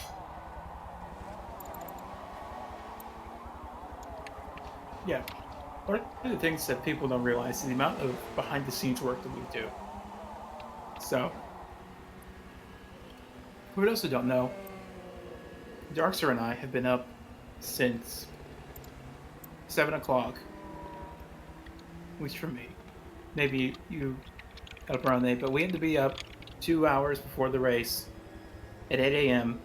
to finalize lobby sizes and finalize stint hosts because we were still waiting on a couple of people to submit their stints. So by the end of the day, it's a very long day. And this is only a 12-hour race. And this is only a 12-hour race. Yeah, for the 24 hours of Daytona, it's a whole nother animal. Just so much time involved in preparing for everything. Yeah. And I don't think... I don't want to say that 12 hours are easy, but in comparison, 12 hours are easier. And yet, we're still planning several more 24-hour events coming up in the later this year. Not going to confirm or anything which ones they are. Obviously, one is Le Mans because that's obvious. But there's a couple other ones that we're planning on. But you'll have to stay tuned for that. Yeah, we're always thinking new crazy stuff to do here at TORA, and we do take suggestions sometimes, but not all the time. So 24 hours of Long Beach West. Calm down there, Satan. Made. Depends how the suggestion is made. If it's like you're sending us a sentence on Discord saying, "I think you should do this." What am I supposed to do with that? Did I get you ready to spectate? Yes. Yeah. However, the grid has not been set yet, so it's a little... Still got a minute or so before we get going. Solar is hard at work setting the grid. So, Ben, you do welcome some suggestions? We do welcome suggestions, but as long as they're constructive and well thought out, then I can do something with it. But if it's just I think we should do this because I want to. Yeah. So not just saying 24 hours of Long Beach West because that'd be a crazy idea and no one should do it.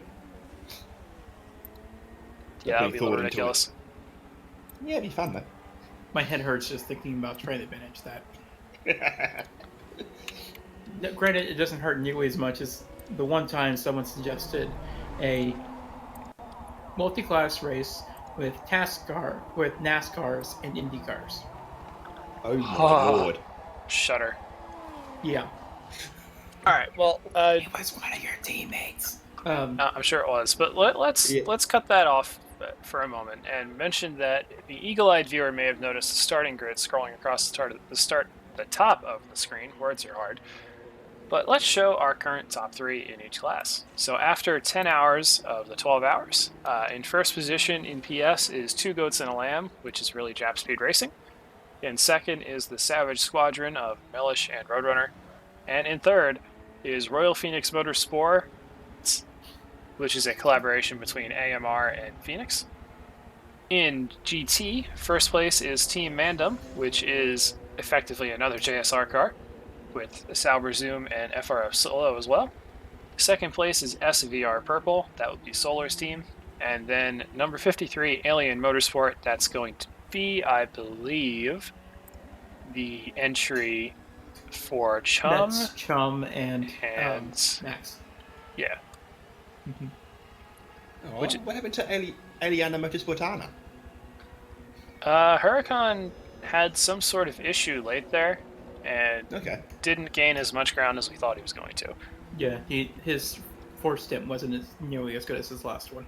So between Alien Motorsport and Alien Motorsportana, there is only 0.07 miles, so it's still very much an open book as to who can steal the win there, but we won't actually know until it's over. And my car is 3 miles back from them. Not that anyone cares. Oh, I'm sure Diablo cares. He's going to put the distance of his life now. Mm-hmm. I honestly don't think our position is going to change, because from us, there's another 3 miles back to the person in 6th, I believe. So, barring any, someone lagging out, we're pretty much set where we're going to be. Yeah, over 4 miles even to behind you. Mm-hmm. Which, I mean, we started 4th, we're going to finish 5th. We're not finishing last. That's the important part. like Tyler said at the beginning of the broadcast, we're just doing this for fun. We've done endurances in the past, but nothing like this in particular.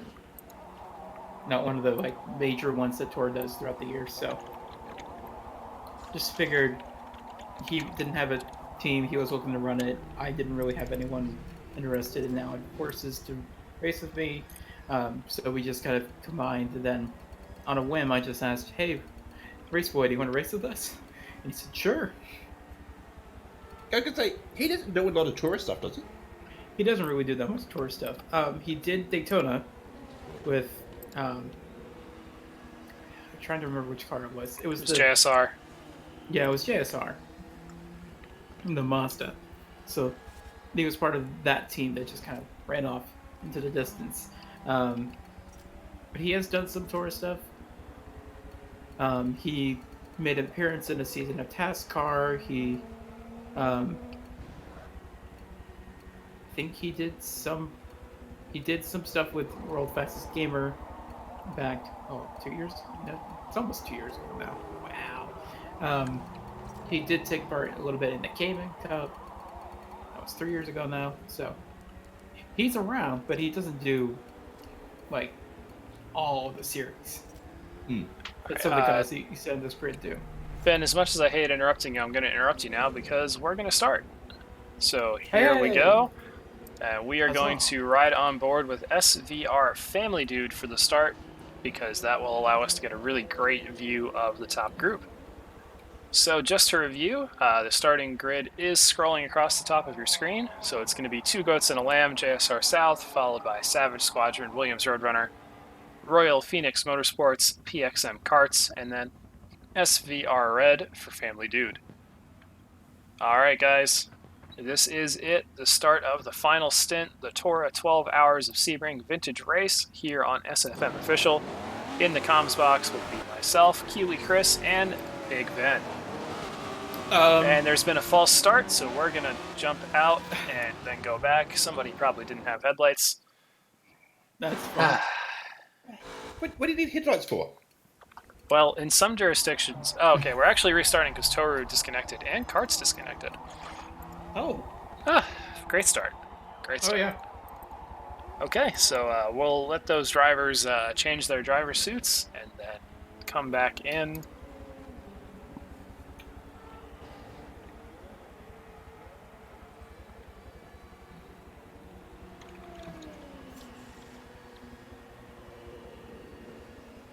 Also hearing that the grid may have been incorrect, which is bizarre, but well... I did see Diablo up into 4th when he should start it by my math. Yeah, well, I copied the starting order prior to the Stint 5 data being entered. Mm-hmm. So I don't know what could have happened there. I'm going to go with operational error.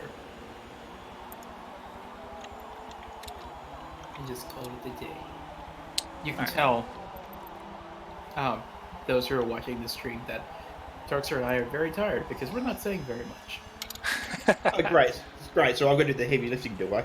Absolutely. I mean, you've had the 2-hour power nap. You're pretty much ahead of the game at this point, Kiwi. You know what's up. Yeah, but I started so far behind the game. I was only locked in to do this, 12 hours ago? Oh, yeah.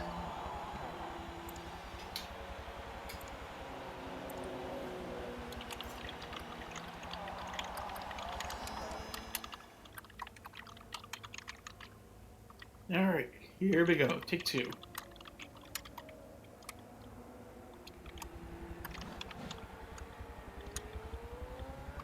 Alright. Looks like we're loading in again. We're loading it again, yes.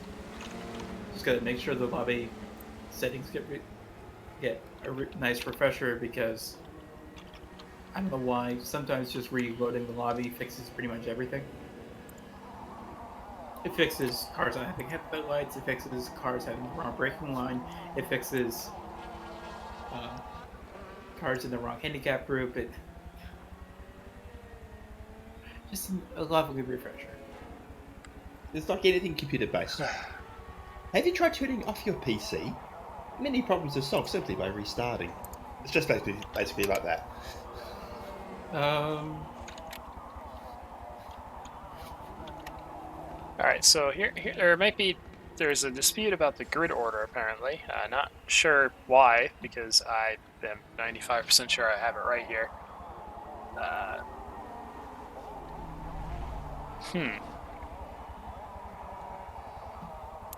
All right, so apparently there was just one tiny mix-up on Solar's end, but he has it straightened out now. So we should be good.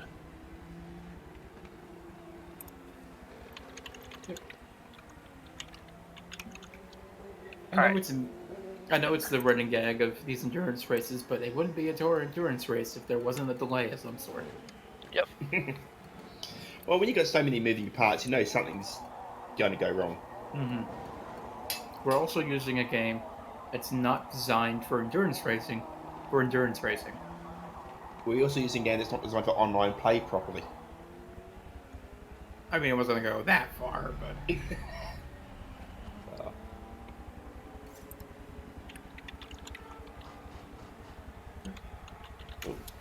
We are loading in. We are get started here again. Hopefully we'll have all of our issues have been fixed and we can just go ahead and get straight into the racing. Okie dokie. So take 2, we're going to be riding with SVR Family Dude. And that should be it. I had to learn this, because ever since I've seen that gamer tag, I've got to know, where did that come from? I really don't know, but I would love to know. Well, I accidentally called him Family Guy before, so maybe it was influenced by that. I don't know.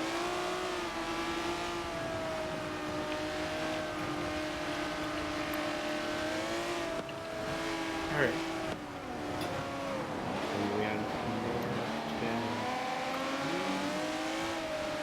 Okay, so they're going to start as soon as they get onto the bridge.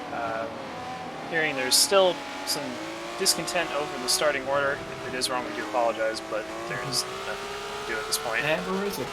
Here we go. So once again, a very spread out, uncoordinated start in PS. Looks like the top 3 just got a major jump on everyone else in the field. Looks very crowded though, everything back behind Family Dude as we go into turn 10 here. Okay, so looks like off the start, Roadrunner and South have gotten a small gap over carts. They're probably going to scamper away into the pitch darkness here. This is really dark compared to last stint. My goodness. It is very dark. What was the light level in your end? Because I had pretty much pitched to black during my stint. We had kind of like a late sunset going on. No, most in the lobby, most of the stint was pretty much pitch black. It started as that late sunset and then it just dark. Yeah. It's like someone dropped the blackout curtains. Yeah. And dark here is pretty dark because there is just no lighting. Alright, so... and it is the absence of light. Thank you. Alright, so this is going to be really nerve-wracking for the drivers because you can't really see anything if this is what they're experiencing. And there's already a giant gap between third and second. Just look at that. That opened up so quickly. So it's going to be Family Dude and Karts right now that we're on board with, third and fourth. The Savage Squadron and the Two Goats and the Lamb have been challenging each other all day.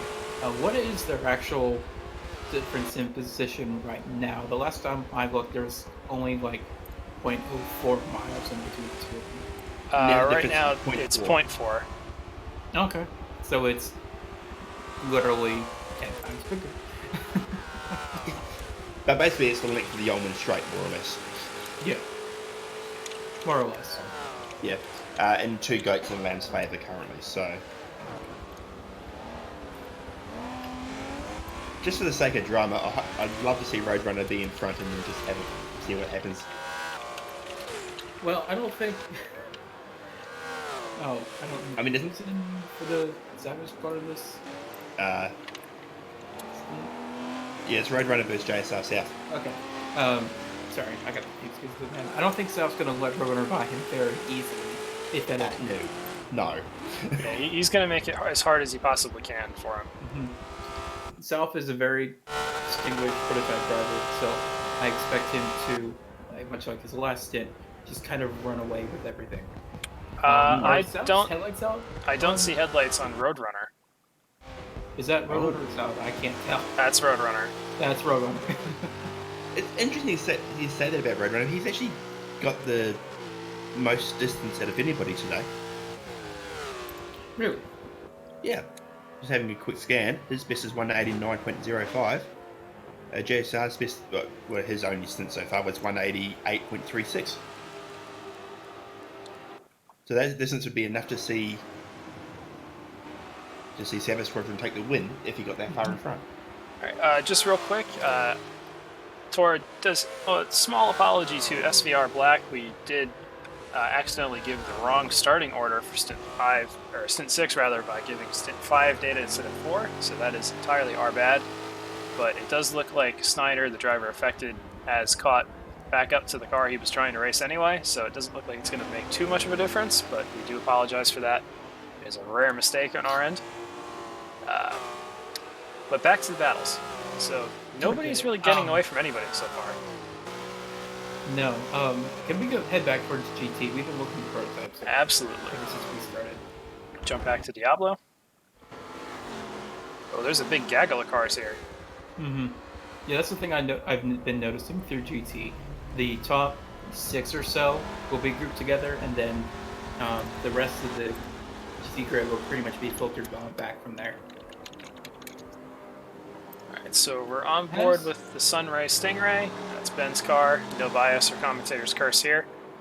And he's going to be trying to chase down JSR Craviator in the Mandem Motorsport car. Team Mandem, whatever they called themselves.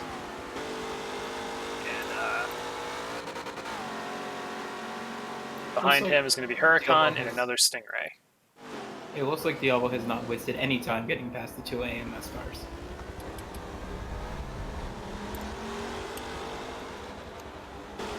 He's definitely already pulling out a minor lead from there, and he's going to be hunting for that Nissan from JSR. Well, basically JSR. Yeah, it's effectively a JSR car. It's effectively a JSR. The Huracan's like, are we on board with Huracan right now, or is this? This is Huracan, yeah. Yeah, okay. So say Huracan and Chum are pretty close together coming through these. Coming into turn 13. Ooh, a little bit of a slide there from Huracan as they come down through 14. Chum's we got the better line coming out of there. Mixing up over the curves. 14 and 15. Hard of the brakes. Now, Kiwi, I think the last endurance race that you did on TORA was in a Corvette, but a much different Corvette, is that right? At Daytona? Yeah, so, you know, the C7R and this 427 Stinger are basically the same car. Oh, yeah, Corvette hasn't changed anything in 40 years. Oh, yeah, it's the same car. It's a really hard. NAV8, DOHC, you know, good stuff. Mm-hmm. So the AMS boys are running line astern here right now. Probably not going to fight each other too hard. There's no reason for them to. One of them is guaranteed a podium spot. It's up to them to decide which one gets it. Diablo is trying his very best to chase down Craviator, but that's going to be a tall order considering how fast that Nissan has been through the day and night. And up front, the man who proclaimed that he did no practice whatsoever at night, Roadrunner, is checking out on South. Ooh. We had Roadrunner on here for a short interview about 2.5 hours ago. He said that his wrists were really sore, so he wasn't going to practice. And then he went into painstaking detail about the stick angle he's using with sim steering and how 0.2 roll bar here does this. And it was just this great insight into the mind of an alien. Not calling him an alien as in like an otherworldly being, but alien as in alien skill level. That's what the term means. How here are in you Forza. this good at this game? Yeah, exactly. Like, stick angle is not even something I would have thought about even ever mentioning. Yeah, well, apparently the amount of scrub that you get with the stick can actually change how much you can corner, believe it or not. I understood some of those words. Well, a long physics lesson later. More steering angle equals slow. Also, you do that drivers not practicing at night times. One of our drivers, Brad Varus, he didn't either. It looks like we've lost a driver. That's going to be Snyder. So it looks like it's going to be a moot point anyway. He was right behind Drifting Hero, and now he's gone. So that is really unfortunate for SVR Black. They were in third up to the end of stint number 4, and then it all kind of fell apart in 5, and the nail's in the coffin now. Bit of That's absolutely a shame. Yeah, Grizz has just posted in the chat that the game just exploded, so... It's actually interesting too. Is this Drifting Hero and cards that we're seeing on screen? It is, yeah. It is. Okay. Yeah. During the last stint, I had first receipts to Drift and AMR Blackout's battle during the towards the middle of the race. They would both fly past me in unison, basically.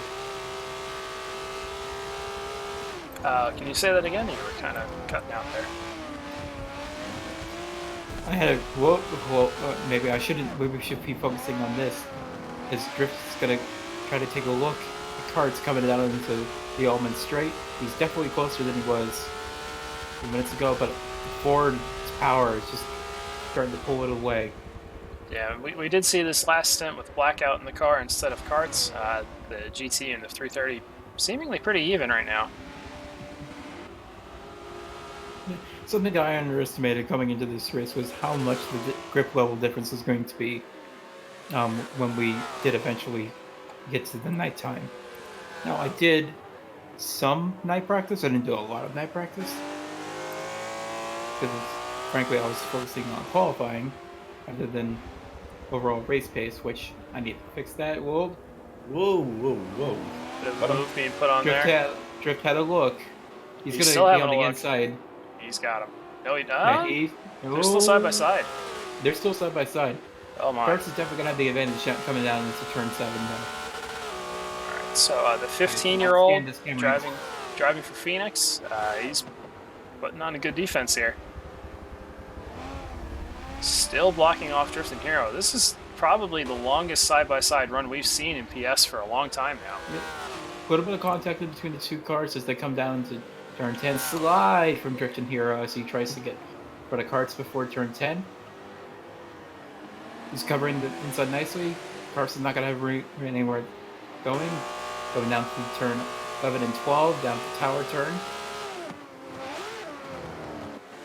Great racing by the two of them. That Great racing. So Drifting's got it for now. Carson's probably not going to let him get away anytime soon here. So as we come down into turns 14 and 15. Let's jump back to carts so we can watch the battle happen. And that looks to be a GT car that they're going to catch up to now. Let's see if we can determine who that that's is. either the SVR purple car, or It's actually Honda. no, that's the LSCM Porsche, I think. Yeah, it's LSCM Porsche. That's going to be Hunta. Recently made the switch from Team Midnight Racing Association, MNR. So good to see him still participating. Not probably in the spot where he'd want to be, but he is still here. And let's see how Diablo's doing chasing that Graviator. Graviator's still got a little bit of a lead on him. What I'm more interested to see is the distance back from Diablo to AMS cars.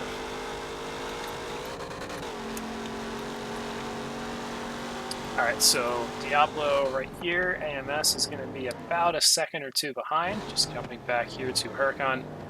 You can still see Diablo's headlights, not really the taillights, but the headlights. And it's definitely 2 or 3 seconds with Chum as you can right see, on his heels. Chum is not exactly getting dropped by the much older Huracan. We say much older, he's only like 24. But God, still, that's God, almost feel old. double. Yeah. I feel so old now. 31. Jeez. Woo. Uh, I feel old and I'm 28. I feel old and I'm 23. must be, Silence But young he- one. yeah. Now that we've leaked our demographic information here in this official, let's see if we can find some wheel-to-wheel battles to show off for you lovely people. And it looks like we're going to jump back to solar to watch the tower get buzzed. There goes Mitch with no headlights, or Roadrunner rather. That is absolutely terrifying. You know, I hadn't realized that yet. Is Solar back behind his two AMS vets? No, he's in front, and we just lost a driver to a disconnect, so we're going to see who that was.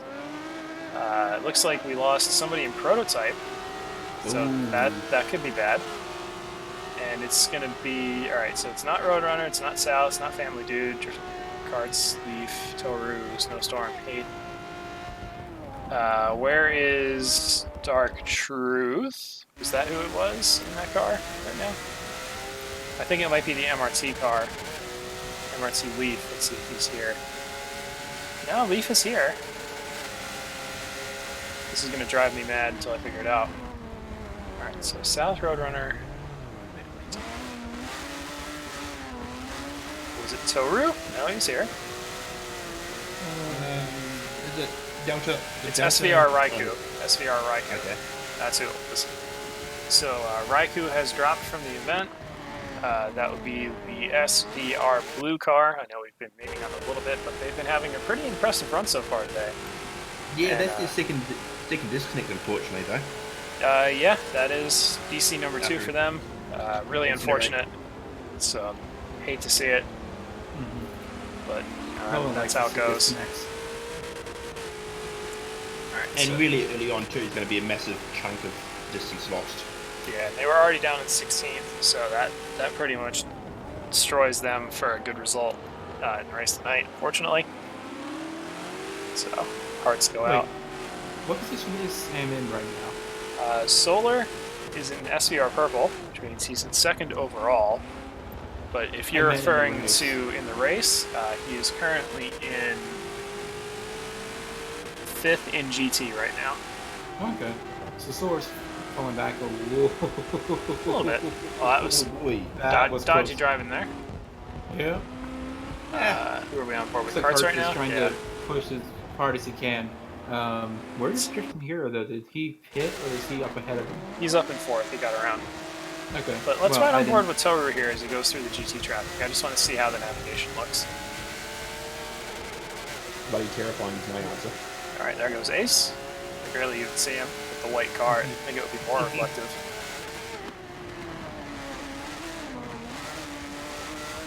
Quick bumps, turn 17. That core is deceptively hard. It really is. It's so easy to get a little bit loose there. Yeah. Commando yeah, saying... I left in, I was sliding it through that corner pretty consistent. We have a Commando on the ground saying it's probably a glitch, referring to the headlights not showing. He's probably right, but it's still scary to think of. Unfortunately, this is parts that we're talking about. Sometimes it be that way. Sometimes it is. It's scary enough for us anyway, because we know we can't. Well, we can tell who he is because he's the only one without headlights. But if we had a whole field without headlights, he'd be struggling. And I've been passed by prototypes with no headlights on, and that is absolutely terrifying. Going past them in our car. Whoa, that was a lunge. I don't think that was entirely planned. No. You've seen a bit of that. I think with Tip 4, one of the GTs almost took out a prototype because he got on the brakes too late. Yeah, that was something I was surprised as a GT driver how like kind of slow the prototypes are in some of the slower corners. Like, Well, these prototypes especially because they probably don't have the grip of the modern ones that we're used to. Yeah, I think it was stint 3 that we saw Mike the race boy actually pass the prototype because he was too slow in one of the corners. Yeah, it is kind of unusual when that happens, but it's not more unheard to of. the legend of his name. Raceboy's also got some great YouTube videos where he does a complete 360 reverse entry and still sets a top 10 recoil time. It's pretty ridiculous. And it looks like And there's a battle for position right here between forget- MRT Leaf and LSC Toru. Don't forget the time he did that in a Wagoneer. Oh god. Yeah, that's actually what I was thinking of. I think it was at Yas Marina or Coda. Something like that. Yeah, but yeah. His bit of touch there really close to that wall to be having that. We're going to go much through touch. white noise. Well, no, Whole gaggle of cars coming into turn 1 here. Now just imagine if there were like 54 car grids here on Forza Motorsport 7. And we had everybody in here at once. Just how madness Chaos. that would be. Ultimate chaos. I mean, it would be glorious, but it would be a little ridiculous at the same time. It would also be pretty dangerous because the difference in the speeds in the prototype class is probably like one of the biggest time differences I've seen in a TORA endurance event. Yeah, we're talking like everything from a 55, like a high 55, down to like a 204. I think I saw on the qualifying sheet at one point. Yeah, it's been pretty disparate so far. Alright, just a quick update on the PS overall lead. We can see here that JSR South in the second hasn't pitted, and Williams Roadrunner has checked out a bit, first position also having not pitted. If we go back to SVR Family Dude, we can see that he is also not pitted, meaning the top 2 drivers have actually opened up the full Ullman straight already on 3rd place. Yeah, this is what happens when you have FRC drivers in your endurance events. They kind of put on a show. See, Drifting Hero has a little bit more fuel than Family Dude, is probably running less aero. Also having not pit, PXM Karts in Ford, still going strong. Toru behind him, losing a bit of ground, but still within striking distance. That's going to take us to Leaf. And really nobody is pit yet in the PS class. Snowstorm having a bit of a hard time there. LCR Hayden, I know we keep saying this, but this livery is gorgeous. It really is. We can't see it. Well, wait till it comes into the light. It's majestic. Yeah, no, you're absolutely right, but it is probably one of the best livers I've ever seen in Forza. Here he goes. You timed that wrong. Alright, so he's going to be our first bidder, Hayden. Bold move there. Yep. It's like Hayden knew that I just said, I don't think anyone's fitted yet. Yeah. So he said, aha! Hey, Like some drivers listen to us when they're driving, which is not advisable, but it's allowed. So, Craviator's in first with some potential transmission damage. It tends to fluctuate on the telemetry screen here. Oh, he's an Aussie. Yeah. Alright, so second position is still LZR Diablo, only a little bit behind there. He's not out of distance yet. Then it goes back 2 or 3 seconds to AMS Huracan in the Eliana Motorsportana entry. I love saying that. The AMS train here with Huracan and Chum. Yeah, right behind Huracan is Chum, as Ben said. These two are probably just going to take it easy, bring it home 3rd and 4th. It would be the smart thing to do. No pressure. That's going to take us back to Solar. He's going to be pushing like mad trying to pass these guys because he is racing them. He doesn't want to lose against them because if he falls too far behind, he'll lose the position overall. I mean, I don't think he's going to be losing the position overall. He does have almost a full mile over both of them, so as long as he just stays within 4,000 feet, he's pretty much has the position. Here's MNR Scoops in the BTS 1 car. Talked about their livery a few times. It's really cool. Ace Captain Slow behind Scoops. Seems like nobody in GT is pitted yet, that we can tell. After Ace, just a little bit behind him is Vantage. Going into turn 16 here. Then SVR No Mercy is a little bit farther back, only a couple seconds though. He can still make that up. AMR Aftermath. See him coming around here any second now. There he goes, cutting the track. And then back in 20th position is LSEM Hunter, who may have pitted, may not have, but is still having a bit of a hard time tonight. We just had someone come out with a pit as well. Alright, any idea who that was? I believe it may have been one of the leading GTs. Let's see. No, they're all still out there. Sorry, no, one of the protos in. I can't read my map. Alright, so it would have been... it was probably Toru. Yeah, it was Toru. So Toru is the first of the quasi-leading group to make his first pit stop.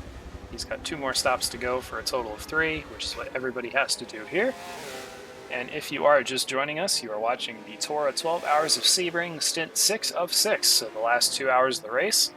I am your host, SFM Darkster, joined in the booth by AX4X Big Ben and Kiwi Chris 1709. So, we've got about an hour and a bit left of this here. So, I know Ben is certainly hoping for his team car, the Sunray Stingray, to have a good showing. Obviously, the commentator's curse is upon SFM because, of course, it is. What are you guys thinking? Who's got the best chance here to make up some places?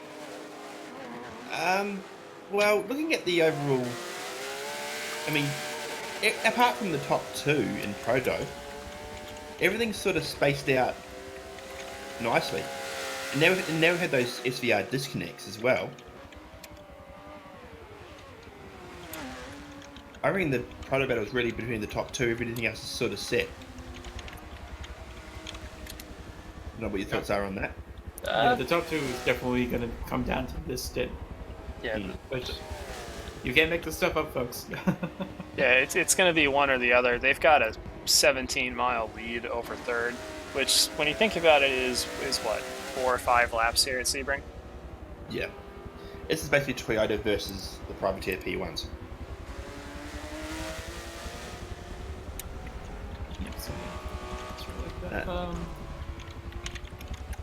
But yeah, everything else is sort of 2 to 3 mile gaps between everyone else, so... Yeah. Barring penalties, I wouldn't expect too much change. Yeah, we haven't really seen a lot of things that could be penalized today. Well, Unless there's some stuff that I know about that we haven't discussed on air, I don't think. I do know there's at least one SI already submitted. yeah, that's not really surprising either, with 150-something drivers and, you know, many, many thousands of laps, or, well, yeah, thousands of laps and more thousands of miles being driven. There's bound to be a few. But it has been pretty clean. We've only really seen some minor contacts or solo death crashes or unforced crashes that didn't have blame assigned to them. Cough, Ben, cough. You know, it's just been it's been one of those days. Just getting back to your question there, Dark, you were talking about Alien Motorsport and Aliana Motorsport R. Yes. There's only 0.07 of a mile between them. Yeah, that is very true. And if they notice a talent within the last 20 minutes, I would expect them to go completely mental and try and take that race. Well, it is Huracan and Chum, and Chum actually has pitted, so he's now going to be a little off cycle. Yeah. Huracan did have a bit of a nice lead to Chum at the end of the last stint, if I remember correctly. Yeah, but now he's got Solar hot on his heels, I think. Let's see if we can see the visual distance. Yeah, last, he was about half a mile ahead last stint, so... Yeah. So, you know, there's some wiggle room, but there's still a chance there. So Sam's got to keep his head down and dig, and Huracan and Chum got to make Sam dig too hard and crash, you know. It's just a strategy thing. Or, you know, one of them could lag out and throws everything out of whack.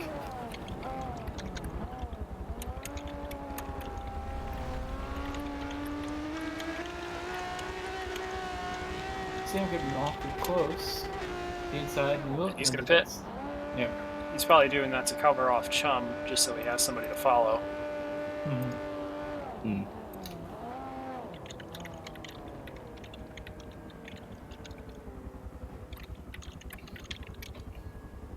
Okay. Who's that guy farther down the pit lane? Did Huracan hit at the same time? Yes. No, that's Scoops, who's just going into his spot. Yeah, no, farther up the... Yeah, I don't see who that was. I did see some car up there.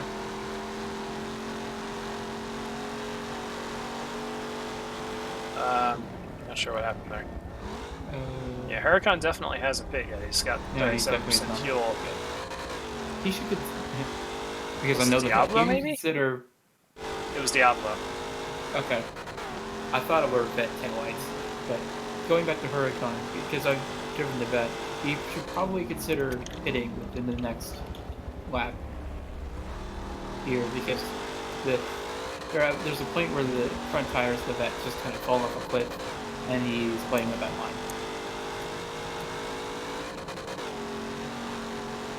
I say that, but to try to make up time during stint 2, I ended up running the vet almost completely dry during the last little bit of the race, just so I could make up a little bit of time. And that thing's gonna be thirsty too, wouldn't it? It's not unthirsty, that's for certain. It's a big block price. What do you expect? Or not price. Exactly. I'm so tired. It's a big block Chevy. What did you expect? Just looking at Twitch. If you've got any questions for us on Twitch, do post them. We'll try and answer them in this last stint. Cherry Golf Mark 2's already asking how we keep everyone interested for 12 hours straight. Yeah. Go mad. Oh, yeah, we are a bit mad. That's the thing that kind of comes down to. We're all mad, man.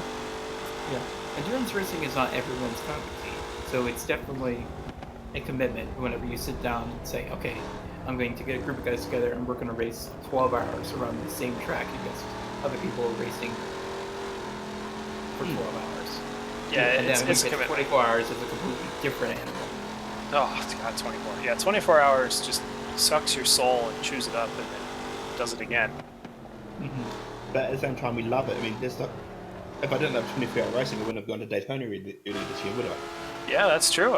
Kiwi did make his way all the way from Australia to the 24 Hours Daytona with a bunch of the SFM guys for the week, so it was really fun.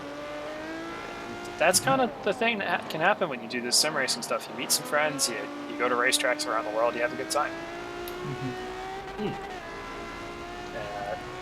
Sam did pit, right? Yeah, he did. He definitely did. We were watching. So let's see if Craviator has pitted. Not yet. Nope. The amount of fuel that Nissan does not use. Just sips. It's just annoying. I also find it interesting that it's the only, if I remember correctly, and I could be wrong about this, you should probably check this after today. I believe that's the only Nissan on the grid today.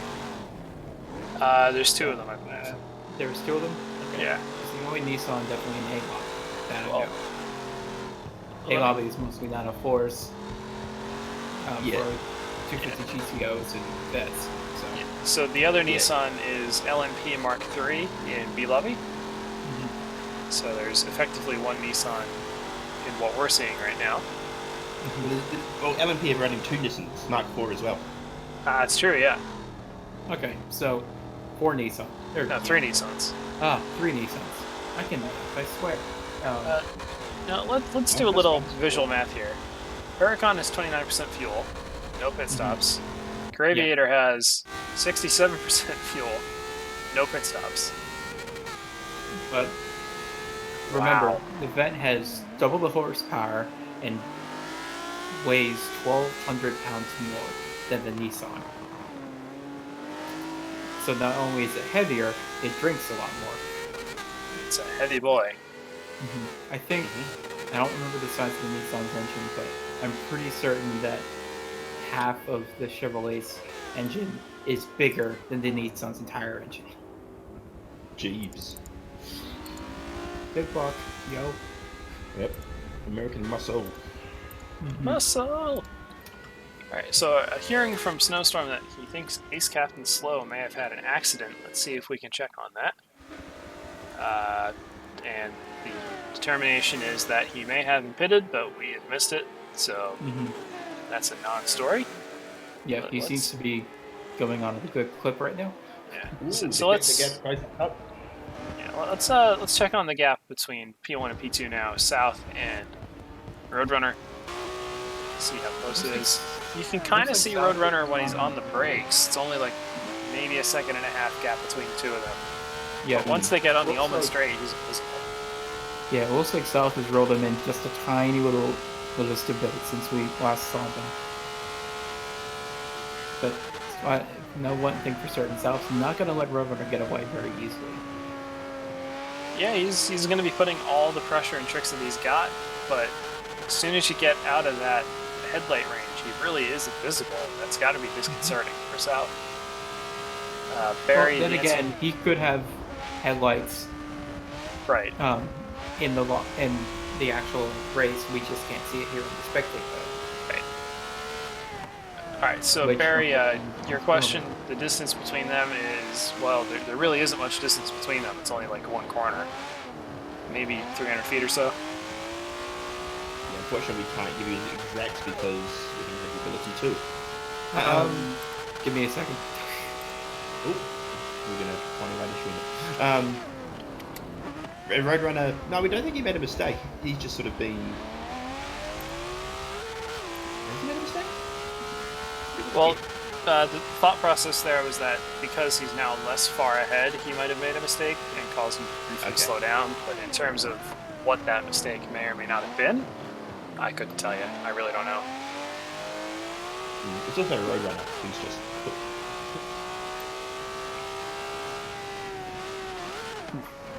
All right.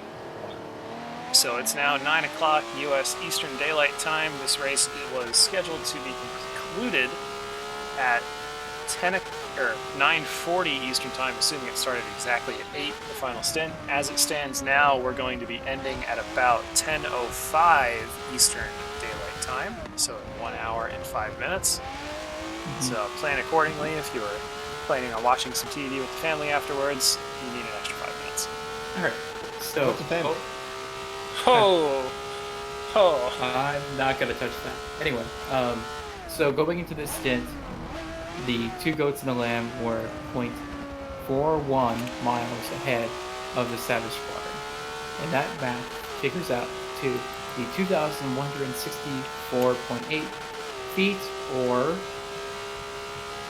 25,977.6 inches. I feel like we need to write that down because that can become important. So, at this distance, Roadrunner's probably only got maybe 1,000 feet on South. Maybe just a sort of half the stint to go. Yeah, there's plenty of time left here. Yeah, but point I'm trying to make is I don't think Roadrunner's going to get far enough away from South to be able to gain back 2,000 feet. No, Considering it's how close they've been pretty much all day. well, Roadrunner's. You're right. He is second, so he's got his work cut out for him. But it's possible. Plus, with the increased fuel possible, capacity of that definitely, but- Lola, he might be able to just stretch out the first stint more a little bit. I don't know. It's gonna be close. I'm not saying it's not possible. I'm just saying that I find it improbable.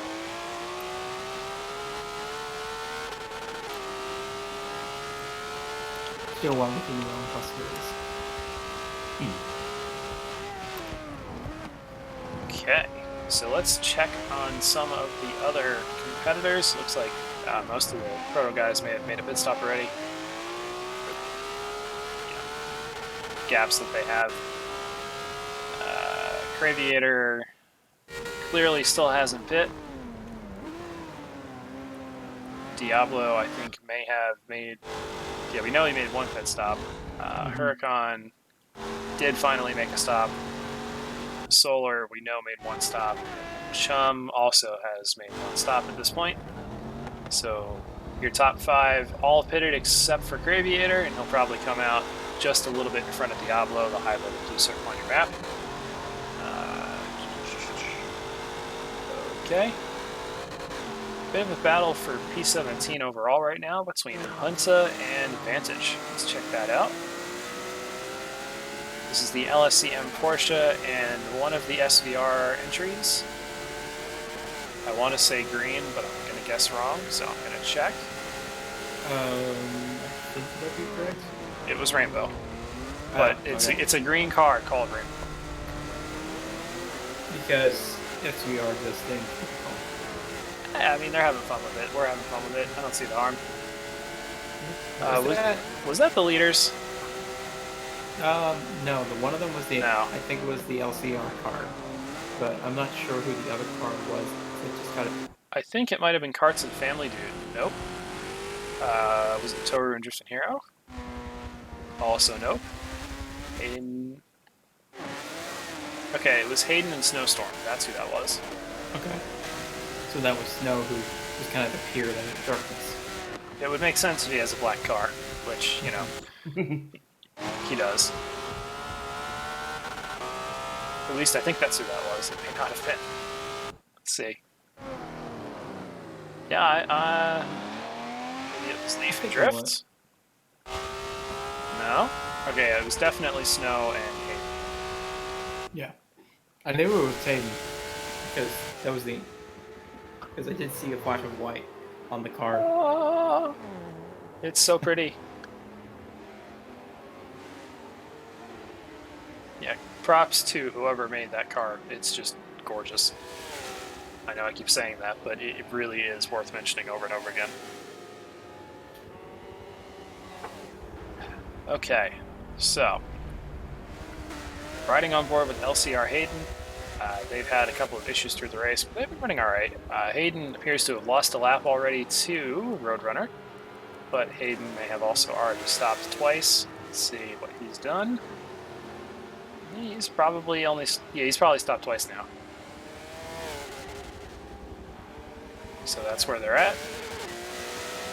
On the GT side of things, Craviator still has not stopped. Diablo has checked out on Huracan, Solar, and Chum. But Chum is giving Solar a bit of a hard time.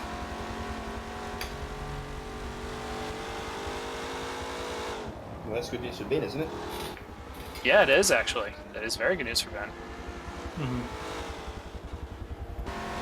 I don't think we're 3 miles back. We're pretty much, like I said, in the position that we're going to be in when it comes to the two AMS cars, unless one of them has an unfortunate lag out. Yep, right now, Aliana Motorsports Honda in 4th has 819.23 miles. Sunray Stingray in 5th, 816.41. So it's possible, but it's improbable. Improbable.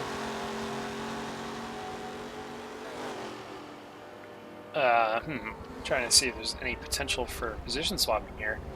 You know, 789 is really close right now. SVR Green, 804.7, SVR Rainbow, 804.2, SVR Corsa, or SFM Corsa rather, GT, 803.4. That's pretty close right now. And it looks like Ace is in that car now, so they might be able to break through that 160 mile barrier.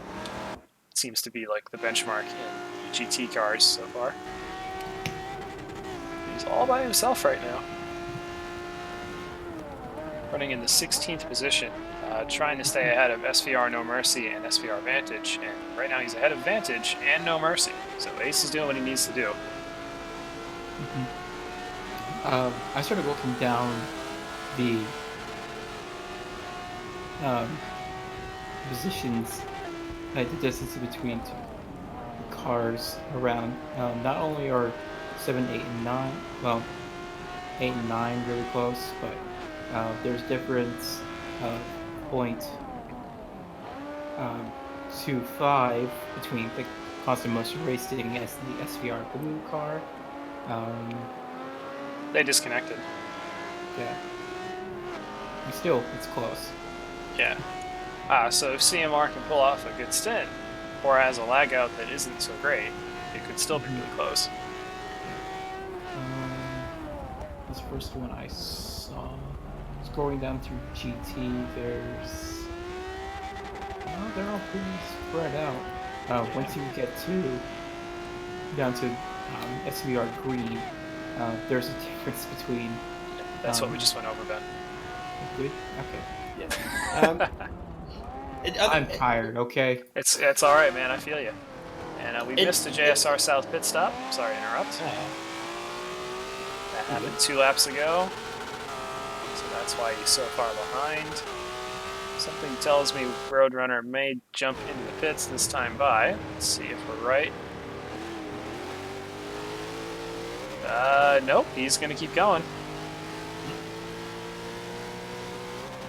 If I may go back to what I was going to say. Go for it. We were talking about the GT battles. Lobby 2's got a really interesting GT battle for this last stint. Go on. SFM Greenwood, SFM Internationale, Internazionale. Thank you. Yep. And CRA. They're separated by 2 miles? Yeah, 2.06 miles, I think. 2.09. Yeah, so that's not at all out of the realms of possibility. So that's Cow, Hunty, and Hinky McCullough. Yep, and we have seen a little bit of inconsistency between teams in Lobby B, just because of some drivers that are a little bit on lower end of our box and whisper graph of the qualifying times. But that also makes for a really interesting race because it makes it harder to predict what's going to happen. So this last stint, we know Henky McCall is really fast, we know Hunty's really consistent, and we know that Brad has been putting in great stints so far tonight. So who knows what's going on. And these endurance races are all about consistency. Like, look at me, perfect case in point. I was not fast, but I was able to reach at Daytona, and I was able to reach 200 miles every stint I did. Yep, just gotta put your head down and keep digging. Yep. And that's how we finished. What? Where we finished overall there, like top 10, something like that. Yeah, and from C lobby. Yeah, the consistency is the king of endurance racing. You can be fast all day long, but if you aren't fast over an extended period of time, you're not going to do well when it comes to a long endurance race like this.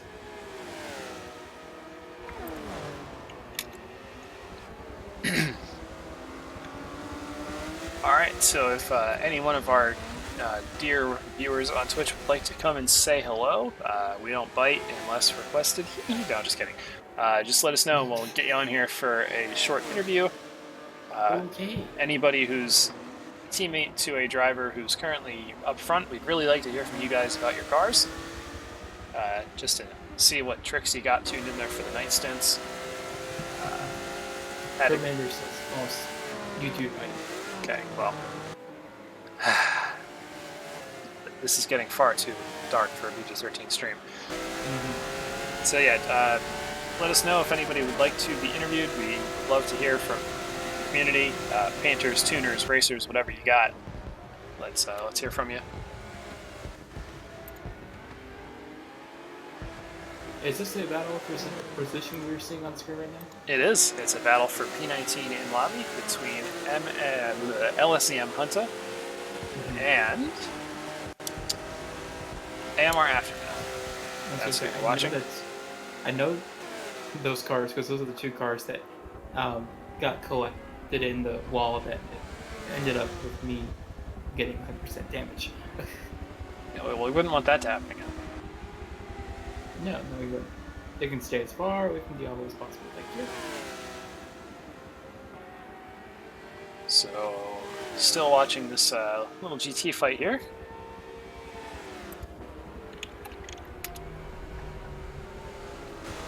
That is something I do like about the long endurance races. There's fights in positions that normally wouldn't get a lot of screen time on a traditional real rubber and track race. We get to see all of it in real time here, which is really cool. That it is. So earlier on here, we had AMR the Hulk on to describe some of his paints. One of them was the car that Aftermath is driving now. SV Tyler, to answer your question, Ace Captain Slow is currently hold on a second. The LSCM Porsche's making a move right now on the AMR. Yep, they got the McLeod Ferrari to deal with there. Whoa, okay, there he goes. Oh boy. just inserts himself right there. Kind of not the best place to do that. That could have ended up pretty badly, depending on how he bounced off that curve right there. And back to the unanswered question at hand. Ace is currently running in 6th in GT, and we'd like to welcome SF, or not SF Terminator, that's his Twitter handle, but Terminator to the booth. Welcome back, Terminator. Thanks, man. I mean, you can call me SFM Terminator. I'll answer to that. I'll just keep my gamer tag the way it is for the memes. Perfect. So you last drove in stint number 4, correct? Stint 3. 3, okay, 3. Yeah. Right, so it's been a while since you've been in the car. Yes, sir. You had SFM Sky Active do stint number 4. He did a respectable job, and then Snowstorm doing the double for 5 and 6 here. How do you think the number 74 entry is progressing, and did you guys discuss any changes for the night that Snow has put on the car? So as far as discussing night changes, we didn't really talk about that a lot as a team. Snow kind of took it on once so it's kind of going back. 74 car was, kind of a last minute, like, oh shit, we have excess. I'm sorry, that's PG-13 again? Term, you're fired. Oh, right, sorry. Daggone it. You're fired. I said I'd try. But anyway, yeah, the 74 car as a whole was kind of thrown together late. It's like, oh crap, we've got more like prototype drivers than maybe we planned for, or seats in one car, because I think we were looking at a 4-seat car at first with the 24 or something.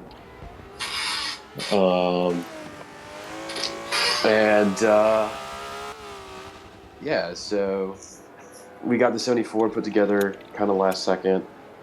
And first we were I guess we spent probably about a week just getting the hey, how do we want to go fast around here tune just for daytime. And then we kind of waited to the last second to put in stints. And by last second, I mean yesterday.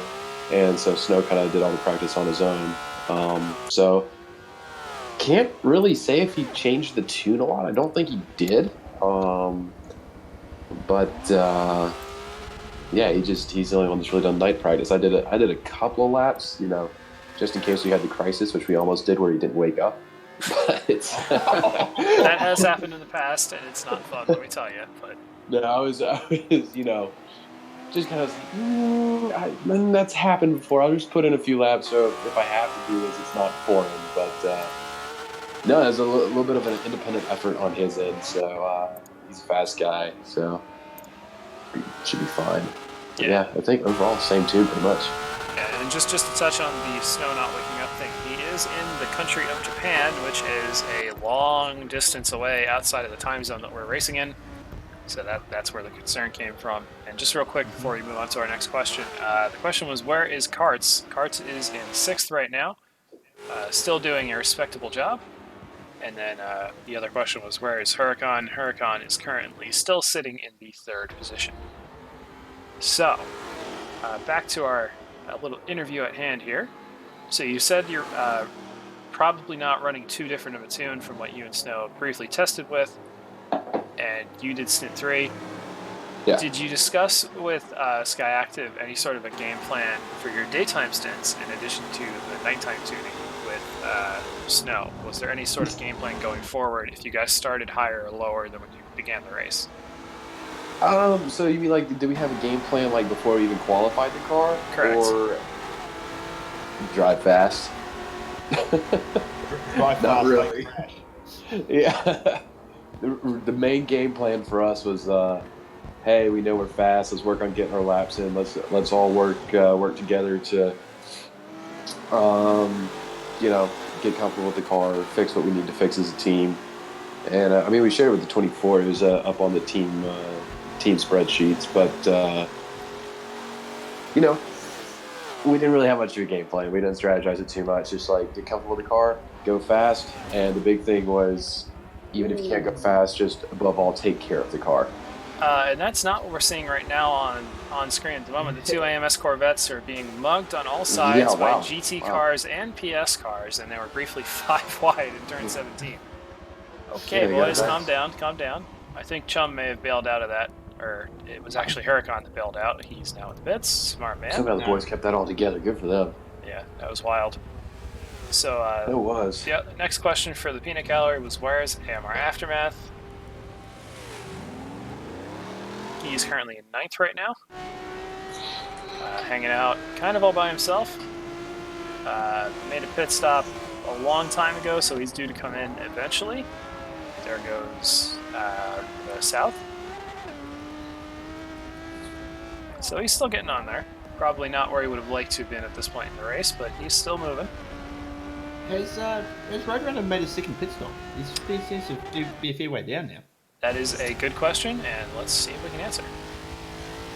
So Roadrunner's fuel is 46, which indicates that he has not stopped. South 68, which means that he has stopped once. So Roadrunner still owes us a pit stop, which is why the gap is so large. It's probably only going to be a few seconds between these two guys. Once that'll be pretty close with the pit exits, that differential. Yeah. It'll be interesting one to see how that plays out. Yeah, the pit strategy really is critical here because in addition to your standard getting your required pit stops done, the earlier you do your last pit, the more risk there is if there's a crash that it'll make you do an additional stop. Or if you're eating transmissions like candy. Not that you know anything about that, but so a lot of drivers will run really, really long. The first fuel run, I myself do this, and then just short pit at the last possible second, so you don't have that risk. And then there are some guys, like Floodman mentioned a few hours ago, where he pits really early and then runs long in the middle, just to get away from everyone. So it really just depends on what your strategy is, what you feel most comfortable doing. And it looks like Family Dude and Drifting Hero are both in the pits now. We can see them in here now. Family Dude is going to come out slightly ahead of Drifting Hero. And there's actually another car in there, I think. Yeah. Can't tell. It's not giving me positional. Okay, it's going to be SVR Solar. So Solar's in the pits and Chum. So one of them followed the other in. I'm going to take a guess that... Oh! Whoa! Right. Well, that was odd. What the Forza? I have returned from my small break. What's wrong? Well, you just missed a pit lane crash. Yeah, let's see how this plays out. Make sure there's no glitch here. Yeah, Chum appears to be unaffected. Both look alright. That appears to be Huracan, so he's shouldn't give him too much of a hard time. They're on the same team. Huracan's going to easily take that spot. Well, Forza didn't get that memo. Yeah. Come on, Sean, you can do it. So Huracan pitted a couple laps before these guys, so this worked out in his favor. And then Solar, wiggle, he's got a small gap now. Where is my teammate currently? Hearing that there was another disconnect. Not sure what that is referring to. Let's see. What? Oh, it's Twisted Drifter in chat. Kart's still in 4th. Not disconnected. He's still here. Don't worry. But to answer Ben's question about Diablo, Diablo is currently... Where is Diablo? He's last. What? Oh. Not sure how that happened. He might have just pitted twice or something. Yeah. When I was getting my drink, I get a message that sent something to the effect of, I'm no longer... Someone lost it on the straight and collect. Alright, so Diablo has been taken out and is now in last. But what do we reckon that the guy who took him out might be still due to damage? Well, we already know who disconnected. We haven't lost anyone additionally to that. It's only been Snyder and Raikou so far. So whoever it was is still here. Probably won't find out who it was until the race is concluded. But, you know, that's just another mystery to be solved later on. Looks like Vantage is stopped in a really weird spot. Not sure how he got there. He's pulled off. That's got to be a pull off. Yeah. So he's not got any damage that we can discern. He's just kind of sitting there. Very unusual occurrence. It's not... Car looks fine. Yeah, there's nothing visually wrong. No. Aside from a distinct lack of locomotion. Could it be a controller disconnect? That is also possible. All right, well, he's moving now. Yeah. So... But even for a controller disconnect, that's very controlled. I'm wondering if there's maybe something else. Yeah, also hearing from Ace that he was punted off at turn 15 by Family Dude right after his first pit. Nice. So we haven't been able to confirm that, so apologies to Family Dude if it's not true, but that's what we're being told. Well, if he's got punted off, then they have no damage. Yeah. So it must have been either controller died, doorbell, family aggro, something. Because Vantage was running reasonably well, and now he's not. So that's 2 GT drivers down and out effectively. We got Diablo running wounded, and we've got Vantage a half a lap behind him. So really not sure what happened there. Commando speculating maybe he needed the restroom. This stint has been terrible for SVR. They've had 2 DCs. Yeah. Well, I mean, that's also because they have so many drivers. It's more likely to affect them, just from sample size. Yeah. It's just That's true. very, very bizarre turn of events here. And it looks like the pit cycle is now the same for Roadrunner and South. We're going to try to time the gap as they cross the line, just to keep it interesting for you guys. So we're riding on board with Roadrunner, and as soon as he crosses the start-finish line, we're going to jump back to South to try to get the amount of time between those 2 drivers. We got a 1,000 or so feet there. Alright, so that's going to be a couple seconds only. Just over 4 seconds, so maybe 4.5 seconds between those 2 drivers. That is a bit smaller than we saw at the end of the last stint between Mellish and Mitch. So that's about 600 feet. That ain't going to be enough. No, so Roadrunner's still got to push. I can't get over, how close these 2 teams have been all day. Yeah, this is kind of what tends to happen in TORA endurance events. There's usually 1 or 2 teams that just are a cut above the rest. Daytona, it was the Milk Cut Jag and the Mazda Nation. Make sure I say that right. They were checking out ahead of everybody. In the GT class, it was JSR and then SVR Purple until they disconnected. And here it's been 2 goats and a lamb, so JSR and the Savage Squadron. So we're still riding on board with Roadrunner, but it looks like somebody's in the pits. We'll see who that is. It's going to be AMR Aftermath making either his 2nd or 3rd stop. I'm really not sure. Probably his 3rd stop based on how much fuel he had.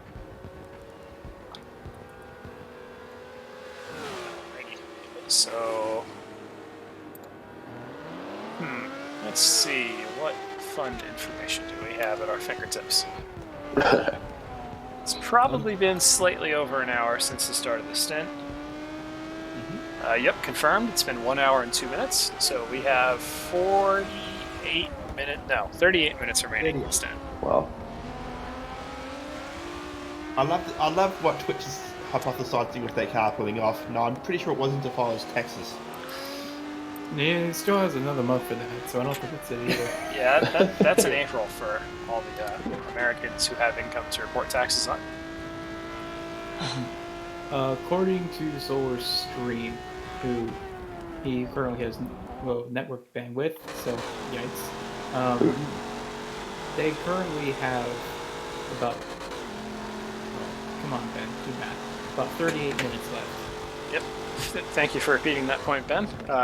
Accurate timekeeping is pivotal to the endurance racing event. So you think they've got about 38 minutes left? Exactly. Yep. So would you say it's 37 now? It's a possibility. Linear regression of time. Alright, so we're just seeing SFM Snowstorm here making his way through the leading pack of GTs. Craviator is off in the sunset somewhere, but we're riding on board with AMS Huracan. Sunset. Yeah, you know what? Off into the moonlight, it doesn't have the same ring. It sounds more romantic, even. Everybody's coming in. Yeah, no. SFM sing along, it makes people's ears have a good time. It also makes advertisers nervous.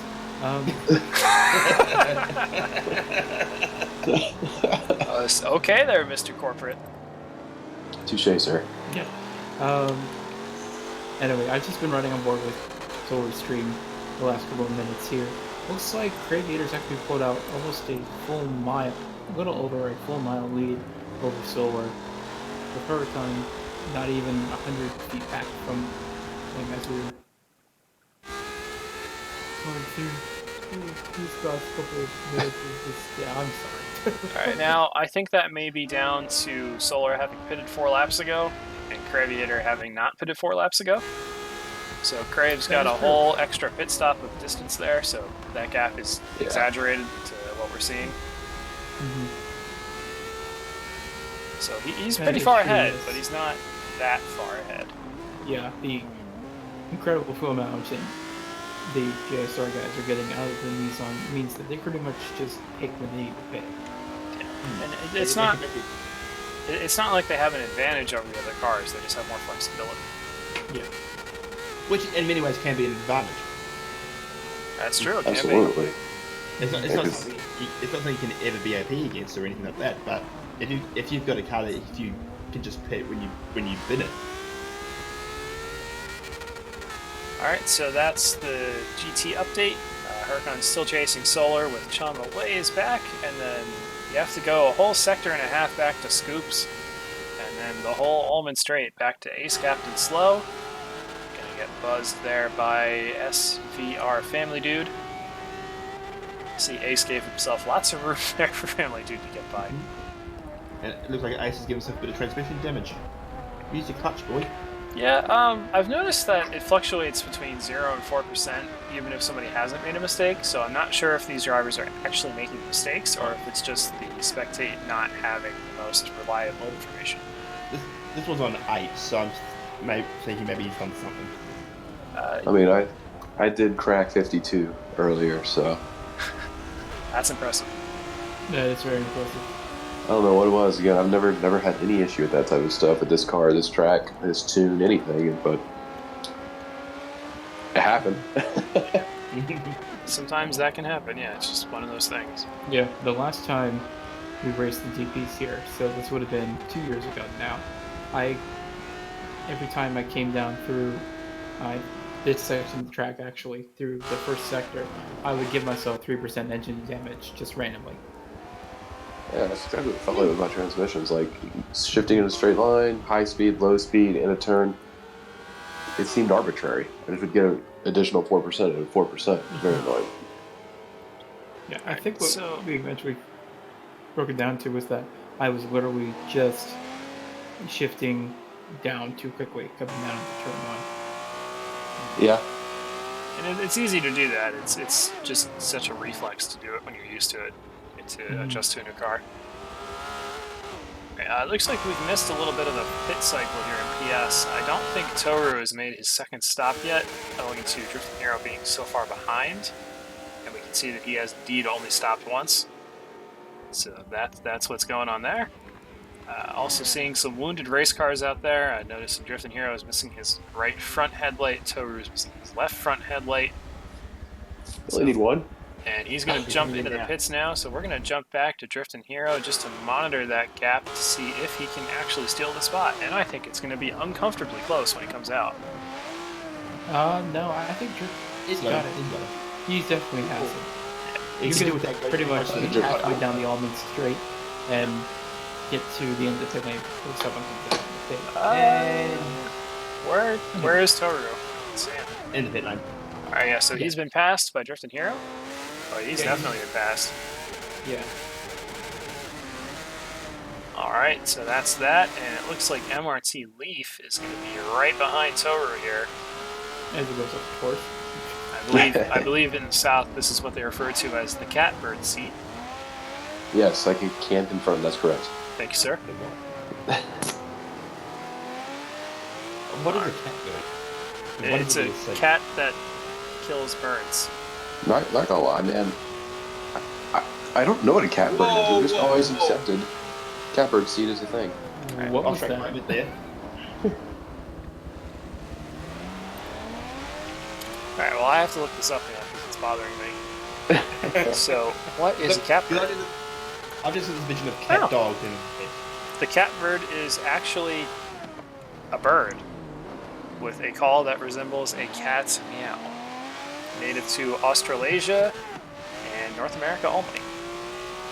of course it's That is another thing in bizarre. Australia. The more you know. That is so weird. How So did there's it the pick gray those catbird, which lives in the northeastern part of the U.S., and there's the black catbird, which lives in Mexico. So I hope you enjoyed your anthropology segment. Hey, I mean, it's good to understand phrases that you use. You want to know what you're actually saying. Sure. Well, I go far. Well, I like being informed. Yeah, I mean, there's a little bit more time to do that in this stint. This stint is a little more orderly than some of the earlier ones. Oh yeah. Amen to that. Not that any of the other stints were necessarily bad. They're just actually just great racing. That Very busy. now, Yeah. because now you've got me looking up catbirds now. I looked up what's the origin of the phrase in the catbird seat. Apparently, the catbird naturally seeks the highest position in trees so that it can, show off its birdiness. So the phrase originated in the South, of course. Though they don't know when exactly. The first thing they can figure out that it was first used in a book of 55 short stories from the New Yorker in 1942. Okay. But interestingly enough, because the meaning of yes, we're doing this. Just deal with it. A squared plus B squared equals C squared. I think we should go back to the race lads. Come for racing, stay for the education. Alright, so we're riding on board here with MRT Leaf in Ferrari 330. This car features excellent laminar separation on the back of the car, resulting in great slipstream for the car behind. Something like the Ford GT FPX of karts will create turbulent flow at the back, making it harder to follow. This explanation was brought to you by SV Tyler, who wanted some fluid dynamics, but I'll fall asleep at boredom if I did that. But we're not But how aerodynamic is a cow? Yes. Alright, so we're going to move back over to JSR South. CEO, he's getting blocked there by LC really Atlanta. Alright, let's see what the gap is now. It looks like South has pitted again. Missed it. Sneaky, 2 laps ago. So that explains the ginormous gap between him and Roadrunner. See if Roadrunner ducks in this time. No, he stays out. Christian Hero, why are you texting and driving? I'm assuming he's in the pits. There is at least one car in right now. Right, so it looks like Drifting Hero may have just made a pit. Yep, he did just make a pit. So that's what we got there. Make pit. Yeah, make pit. Harass the broadcaster. Continue driving fast. Now, to answer your question, Christian Hero, no, you're not really racing for anything dropping in position. Ouch.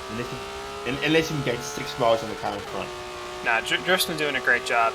Came in with limited practice, jumped into night stints, which he wasn't originally scheduled for, and he's been doing great. So I got no complaints. He's been doing a really good job. He should hold his head high coming out of this one. I know I was there for the 24. I don't think it's quite the race that team had envisioned, but it looks like they're still going to finish 6th, so... Yeah, not bad considering the trials and tribulations start code earlier. I wasn't naming names. I'm actually going to issue a correction. THR Flat said next hour how to make a perfect souffle with SFM. That is actually incorrect. What's coming up the next hour is a lecture on King had the. This joke would work if you did what you're saying. It's a lecture on the Swedish kings and how Sweden doesn't much respect in the ancient history, but there was a king who actually held off Peter the Great for a significant amount of time, despite only being 22 years old. Meanwhile, I'm here googling what a souffle is. AKA my final paper at college. All right, so we're going to jump from Swedish Kings to EVR Huracan, an arguably much more exciting topic. And Just he's remember, trying to chase I am the down. very model of our Major General. And he is trying to chase down SVR Solar for second position in the GT stint results. He's right on his tail right now, so only about 5 or 6 car lengths separate those two drivers. It would only take a tiny mistake from Solar and Huracan would be all over him. Chom, remember, was at the teeniest of margins back from these two guys. He's lost a couple of seconds. Still within striking range if there's a mistake, but he's to the point where he should be getting a little concerned now about his chances of remaining on the podium. So going back to Huracan, you can see Solar's headlights scampering away there off in the distance, but there's not exactly a lot that he can really do with that information. He's just gotta hope that Solar keeps digging and that he digs a little harder. I'm just going to leave this call and come back. I'm having issues with my Discord, so I'll be back in a moment.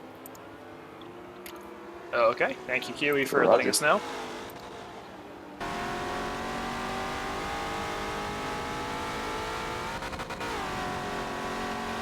Alright, and if you are just joining us, there is about 25 minutes remaining in this stint 6 of 6 at the TORA Vintage 12 Hours of Sebring. You're watching SFM Official.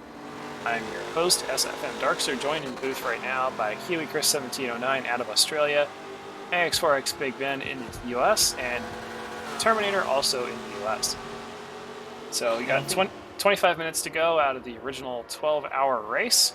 We've got a pretty good fight on our hands here for second in GT. Oh, there's been a crash! Somebody's binned it in turn 17. Wow. Who is that? Let's see if we can figure it out. I think so. They're dead stopped, whoever it is. That's a really bad spot to be stuck. It's going to be Family Dude. It's another SVR incident. Really unfortunate. Yeah, but which SVR team?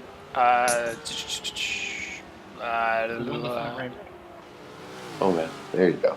Yeah, well, his car was pretty broken, so if you're going to have a crash, that is the spot to do it in.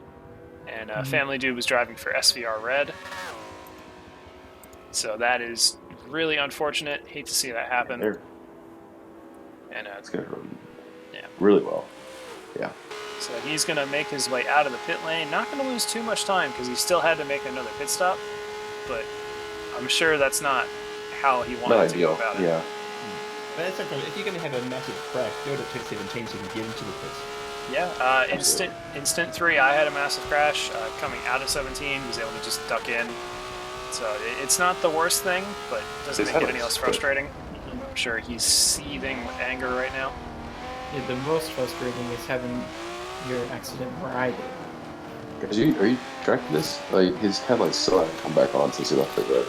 That could just be a string thing, though. Okay.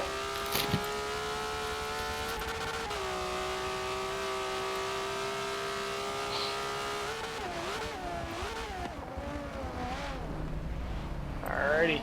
So SVR Red, that's the team that was in the 4th position, only 6 miles ahead of Glickenhaus SFM, and in turn 17 miles ahead of the Competizione, so that crash is unlikely to impact the result for that team.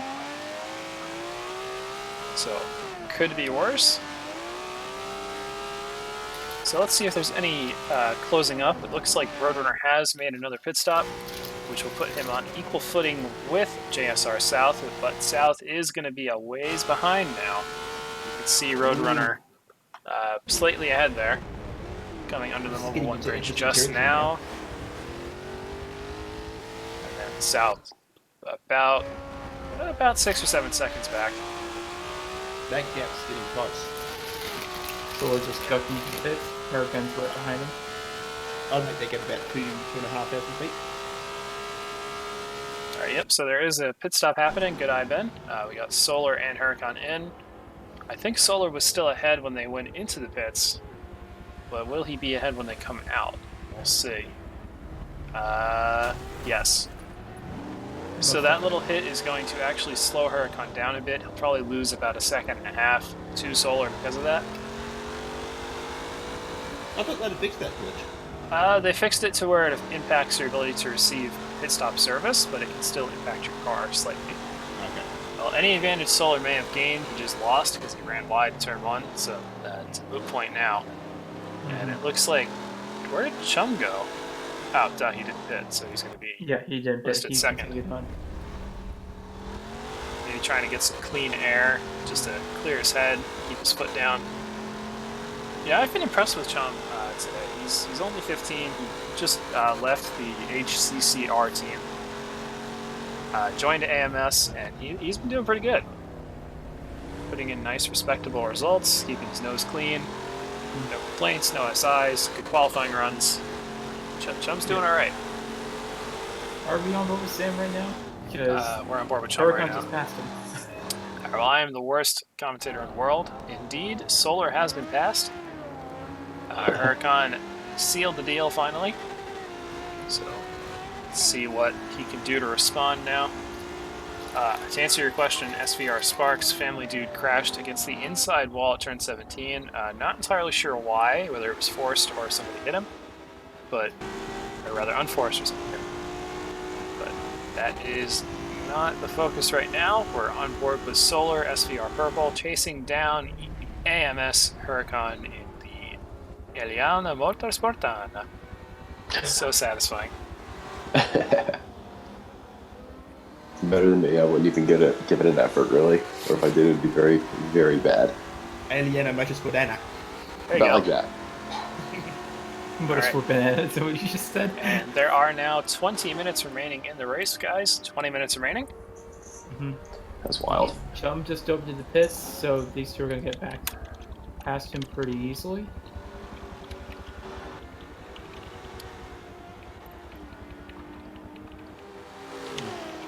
They always scare me how close we get to that fireball there. I know it's how you make speed, but oh boy. See what we do down in the 1 here. Yeah, I mean, these guys they're not going to take any ridiculous risks. They're going to try to still manage their cars because there is still a lot of time left. But at a certain point, it's go time. The gloves come off eventually. And if you're in their shoes right now, guys, and you're, let's say, Solar, at what point do you start disregarding caution and acquiring dive bombs? Now. Well, you see that. Well. He looked like he was just about to go for a dive bomb. Yeah, Right it looks like he's peeking there. Yeah. He's backed out. Do it now. So Ended up slowing him down. For the way. Turn 7 right Or here. stuff like come back. Honestly, I think these guys should know the bigger picture before doing anything right now. Like, if it was, say, me at the tail end of a car that was 10 miles ahead of me or 10 miles behind me, I probably wouldn't be willing to do anything crazy to ruin his race or our race. But if it was legitimate, like, forward positions, like, yeah, right now, I'd be going right now. You take a chance when you've got it. Well, given the distance between these cars can be measured in feet. So then, yes. This is your chance, you got to take it. That's my opinion. Even though there's, 20 minutes left, you don't know what the next 20 minutes got. So get in front while you can. Looks like Solar is setting up for a move here on the right side of Huracan. Huracan. He's not close enough to actually do it. Huracan went wide going to the towers. They like Solar. You gonna try the outside here? He's trying to set him up to force Huracan to be too tight coming through turn 16, but I don't think it's going to work. He's not going to get there. He's going to be behind. Especially if Solar's in Yeah. Yeah.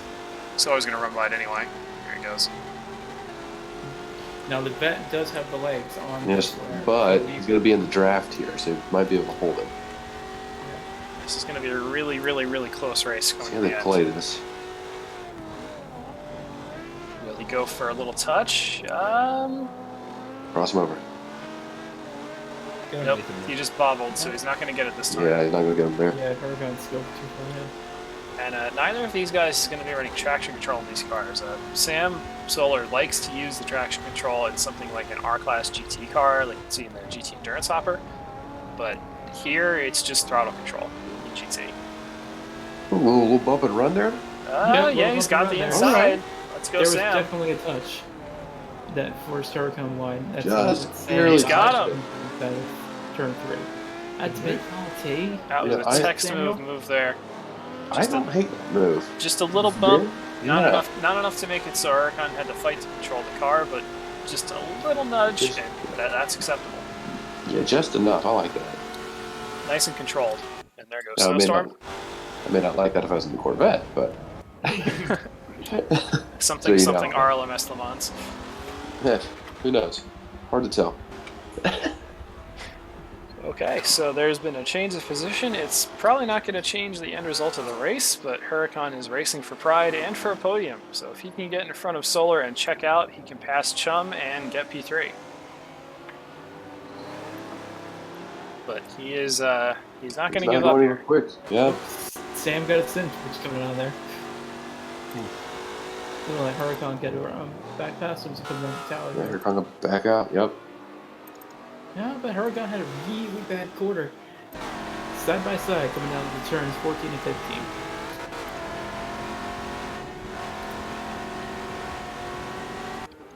Solar with the track extensions all the way. That's gonna let him get past Huracan. You know, that is one thing I want to say about this race. Haven't really, when I was driving and watching streams, didn't really seem like anybody cut it at all today down there. So that made me happy. Well, the track limits were pretty lenient, were they not anyway? They were. Yeah. I mean, you could still. 16 was the big one I thought people were going to take advantage of, and they really didn't. I mean, that was pretty clear that your two lines are your markers there. The only place where I extended it out was 17 and 1, because frankly, trying to get these cars to turn in for those 2 corners is a bit of a challenge. It is very tough. All right, gentlemen. At this point, there are now under 15 minutes remaining in the 12 hours of Sebring. So we're getting near the end here. Oh my god, it's almost like that. I'm sad. I know, right? All this time we've spent together, I will treasure it forever. Then can we At do least it until again next straight time. away? Until the next endurance. Yeah. Alright, so it looks like Solar is now starting to gap Huracan, so if Huracan was smart, he would stop pushing and just get to the end, take his podium, be happy with it. That's easy to say from the booth. When you're out there driving, it's hard to just let a car go away. Yeah, well, I mean, it's also hilarious coming from me because I never turn the crazy off, so... I was trying to professionally say that, but yes. Yeah, it's either maximum attack or death. Yeah, man. I was in here watching the second stint while you were driving, and I was basically ready to strangle you. I wasn't mad at you per se, but I was like, dude, calm down. You're overdriving the car. You're overdriving the car, and you wrecked it. That got it. Guilty as charged. Yeah, I mean, but again, that's one of those things. It's like, it's easy for me to sit over here and be like, all right, just back it off, regroup yourself, and try again. But I know in the moment it's tougher to have that restraint.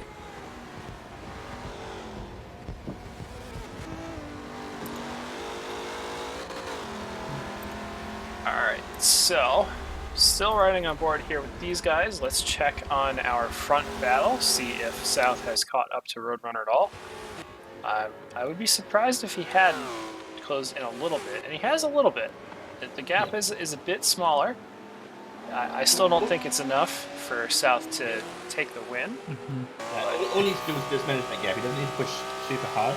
Yeah, I'm saying this Right. backwards. I don't think it's enough for Roadrunner to take the win. I think South has it in the bag at this point in time. It's got to be about half a mile. Yeah, in he order to needs 0.54 miles to get the win. Mellish has to, or Roadrunner has to open it up on South, and right now he just does not have that. I don't think he's it yet, though. Yeah, he's a little too far away. So it's possible, but it's unlikely. Possible. You can see a mistake, and depending on how and when they hit GT traffic, all bets are off. But just looking down the track, it looks mostly like individual cars, which makes it a little easier as a prototype. And also where you finish as well. If you're finishing at turn 5 as opposed to turn 16, or turn 17, Yes, they can have a difference to how much mileage you have as well. absolutely.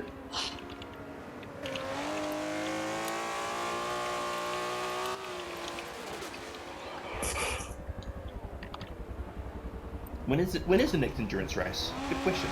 Yeah, Ben, good question. Yeah. I mean, it's kind of obvious which one is next.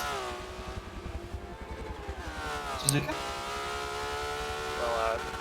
Well, that's his answer, and he's sticking to it. So we'll respect that for now. I'm sure there's a grand reveal plan for what's going on. But those who are used to the TORA endurance calendars will pretty much figure out which one's next. Okay, so we're going to have the 10 hours of Bathurst. Got it. I cannot confirm nor deny.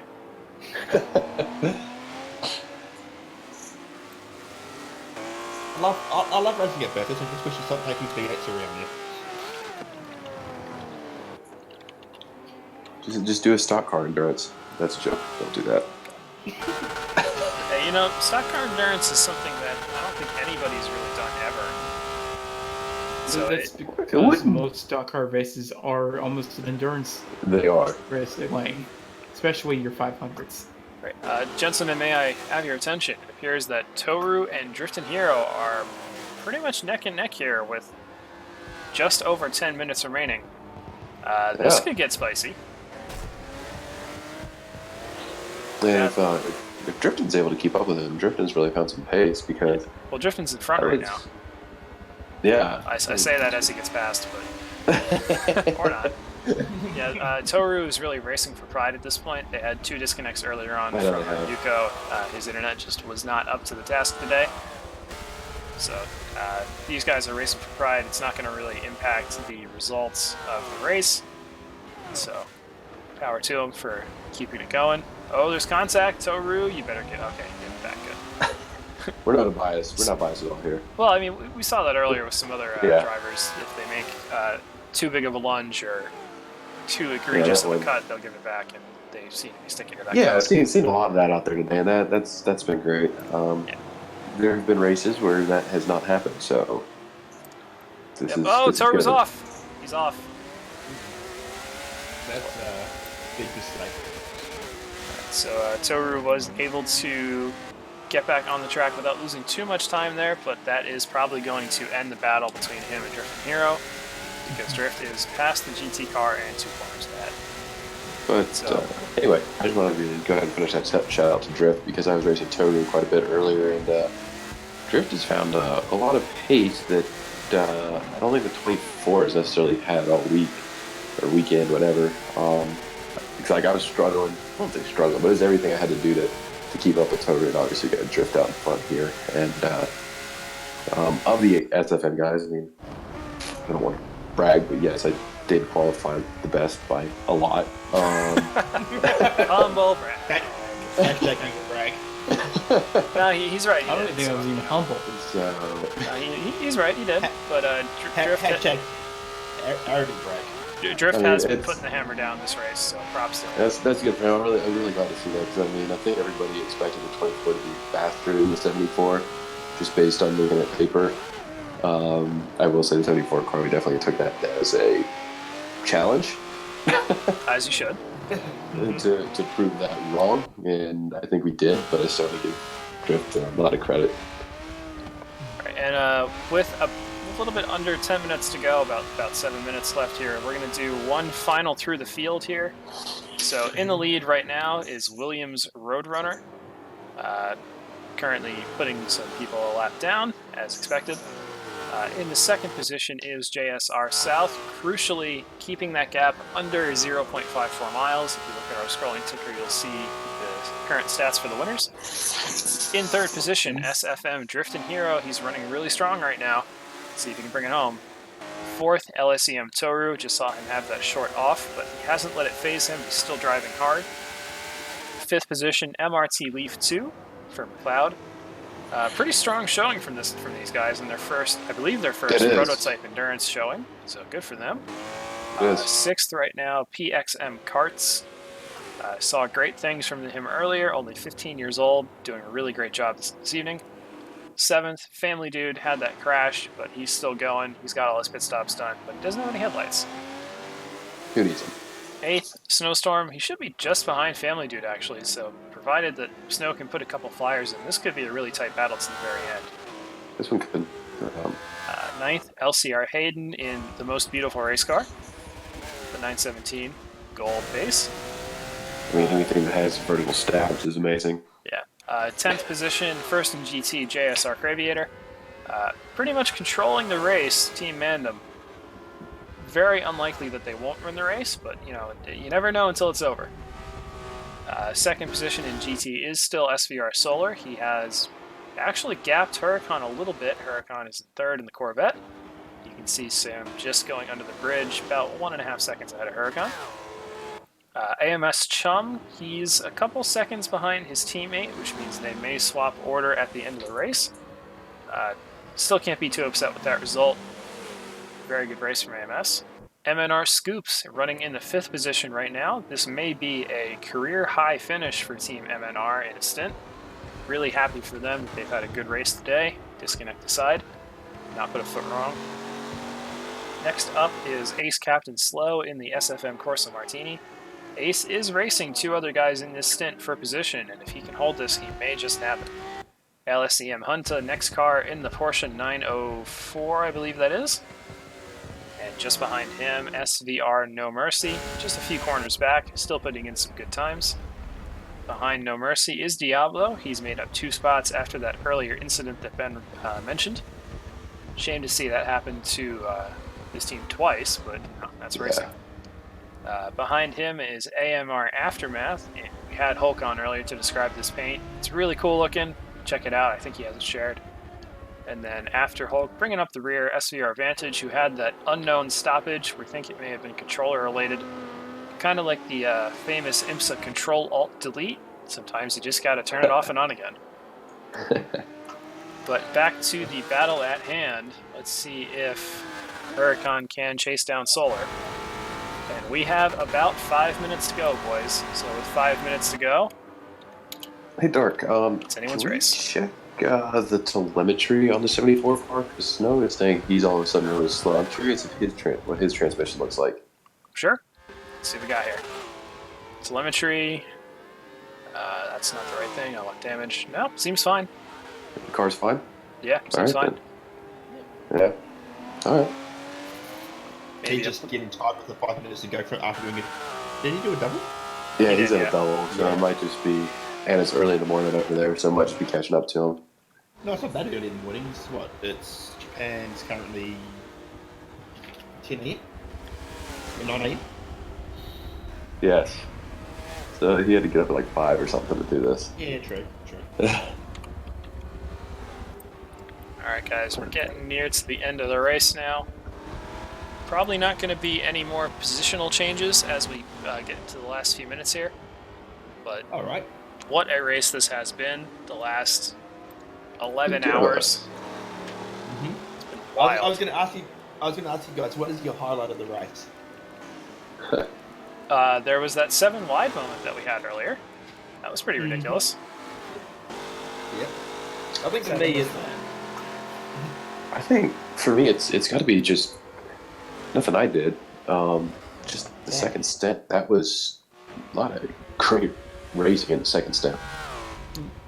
Looks like Family Dude might catch cards, so we'll keep an eye on that. That was rough on Beat Man, I'm sorry. Ben, I'd still like to hear your thoughts on how the race has gone.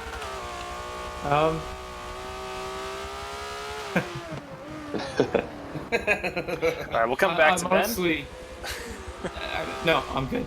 Honestly, I would have liked to see my car a little bit higher. On paper, let's be honest, I'm the anchor of that team. I just am. I'm in two FRC level drivers, and I can barely hit a low 13. Which, is not slow by any stretch of imagination, but when you're getting up into the higher order of this race, it is kind of slow. But no, if I hadn't gotten killed twice in stint 2, we probably would have been we definitely would have been on the podium, probably not quite challenging for the lead, but we definitely would probably be at least above one with the AMS cars. I have some late drama to announce. Snowstorm has crashed into the outside tire wall with effectively 2 laps to go, having to make an additional 4th pit stop again. So bad luck for Snow. I don't think it's going to impact the race in any meaningful way, but it's just unfortunate. Yeah. According to the silver stream, we have less than 2 minutes. Yep. I do want to say though that regarding this whole race, Victoria's done generally a pretty good job. I did a lot of Ask Dark show, a lot of complaining leading up to it, but it's putting it mildly. I mean, I'll probably submit something to the dev team, kind of a little more formally written down, like kind of my thoughts coming from the perspective of someone else that does this with a different organization. But anyway, overall, I've actually really enjoyed this one. This group of cars at first did not intrigue me, but the P4 has. I love it. I think it's a great car selection, and I really give you guys credit for being creative with the cars, taking the time to balance this many cars, and taking note and taking action when the Ferrari P4 was found to be completely OP. We didn't know about it, so yeah, I'll give you all credit for that and a shout out. Like, good job. And there is now about 30 seconds left in the race, so we're gonna ride this one out with the Savage Squadron. Williams Roadrunner, take us home. Only just that little bit left of one of the longest races on the esports calendar. Still slightly annoyed with it for appropriating my culture.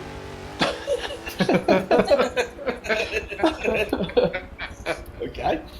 We'll explain that one after the race is over. On that note. All right, down to the last 10 seconds here.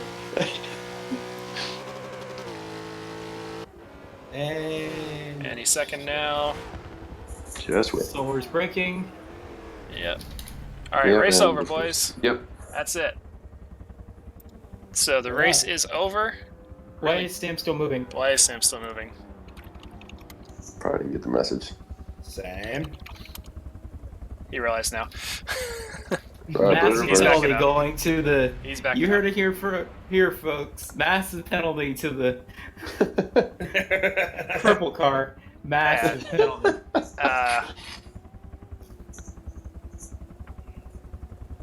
Okay, well, the race is over, so there's going to be a lot of data collection occurring now, and we'll do a final run-through. So it's going to be Roadrunner first, South second, no surprises there. Third will be Drifting Hero, amazing result for the 24 car. Fourth will be MRT Leaf 2, great result for MRT, my goodness. Fifth, Family Dude, recovering from that accident. Sixth will be PXM Karts, another really great result for a quote-unquote underdog team. Seventh will be LSEM Toru. Eighth, Snowstorm, and this is just for the stint, not for the total race, remember. Ninth will be LCR Hayden. First in GT will be Craviator. 11 will be Solar, we think. 12 will be Huracan somewhere. Sam has moved back to about where he was. Yeah. So next up will be Chum, then Scoops, just trying to get through this before people start leaving. Ace Captain Slow for SFM. LSEM Hunta. LZR Diablo did make it up to 17th overall. SVR No Mercy. AMR Aftermath somewhere, and then bringing up the rear, SVR Vantage. Alright guys, so that is the 12 hours of Sebring here from TORA now completed, and now we wait for the final results to be put in. I don't know about you guys, but this is a bit of a nail-biter. My gut feel is it's not going to be enough for Roadrunner to get the win, but it's not going to be far off. Probably 0.2 of a mile at the end. And we can now confirm that B Lobby is also completed, so everything's done, so we should have the provisional results within the next 5 or so minutes. Well, just while they're getting provisional results. But to say thank you so much for letting me be a part of this. Oh yeah, thanks for joining us, Q. We really appreciate it. Your Yeah. knowledge, I know it's a- banter, interactions with Banter. Floodman. That's Yeah, really, what we really really made watch this for. a much more fun experience. And we Okay, also considering got, the couple of weeks I've had has been great. yeah. Hey, you know, sometimes you just need something positive to get yourself back on track, and I think we were able to provide that for you tonight. Yeah, and I appreciate it. And you guys, and honestly, yeah, Tora, great job with the race. Been great fun to watch. Everyone who took part, fantastic. Okay. And we'd also be remiss to not thank all of our other contributors throughout the day. Advocacy for his Herculean efforts hosting stints 2 and 3 for SFM Official, as well as additional commentators Floodman 11, SFM Ferris, interviewees for Helias, Ace Captain Slow, Williams Roadrunner, AMR the Hulk. We had a lot of people on here. And yeah. That's awesome. All right, so we're just waiting for the data collection to be done by Solar and SFM Drifting Hero. So they should only be a couple minutes now between that and being done.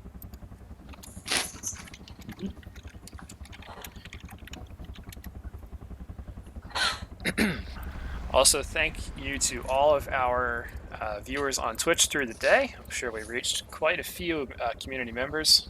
Always nice to see people showing an interest in what's going on. Yeah, this has had a bunch of viewers. I think I saw it peaked somewhere around 80 earlier. It's been consistently over 50. It's not bad. Yeah, it's been awesome. That's pretty good for a Forza community race. Yes. Yeah. Glad to see that.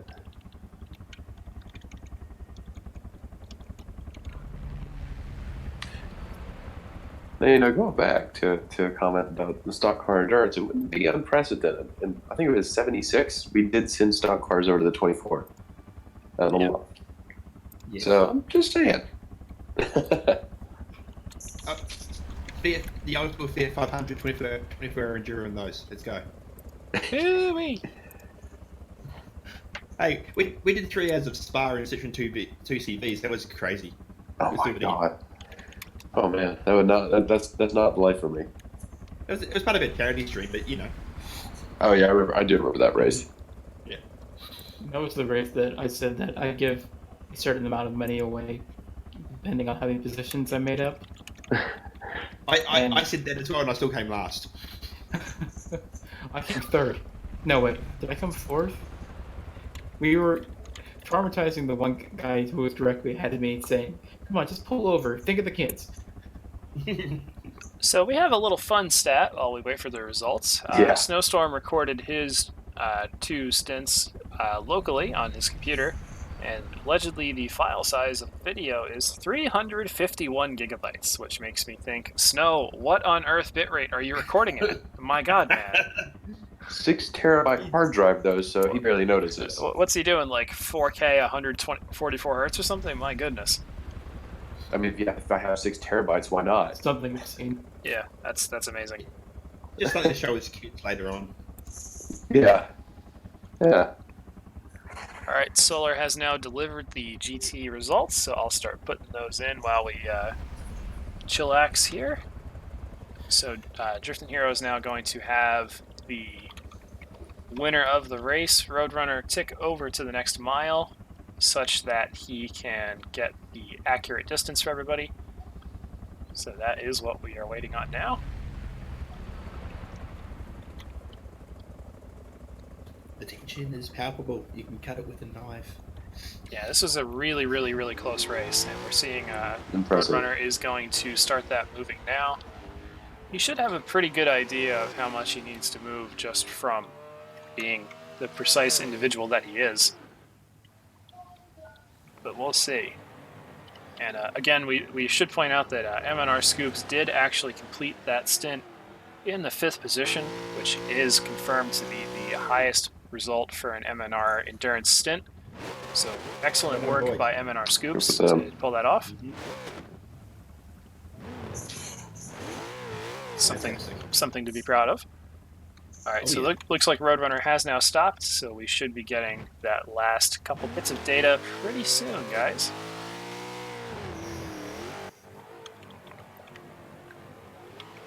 I think he may have been released to do some victory donuts or whatever. Not sure why else he'd be moving.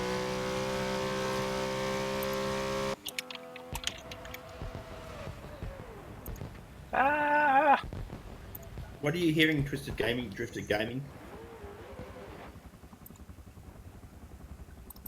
What was that? Yeah, he says, wait, is this true what I am hearing? But the question is, what are you referring to? Because we said several things. You said all of the things. If you heard that Kiwi Chris is a legend, then you're wrong. Absolutely wrong. If you heard that a catbird is actually a bird from the south, that's correct. So, like you said at High Peaks, yes. Apparently, it's the wrong chat. Yeah, Rip. that explains a lot. All right. Whew. Well, that may have been the smoothest running of a 12-hour race in recent memory. We I would agree. only lost about 20 minutes there between stint 1 and 3, and that was all at the beginning. So that was pretty solid. And then we ended within 5 minutes of being on time for 6, so we're doing good here. Which is proof of the whole not double stinting 3 and 4 concept.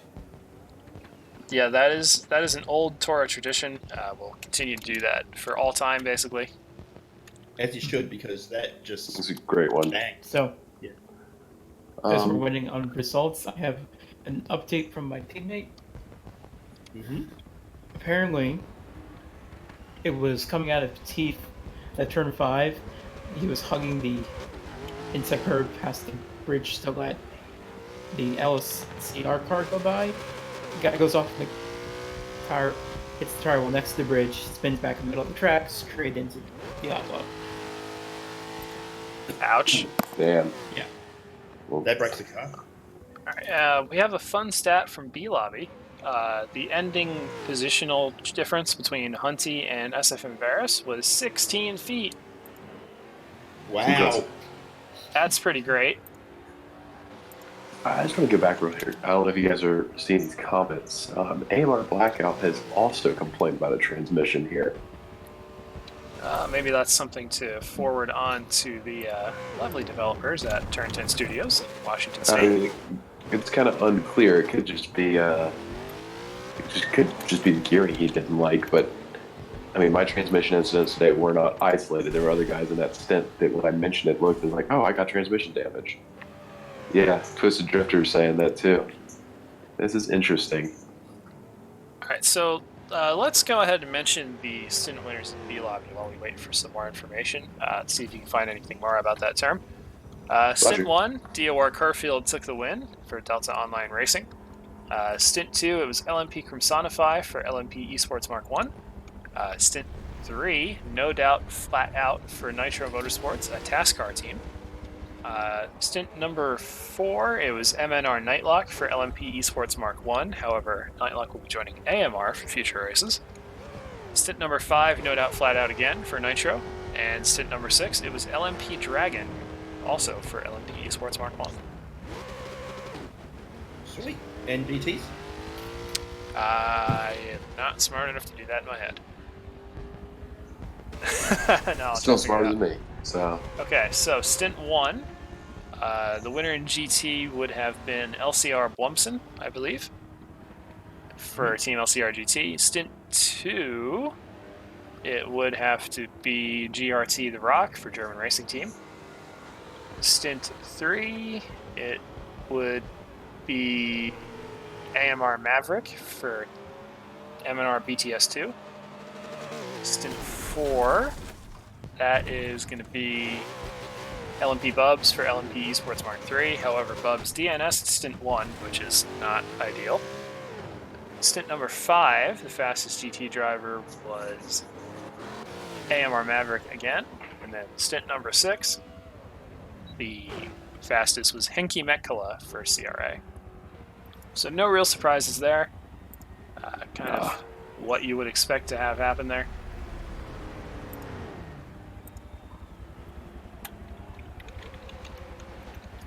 You got taken out on straight. Who? that's what I'm looking at. I'm trying get to Twitter. Not that fast, but Yeah. So I do now have the final results from Drifting Hero, which he wrote in cursive, hieroglyphics. All right, I'll figure that out. It's not that hard. Yeah, I know. I got it in the last. Just messing around. Numbers in cursive. Okay, so the winner of that stint was Roadrunner with 186 miles. That's a really, really good result. And he had 187 feet. Nope, that's wrong. 900 feet over south. And then the takeover was 46, 43. What's up, Ben? He doesn't have it. He doesn't have the distance to. No. What are you saying? I'm confused. He doesn't have the distance to be able to take the win. Oh, yeah. Okay, but let's do the rest of the results. Does anybody know what lap Snyder DC'd on? Hopefully someone has drifted. He still has it. I'll keep them tabs in. Okay. Lots of data to put in here, guys.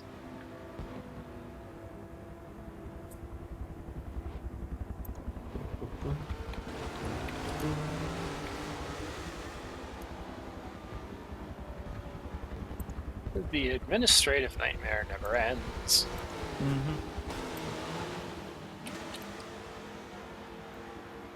It just goes on and on, my friend. We started typing in the data, not knowing what it was. Oh, we is that keep meters? data forever and ever just because. I'm assuming that's meters. Yeah, it's meters. Okay. Just to make you have to bloody convert as well. Hey Google. Hold on a second. Computer. What is 1,400 and... Actually, no, that's wrong. Computer. What is 14,122 meters in feet?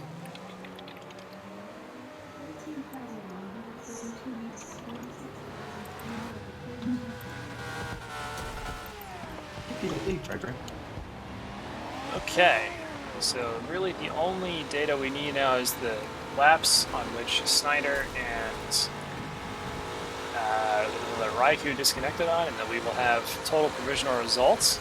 But we can confirm that the provisional winners of the race by a margin of 0.24 miles are Two Goats and a Lamb.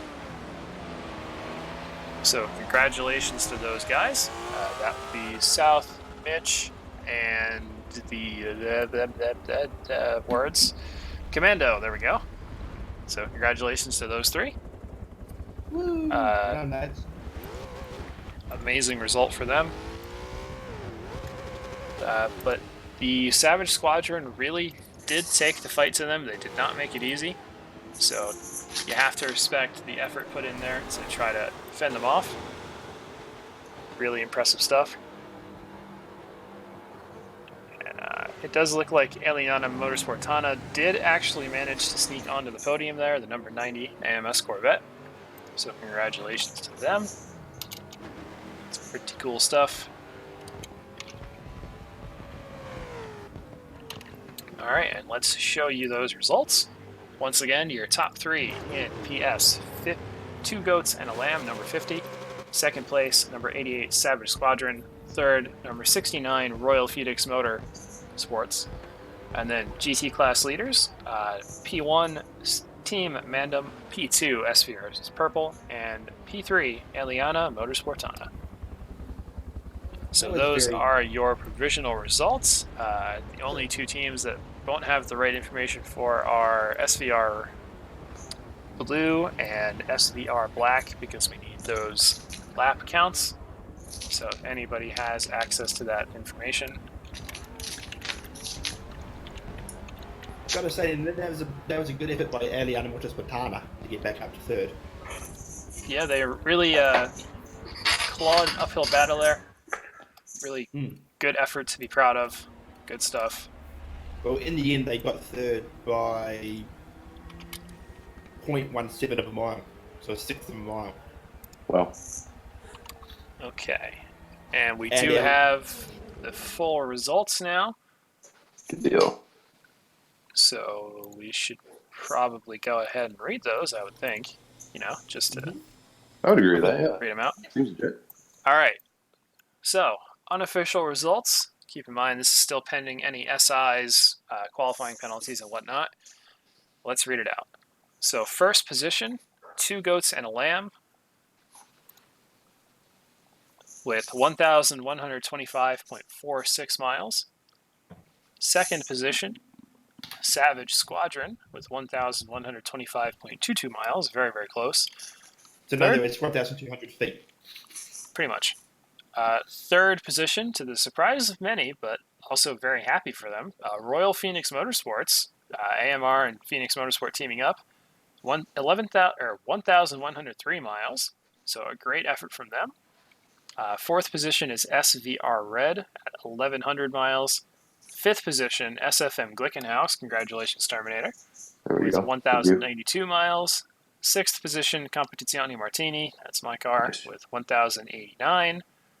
Seventh position, the highest in B Lobby, LMP Esports Mark 1, followed by Team LCRPS, The Union, LMP Esports Mark 2, Nitro Motorsports, Delta Online Racing, McLeod Racing Team in B Lobby, and then McLeod Racing Team in A Lobby in 14th, CMR in 15th, Taz Racing P16, and then SVR Black, unfortunately, down in 17th after being third most of the race.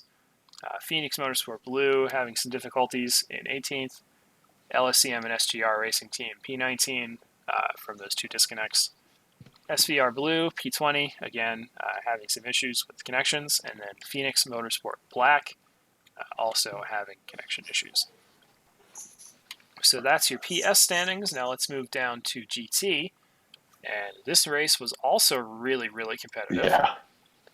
So first position, Team Mandem with 985.95 miles.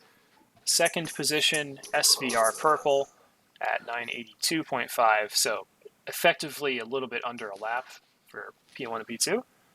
Third, Aliana Motorsportana, 981.5. Fourth, Alien Motorsport, 981.34. So that last stint was really all it took between Huracan and Chum. Really great race between those two. And congrats to AMS for getting 2 cars in the top 5. And Ben, you'll be happy about this. Fifth position is Sunray Stingray. Yay! Should have been much higher. Well, shoulda, woulda, coulda. But Shoulda, fifth position woulda, is a good result. Sixth is going to be LSCM International. Seventh will be SVR Green.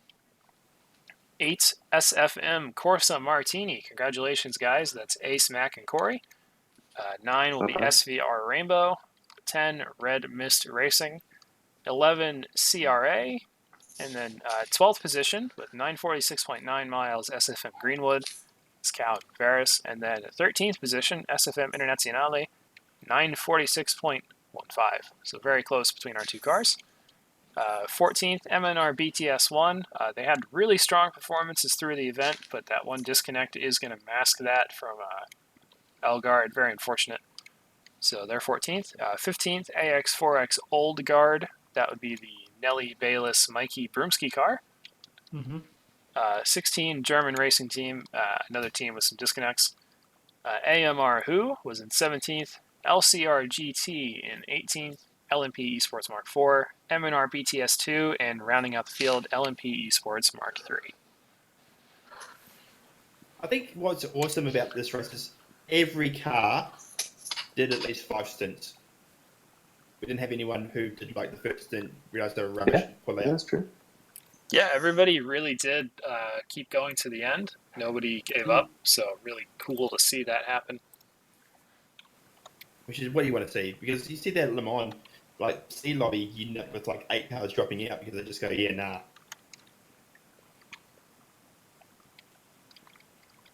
In fact, I think there were only 2 stints missed for the whole race. Yeah, that might be some sort of record for TORA for attendance, Ben, don't you think? Yeah, it might be. I'll have to go back and look through the books. Yeah. All right. Well, Thanks again for everybody here joining us on SFM Official for the TORA Vintage 12 Hours of Sebring. I think after 13 hours of coverage, we've earned the right to a small break called going to bed. So, thank you all for coming on. All of our broadcasters, interviewees, competitors, sanctioning bodies, thank you all, and we wish you all a wonderful rest of your weekend, and we'll see you next time.